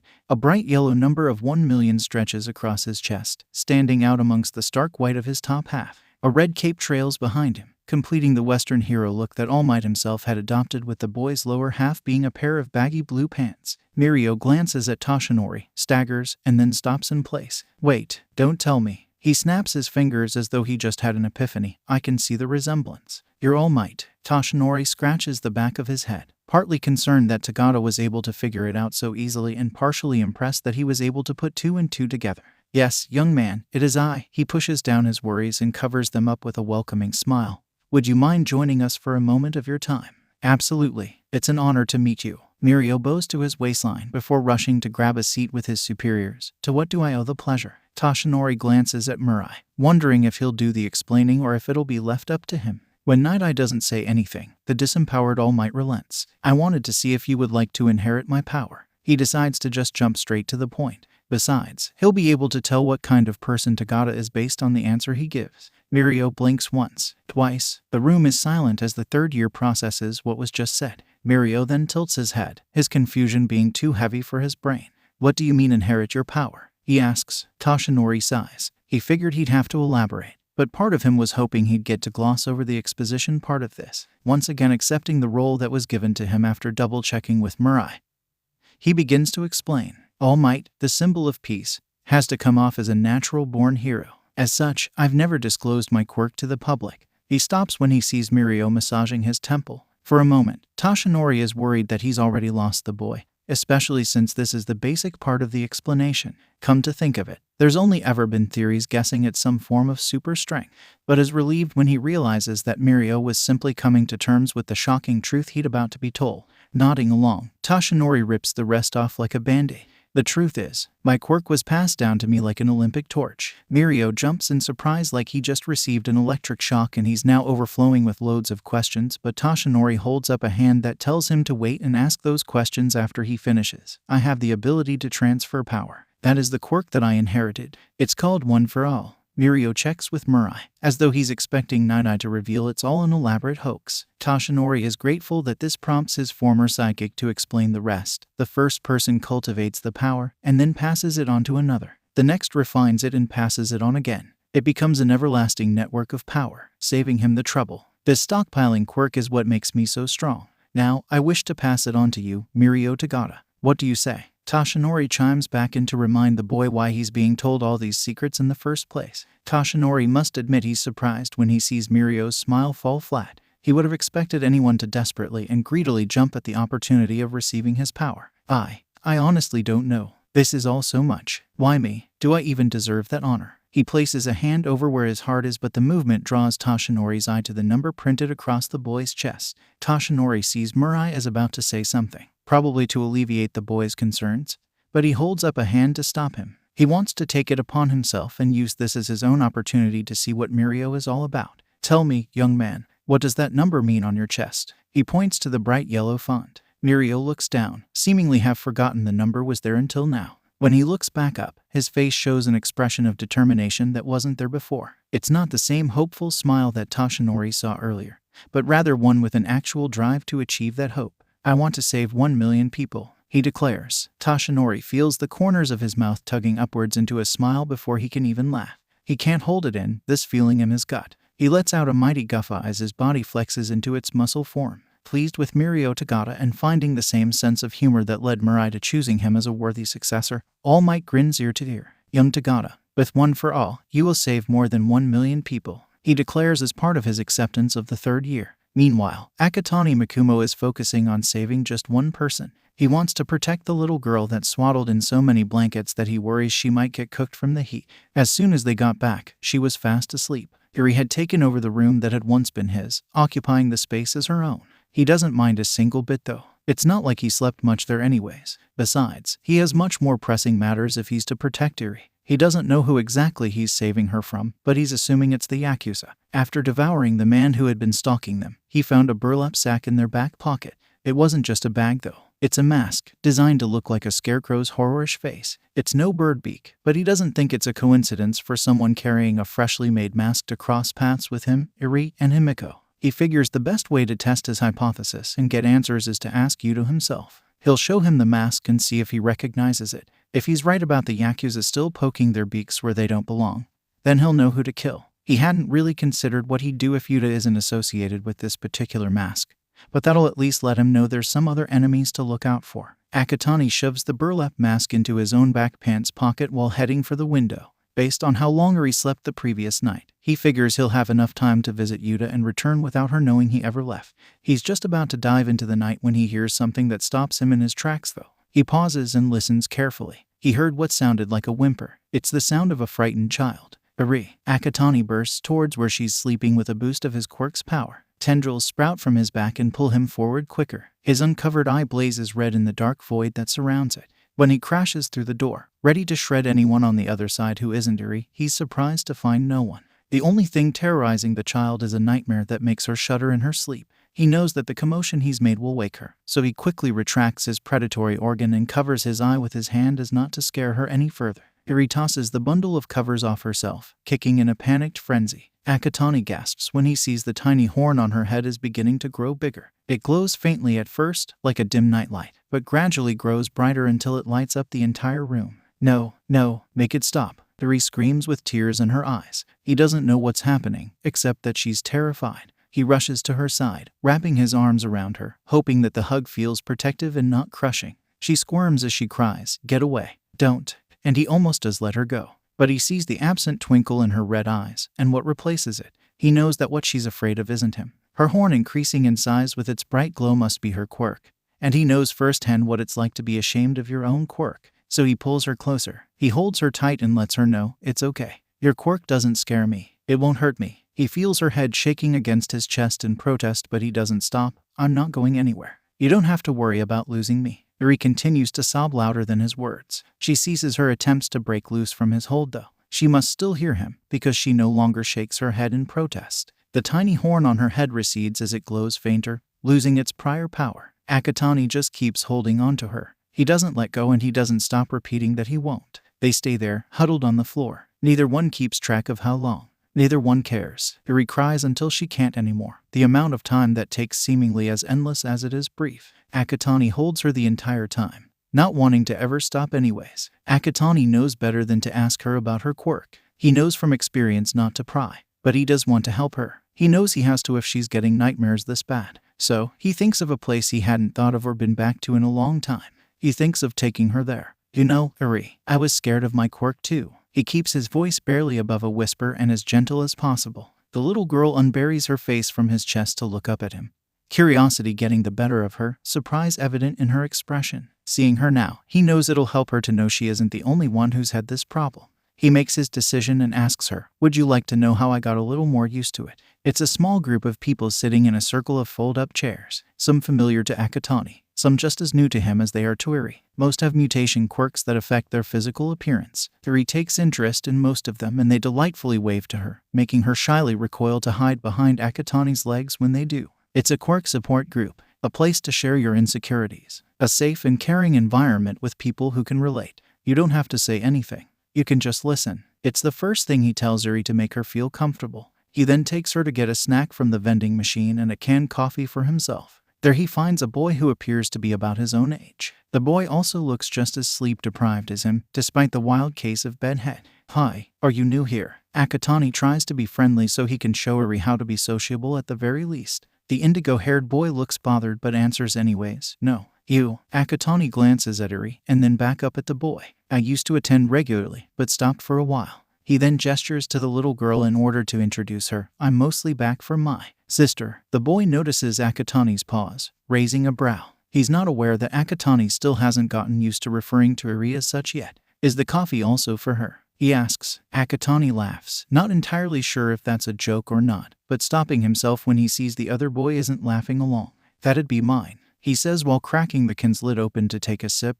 Can't live without it. Despite not getting the subtle inside joke, the boy still smiles. I can relate. He brandishes his own can of coffee before adding, I'm Hitoshi 𝗫𝗠𝗀, by the way. Nice to meet you, 𝗫𝗫𝗀. Akatani smiles in return. I'm 𝗵𝗃𝗲. He gestures to Eri again.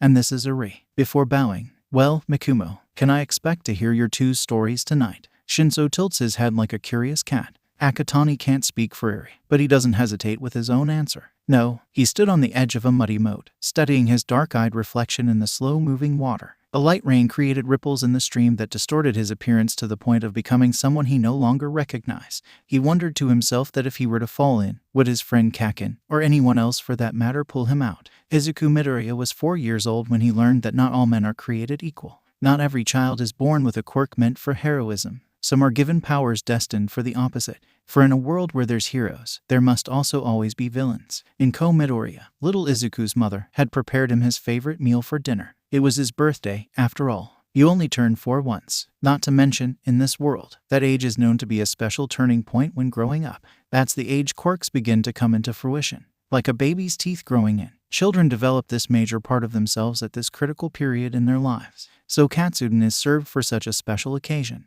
The panko breaded pork chop and rice with onion-loaded eggs wafted with steam. The aroma was normally one that would have little Izuku salivating. In that moment, though, the stench was worse than when he had to take out the trash. The 4-year-old had to cover his mouth to keep himself from vomiting, but couldn't prevent a dry heave. Sweetie. 𝗏𝐻𝐽 looked up from her own plate, having heard the sound coming from her son. Yet, she remained oblivious to the reason for the noise he made. The younger Midoriya was good at hiding his displeasure from her, faking a wobbly smile. Seeing he hadn't touched the food, though, she did have the motherly instinct to at least ask, is everything all right? MHM. He nodded his head frantically, like the over-exaggerated gesture would convince her better that way. Then, he braved a bite of the food that smelled so horrendous to him. If he was on the verge of puking before, now he had no choice but to let it all out. The rice felt like maggots squirming on his tongue. The pork chop tasted raw, and the breading ground his taste buds like gravel. Izuku. 𝗏𝐻𝐽 shot up from her chair so that she could hurry over to the other side of the table. Motherly concern had her checking him for a temperature and scheduling a doctor's appointment before he could try allaying her. She hadn't considered the food was what had caused him to throw up. She had thought something was wrong with her son. She was right, Izuku Midoriya would have thought bitterly. Had he known better at that time? It was unassuming at first. Initially, Izuku had only lost his appetite. The taste buds in his mouth had simply started to reject the flavor of his favorite foods. Not even his mother's katsudon was appealing to him anymore. Even the doctor's appointment gave no indication to what his quirk would turn him into. There, the examination showed no other symptoms. His quirk was considered a dud. If only the doctor had looked closer. Then what happened after may have been different. Izuku made the mistake of telling his childhood friend, Katsuki Bakugo, about his quirk. Compared to the other boys' exploding palms, it was clear who stood at the top of the food chain. Young Bakugo scorned young Midoriya. What a worthless quirk. You could never be a hero with something as useless as that. Believing the lack of taste in his mouth was all there was to it. Much like the doctor, the boy was wrong. They would just realize it too late. See, come on, Kakin. I can still be a hero too. Izuku desperately tried defending himself against his friend's shrewd judgment. Katsuki sneered like the other boy had just insulted him. You think you can brush shoulders with me when your quirk is worse than something that'd be given to a side character? He scoffed before being joined by other crude children in the classroom. You're not even good enough to be a sidekick. All the kids laughed and ridiculed Izuku for his quirk. You would have been better off being born quirkless. One of them had bellowed in between giggles, as cruel as it sounded to little Izuku at that time. Neither child knew how true that statement was. In that moment, Izuku foolishly prayed to whatever god would listen that his power become stronger than it already was. His prayer had been answered, but not by God. Whether it was late to manifest, laying dormant, or there all along. The darker side to Izuku's power climbed to the surface. It happened when Katsuki scraped his knee while they were on the playground.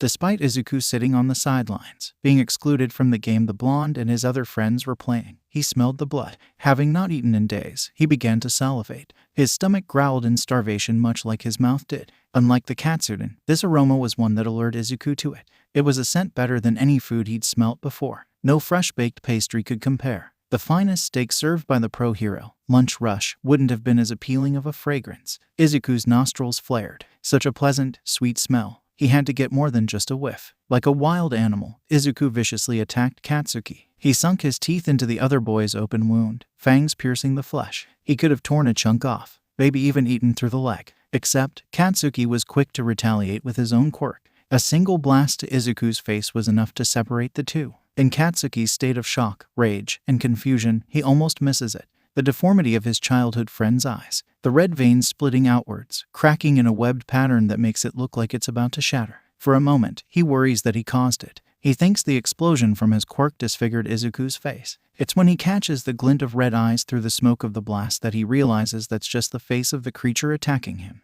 What was hunched over, ready to pounce on Katsuki like he's prey, wasn't Izuku. From that moment on, a ghoulish instinct had taken over. A drive to feast on human flesh compelled the boy to just dig in already. It took every ounce of willpower not to. It took all he had not to become a villain. Izuku hadn't given up by that point. He pretended to be sick in order to get out of going to school. Locked himself away in his room like a caged beast. He fought against his impulses all that he could. He fought to stay alive, as though he could overpower the ghoulish thing within him. He didn't dare tell anyone about the nagging temptation residing within him though. Even if it meant getting help from others if he did.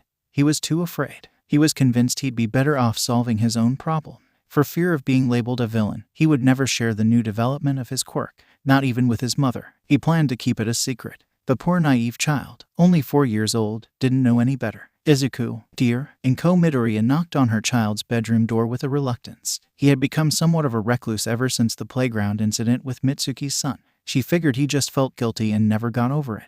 I know you said you didn't like it anymore, but it's been a while since you've tried. I thought I would make katsudon tonight. Wanna just try to eat it? It had been so much easier to solve these situations by making him his favorite dish. She didn't know what to do when that no longer worked, so she just kept trying. A pointless attempt to fix things, much like her son's. After he didn't answer, she solemnly hung her head. I'm going to make it anyways. It's here if you want it.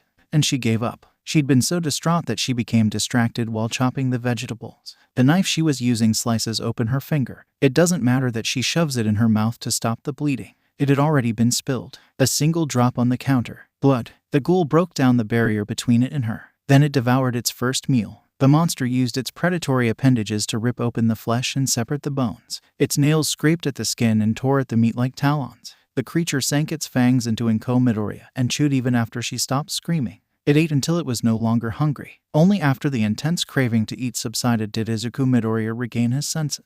But by then, it was too late. He didn't even recognize the empty husk laying in the middle of his kitchen. The child's wails that echoed his mother's did though. The tears that hit the floor washed away the blood. But not the haunting memories. He remembered the red sea that flowed into the valley he had created. The crimson cloud of his eye doesn't cover it. It's unhidden from him. He only has his reckless behavior to blame for it. Henceforth, he named the ghoul 𝗏𝗏𝗏. A cat as black as the night itself creeps along the narrow top of a brick wall, its wet fur glistening in nature's shower as rain falls in 𝗵𝘃𝗏. A powerful beam of light sweeps down from above, momentarily illuminating the feline's depthless eyes, the void's bottomless pit twinkling in the harsh glare. The light then sweeps down and past the animal as quick as it arrived, a thrum of muffled turbines accompanying the moving illumination. The searchlight came from one of several patrol dirigibles crisscrossing the wet surface of a glassy sky. From up above, the city seems quiet. However, the officers within the blimp know better than to be deceived by a night in the Tokyo Ghoul's hunting ground. The ghoul is a silent but lethal predator, not a pack hunter that howls at the moon like a wolf. It's more than capable of catching its prey alone, stalking such prey so stealthily that the tranquility is eerie. The officers know just how elusive this hunter truly is. To go this long without being caught proves as much. As one of the officers pilots the rigid aircraft, another wears earphones connected to a console that controls an array of audio surveillance equipment. The state-of-the-art electronics are channeled into a unit attached to the blimp's undercarriage. Just coming hot off the assembly line and primed off the experimental stage, the gear can detect such occurrences as a voice raised in distress or a scream, often before visual contact. However, just in case, a pair of military-grade binoculars that are connected by a heavy cable to a control unit rests on standby. The bulky frame has several electromechanical additions that allow the lenses to utilize a modified infrared light, specifically meant to peer into the darkness. Only the best for the magnitude of this stakeout has been supplied to the officers. They had originally started by simply sitting around on the streets, parked in a police cruiser. When they bore no results, they took to the skies. A searchlight procures no more subtlety than a patrol car, but it does make whatever is lurking in the dark have a harder time hiding there. It's like switching on a big nightlight to expose the monster under the bed. The blimp continues soaring across the night sky, just beneath a rolling layer of clouds lit from beneath by the silvery lights of the city. Down below, a creature more nimble than the cat glides through the dark, slick streets over which the dirigible had just passed. The creature of the night's destination is just as easy to miss. Among apartment buildings and the occasional supermarket or diner, a small structure made from brick looks to be tucked away in something of a small alley. The only sign of it not being vacant are the glass door and the red glow of kanji hung above it, reading closed. However, the interior proves to be vastly different from the exterior. Neon lamps create a well-lit array of masks, the presentation having an appearance that would have one believe it all belongs in a museum. The Nightwalker brushes by the displays, not even sparing a single one of the art pieces a glance. It seeks the maker, not what they've made. The designer of the disguises is in the back of the building, dwelling within the staff room. Supplies are kept in storage there. Tool cabinets and hangars containing equipment that ranges from small screwdrivers to a large lathe. The back space is poorly lit compared to the front that's meant for customers. The sole light source comes from a single fluorescent bulb aimed above a workstation. Strings and wires cover the desk and make a messy workspace. That's where the shopkeeper sits on a stool, completely oblivious to what lurks in the shadows. It takes the ghoul announcing its presence for the craftsman to notice. 𝐒𝐬𝐫 holds an unlit cigarette in his hand, gaping at who's standing in front of him, but more so at what they are holding in their hand.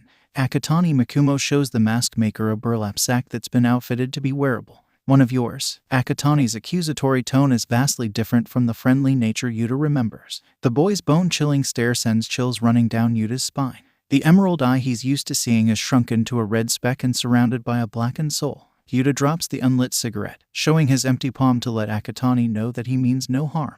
How did you get that? He nearly swallows his question before he can ask it. The gulp is reserved for afterwards, so that he doesn't ask anything else in his state of panic. I took it off the corpse of a guy who was following me, 𝐒𝐬𝐫, and 𝗵𝐼𝐽 around. 𝐒𝐭𝐚𝐲 recaps the events of how he got the burlap sack before tossing it into 𝐒𝐬𝐫's lap. Now tell me, is it one of yours? 𝐒𝐬𝐫 looks down at the mask that's resting on his leg. He doesn't need to see it up close to know it is indeed one that he made, but he humbly uses the excuse to avoid making eye contact with the intimidating being that's standing over him. Why yeah, it's one that I made for the Yakuza. The stitched smile is one that he had threaded himself. 𝐒𝐬𝐫 is almost too afraid to lift his head. He feels as though doing so would mean looking death in the face. The way 𝐒𝐽𝐽 had presented himself was akin to that of a king cobra using its hood to look bigger or a rattlesnake coiling up with its tail shaking. When he realizes he's still alive to be able to mull over a decision though, he's able to gather enough courage. Taking a deep breath, he forces himself to look up. 𝐒𝐽𝐽 is staring at the stub where 𝐒𝐬𝐫 is missing an appendage. The red orb is gone and the darkness is receded, his eye back to normal. He gestures to the absent arm. Did they do that to you? 𝐒𝐬𝐫 lets out the breath that he had been holding, relieved that 𝐒𝐽𝐽 is showing concern and not disdain for him. He then realizes the question that he was asked, anxiety returning full force again. Yes, but it's okay. 𝐒𝐬𝐫 gets off his stool so that he can get close enough to 𝐒𝐽𝐽 to place an assuring hand on one of the boy's shoulders. There's nothing to be done about it. 𝐒𝐽𝐽's gaze hardens more, if that's even possible at this point. The hands at his sides clench into fists, tightening until they shake from the amount of pressure being applied. They've crossed a line. He growls as his anger bubbles to the surface. He's a volcano waiting to erupt. 𝐒𝐬𝐫 sees this and squeezes 𝐒𝐽𝐽's shoulder in an attempt to keep the boy grounded. Hey, listen to me. There's nothing you can do about it. Just let it go. 𝐒𝐽𝐽 pulls away, shaking 𝐒𝐬𝐫's hand off his shoulder. You're wrong. I can kill them. Every last one of them. His eye begins to morph into its predatory state as he loses control of his emotions. I'll kill them all. Spittle flies out of his mouth as he begins to salivate. I'll eat them alive as I rip them limb from limb. 𝐒𝐬𝐫 frightfully steps back, taken further aback by the sudden change in the boy he had considered to be kind-hearted. Remembering how timid 𝐒𝐽𝐽 was when they first met though, he's able to find the bravery to not let that fear stop him from being there for that boy. Calm down. He spots the coffee maker he had turned on minutes ago from the corner of his eye. Have a cup of coffee and consider what you're doing first. 𝐒𝐽𝐽 breathes heavily, not quite leveled out yet, but doesn't turn him down. 𝐒𝐬𝐫 takes that as a sign that the boy is willing to listen. He grabs the pitcher from the brewer and pours the two of them a couple of cups. 𝐒𝐽𝐽 accepts his cup, taking a sip of the tepid coffee. Yuta drinks some of his own, treating it like liquid courage. He only wishes there were alcohol in it. They didn't keep their word. They didn't leave Miori alone.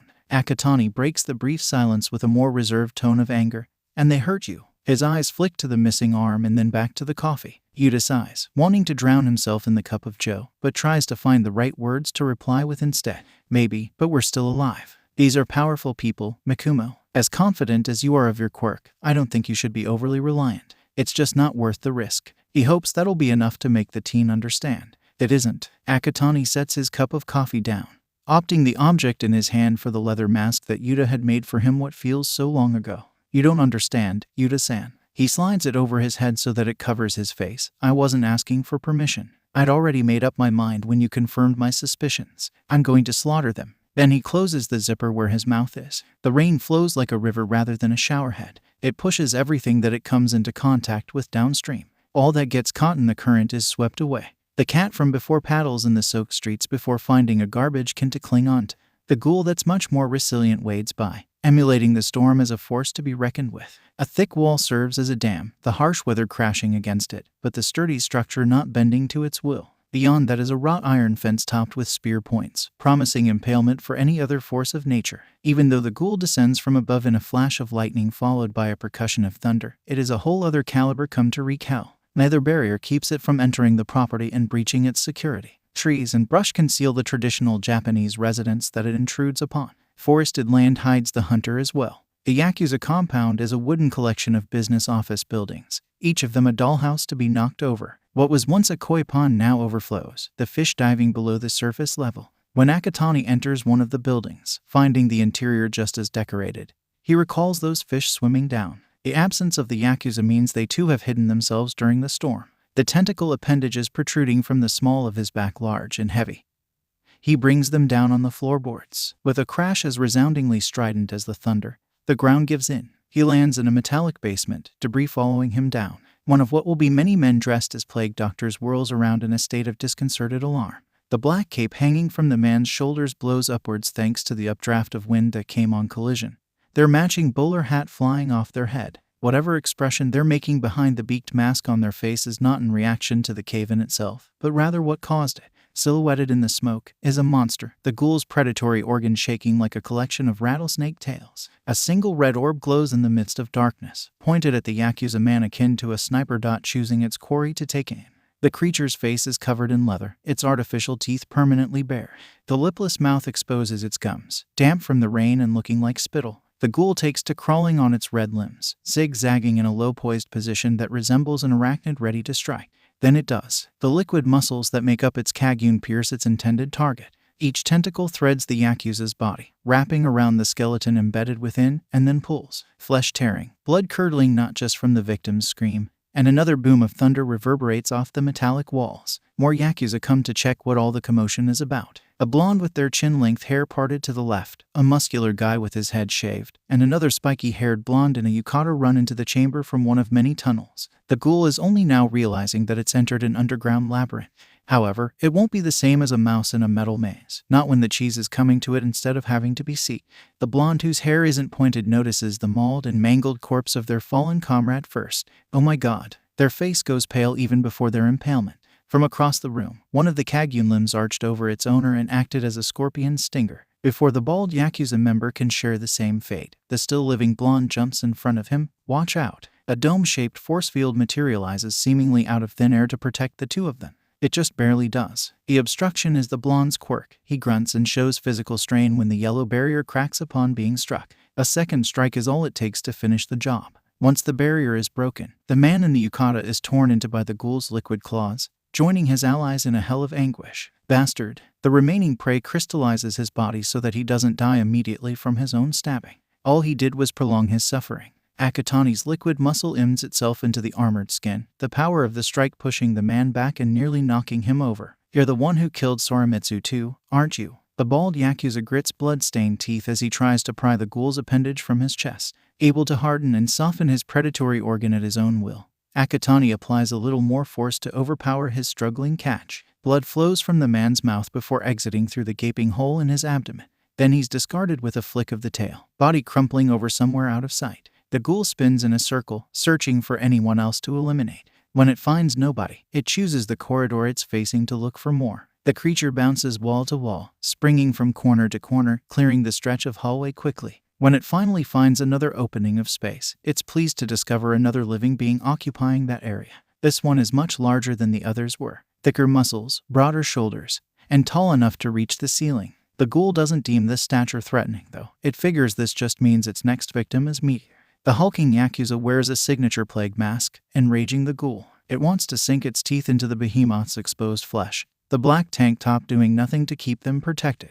But a fist the size of a bulldozer overkilled by added knuckle dusters comes barreling towards 𝗂𝗃 before he can make the first move. He's forced to leap over the punch in order to avoid it, the metal gloves augmenting the missed strike, preventing him from returning the favor just yet. When he lands behind the oversized man, he regains his footing immediately, readying himself to dodge or attack. An intruder. What a drag. The giant groans in complaint while spinning around to face the trespasser that just jumped over him. 𝗂𝗃 crouches low when he sees the mountainous man reaching for him a second time. Come here, you little twerp. But the brute doesn't realize he's just backed the ghoul into a corner like one should never do with a dangerous animal. 𝗂𝗃's appendages lash out, slashing as a pair of claws. They slice through the Yakuza's thick fingers, the digits dropping to the ground with heavy thuds. Only then does the giant pull back their hand, but by then it's too late. After a cross between a scream and a curse, the Yakuza grabs his hand that's sopping with blood, reeling in pain. 𝗂𝗃 pulls the tab on the zipper of his mask, going for the jugular next. However, the brutish being manages to put the mass of his arm between his throat and the killing blow before the ghoul can sink its teeth in. Instead of biting the man's neck, 𝗂𝗃 gets a mouthful of the giant's elbow. The behemoth growls more than the animalistic boy who doesn't let go regardless of missing his intended mark. The brutish barbarian uses this as an opportunity. His other arm free, fingers still attached, the Yakuza grabs the ghoul who unknowingly made themselves an easy-to-catch target. By latching on with his teeth, 𝗂𝗃 forfeited his mobility. Now the giant can use his quirk on the boy, having met the qualifications for activating it. The touch-based power begins siphoning 𝗂𝗃's stamina. 𝗂𝗃 can feel his vitality being stolen, his strength to struggle against the Yakuza's grip lessening. Meanwhile, the muscular man increases in size, veins bulging as they pump pure power into his system. Unharmed, but disoriented, 𝗂𝗃 twists for leverage some more. Despite maneuvering to free himself, he still can't muster enough energy to do so. That must not be enough to satisfy the Yakuza. The giant wants to pay the boy back with equal pain. So the Yakuza puffs and draws his anaconda arms tight around 𝗂𝗃's waist until he's able to clasp his own wrist. You should have known better to pick a fight with me, kid. The beaked brute breathes into the ghoul's face. The ghoul hisses as it pushes down against the elephantine forearms, but the grip remains locked. Seeing there's still some fight left in his opponent, the Yakuza squeezes tighter. 𝗂𝗃 wants to argue that the instigator was the shy 𝐒𝐵, but having the air forced from his lungs, the only comeback he manages is another shrill seethe through his bared teeth. The Yakuza isn't the only one who can regain their stamina by taking from others, though. The ghoul bites into one of the biceps attached to the arms that are currently crushing it in a bear hug. Except this time, instead of keeping his teeth embedded or releasing, he viciously whips his head back with immense force. The motion rips a chunk of flesh from the giant's equally ginormous arm. The ghoul then swallows it, barely bothering to chew. The humongous Hulk roars in a cross between agony and rage, but doesn't loosen his hold. They'll come to regret that, when the ghoul goes for seconds and thirds, a fourth bite, a fifth. When 𝗂𝗃 finishes ripping a sixth piece of meat from the Yakuza's chunky arms, that's finally when the Goliath has enough. He lets go of the boy, cannibalizing him, never ceasing his anguished screams. Free from the giant's grasp at last, 𝗂𝗃 performs a backflip to put space between the two of them. 𝗂𝗃 lands, one hand to the ground, ready to spring back into action already. The Yakuza staggers a step, but otherwise flexes with the adrenaline pumping through him. Neither spare another second. They're both running on a cocktail of bloodlust and vim vigor. They come at each other swinging. 𝗂𝗃 blocks the giant's thick arm before slamming a right hook into their plague mask. The Goliath keeps his skull pointed straight ahead, not even turning to absorb the impact. Wrapping his beefy arms around 𝗂𝗃, the giant tries to overpower and tackle the much smaller being. The ghoul holds its ground, pressing its hands against the wide shoulders of its larger quarry and pushing. Tendrils slam into the ground and stab themselves into the Yakuza, providing the extra shove. Each male strains, trying to force the other back and prove themselves the alpha. Neither would bend, but the ghoul's conviction proves greater, aiding in its efforts. The soles of the Yakuza's oversized shoes would soon be scraping along the ground. The Yakuza yells as he starts to lose the grudge match, realizing he'll have to forfeit it or lose. Maintaining his grip, the giant hurls them both sideways, bringing them crashing to the ground. They roll, and the massive man uses his greater weight to force 𝐒𝐭𝐻𝐻 beneath him. Holding his enemy in place with one elephantine arm, he pounds away with the other. The first punch catches 𝐒𝐿𝐻𝐻's nose and bounces the back of his skull against the ground. It only made the ghoul angrier, outmatching the 𝐒𝐻𝐻 in that regard at the very least. After that, each time a fist came down, 𝐒𝐿𝐻𝐻 twisted his head out of the way and jabbed, alternating his left and his right. He connected 4 times for every one of the behemoth's glancing attacks. When the gargantuan Goliath picked up speed, the ghoul matched him. Finally, that beak started to split, the skull beyond turning this way and that. Realizing he was losing, the 𝐒𝐻𝐻 tried attacking with both hands. Seizing the opening, 𝐒𝐻𝐻 folded his knees to his chest and shoved his feet into the man's abdomen. Sure enough, that hefty torso rose, free of the weight. 𝐒𝐻𝐻 manages a backwards somersault with the help of his extra limbs. Before the 𝐒𝐻𝐻 enforcer can raise his mighty arms to block, 𝐒𝐻𝐻 lands a solid slash across his chest. The tank top rips in half, exposing the man's bare chest. They go at one another for one final round, this one a wreck, both of them welling with bruises. 2 feral animals tear into each other, punching and kicking as they brawl, no longer caring what they hit as long as they hit something. The ghoul coils itself around the massive man, constricting its tails and giving the 𝐒𝐻𝐻 a taste of his own suffocating medicine. Losing his advantage, the bigger being succumbs to the beating and drops to one knee. A final whip from one of the ghoul's tails strikes the giant's head harder than a gator's would have. His huge form rocks one way and then the other. He reaches desperately with a fingerless hand for one of the hallways, crawling towards it only an inch before landing face down. The ghoul senses other presences coming from that direction, raising its head. Indeed, 2 newcomers step into the ring. Did you see that? 𝗧𝗵𝗲. This guy looks like the real deal. He brought down 𝗬𝗂𝐴𝐵. Another beaked bastard gleefully slams his brass knuckles together. The one he was talking to, 𝗧𝗵𝗲, wears a white raincoat with the hood drawn up. It shielded him from the blood splatters, tiny red specks evident on the fabric. Don't get carried away, 𝗵𝗲. He only gets halfway through warning his comrade before a tentacle from the ghoul thrashes him. Slammed with immense force into the wall, ceiling, and then ground, he's broken like a panada with intestines pouring out instead of candy. 𝗵𝗲 bursts into laughter, not seeming to care for the grotesque murder of his partner. He's too fired up by the prospect of fighting the opponent in front of him to care. Oh yeah, finally, someone to fight who I can stake my life on the line with. He celebrates prematurely before rushing at the ghoul with all of his eagerness. Give me the thrill that I seek. Satisfy me. 𝐒𝐻𝐻 doesn't budge from his position to kill this one either.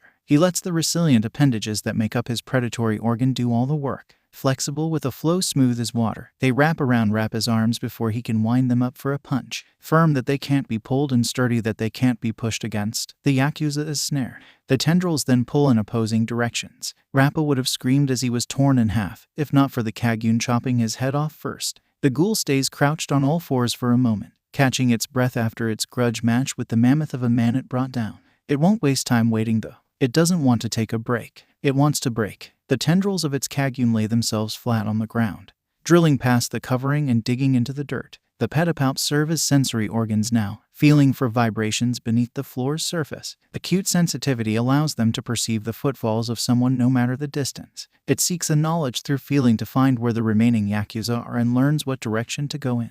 Removing its tentacles from the floor first, the ghoul primes itself to hunt, then bolts down the corridor it knows has more prey. The tendrils that sensitively felt for it now become sturdy footholds for it to bound across the halls. The predator salivates at the corners of its mouth as it draws closer to the yummy 𝐒𝐻𝐻. Another plague mask. This one white, identifies the being as short as 𝐒𝐻𝐽. It's another one of those beaked 𝐒𝐻𝐻 bastards. Their black bodysuit does nothing to protect them from the ghoul's bite. It comes out of nowhere, the prey foreseeing its sudden demise. A jaw strength as strong as an alligator's element of surprise shreds the man in half. It's a sudden strike with an immense bite force, not unlike the land lizard surprising a gazelle, or in this case, a buzzard. The 𝐒𝐻𝐻 lets out an ear-piercing cry as they're torn in half. The scream alerts a long-haired man despite their drunken state. The alcoholic staggers, letting the beer bottles in their hands fall from their grasp, not because of how plastered they are, but because of the gruesome instantaneous murder they just witnessed. 𝐒𝐻𝐻 can tell there's a horrified expression behind the plain mask they have on, the fitted drains serving as eyeholes letting him see how wide they are. For a fleeting moment, 𝐒𝐻𝐻 feels a sensation of vertigo, like he's the one who's buzzed. It doesn't stop him from taking out the long-haired man too though. Once he does, the dizziness fades. After that fast-feeding frenzy, it almost doesn't stop there, especially with the personal vendetta it has against the remaining beaked 𝐒𝐻𝐻. The ghoul has enough self-restraint to stop itself though. It wants this final one to suffer a little more than the others first. The leader of the 𝗧𝗵𝗲 stares at the mess 𝐒𝐿𝐼 has made with bewildered disgust. His green bomber jacket is speckled with blood from his subordinates, making him discard it in a germophobic panic. The surgical face mask 𝗂𝐿𝐼 had seen him in last has been replaced by a magenta bird beak embroidered with gold.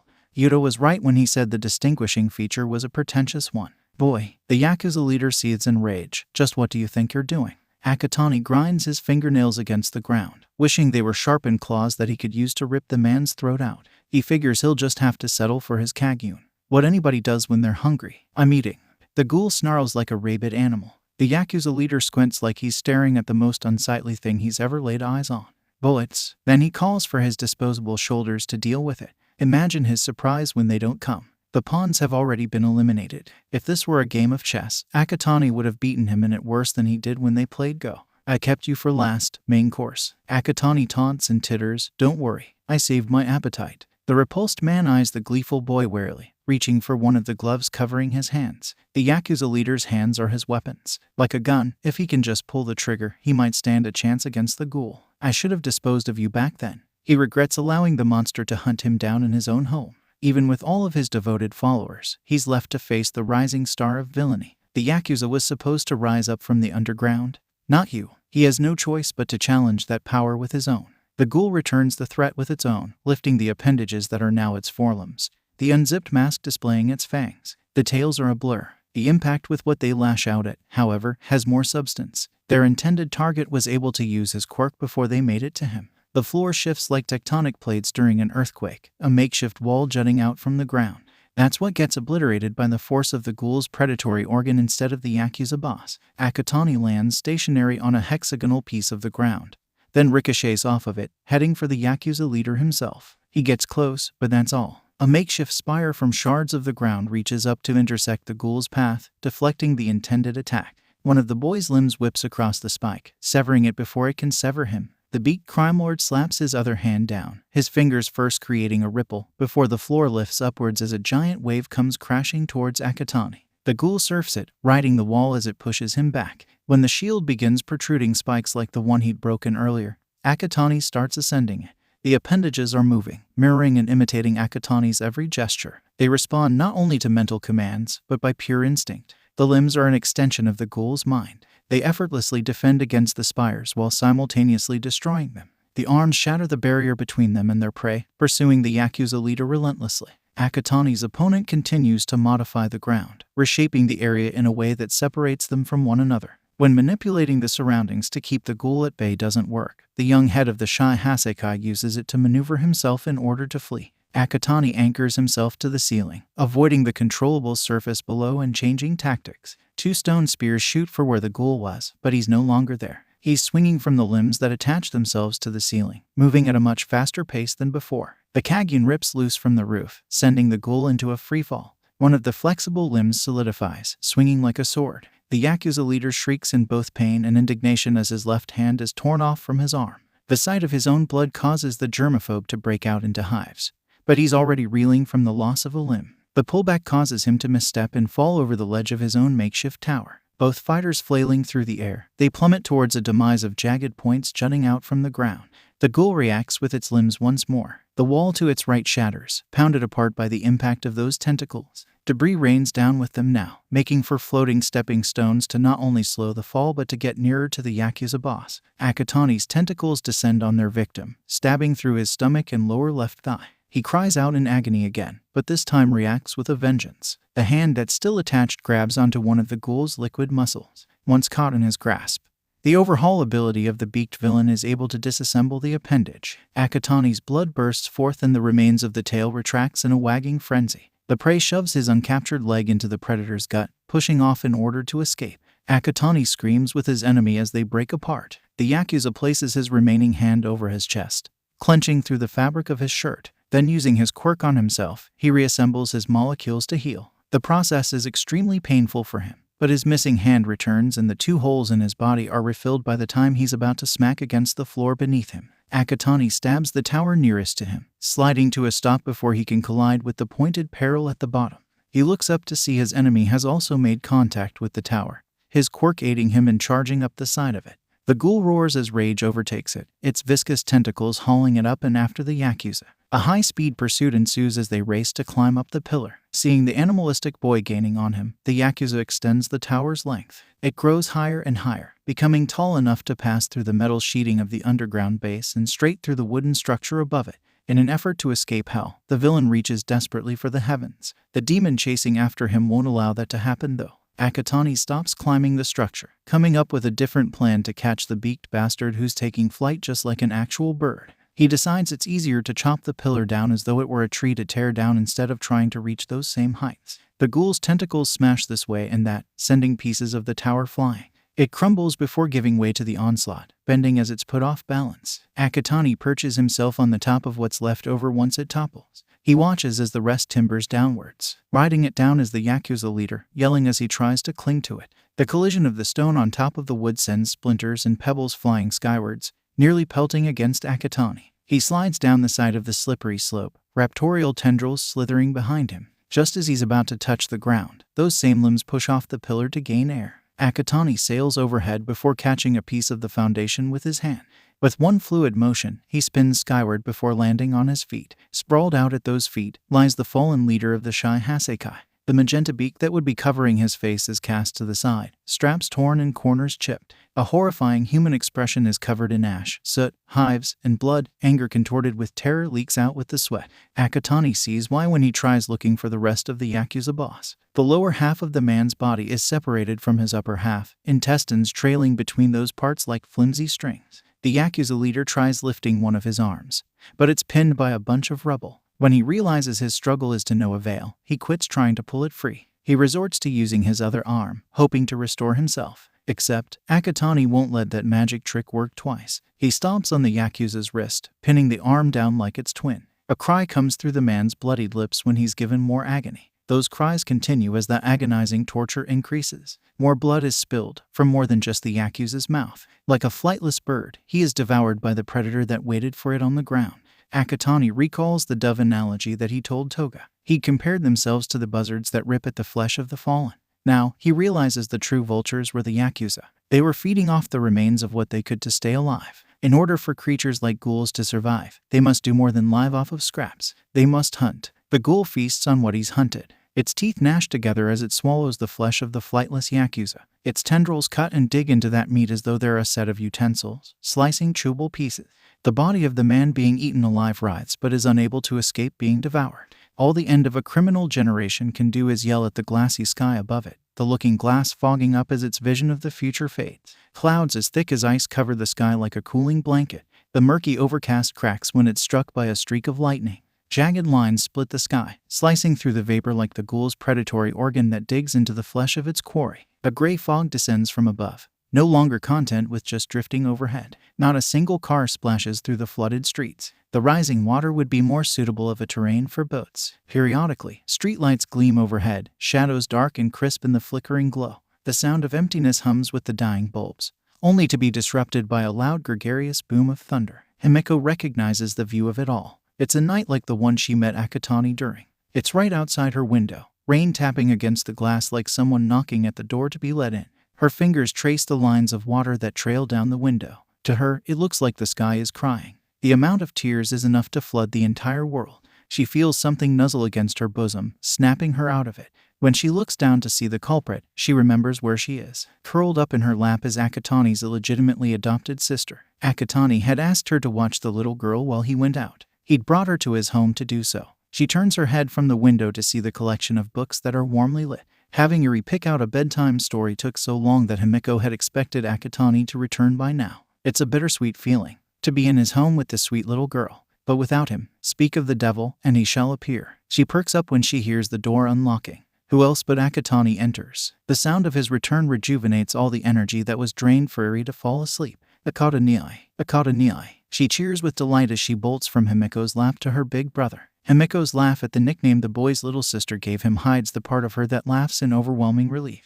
Did you miss me? 𝐒𝐽𝐽 wraps Yuri in a hug so warm that you'd never suspect he'd come from the cloudburst outside. Without his mask, he's just a bright-eyed boy with an equally radiant smile. We both did, silly. Himiko joins in to make it a group hug. What kind of question is that? Akatani laughs, knowing that question is as rhetorical as his own was. Once the hug is over, he pulls away to take something out of his pants pocket.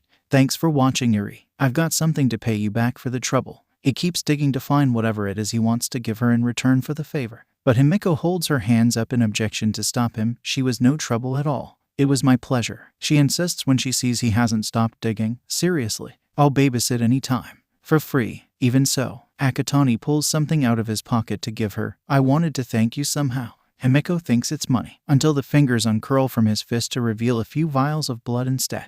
The blonde is shocked, speechless, her mouth hanging open in a breathless gasp. I was only able to collect a little for you. But Akatani nervously scratches the back of his head when he sees her reaction, unable to read her emotions from it.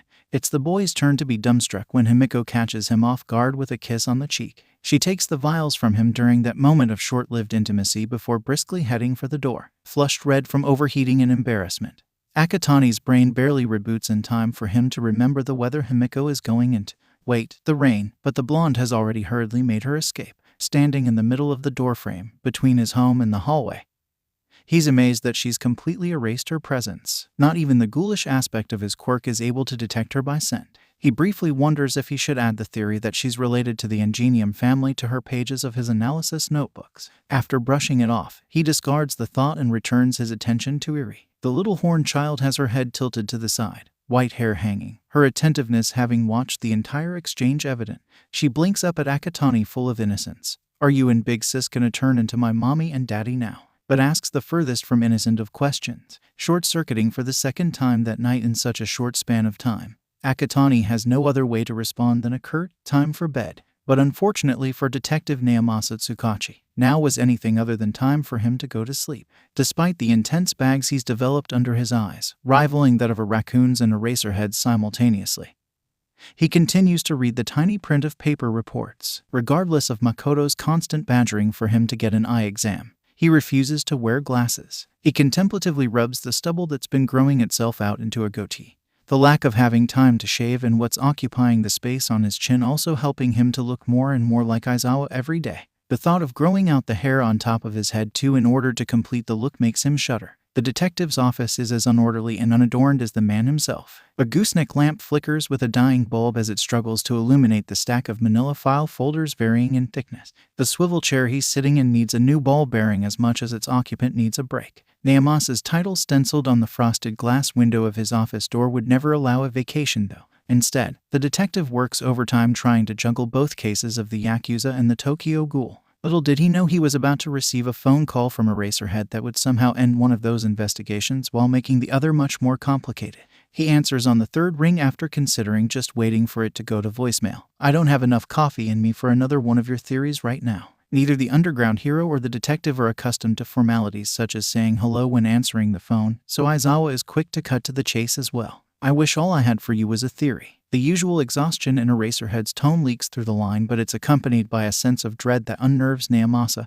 Are you seated? Already frustrated, 𝗵𝗏 slides his hand up from his stubble-covered chin and runs it through the hair on the top of his head instead. Forget growing it out. At this rate, his stress will give him a receding hairline. What does it matter? Just tell me. He grumbles just loud enough for Aizawa to hear him over the phone. But still, Aizawa doesn't relent. You may want to sit down for this. The sound of rustling accompanies the underground hero's voice. Yes, I'm sitting. Just tell me. 𝗵𝗏 finally snaps, having had enough. He notices from the corner of his eye that Sansa Tamakawa, his subordinate, is standing outside his doorway with a paper in hand. He holds up a single finger to signal for the cat-like officer to wait. After a brief pause, perhaps a moment of hesitation on Aizawa's part, the underground hero finally shares with the detective his reason for calling. The entire Yakuza has been massacred with an M. Oh, that looks like the Tokyo Ghoul. But no way of ripping that metaphorical band-aid off slow or fast would have ever been the right way to do so. What? 𝗵𝗏 abruptly shoots up straight in his swivel chair. The broken swivel chair. The one that needs a new ball bearing.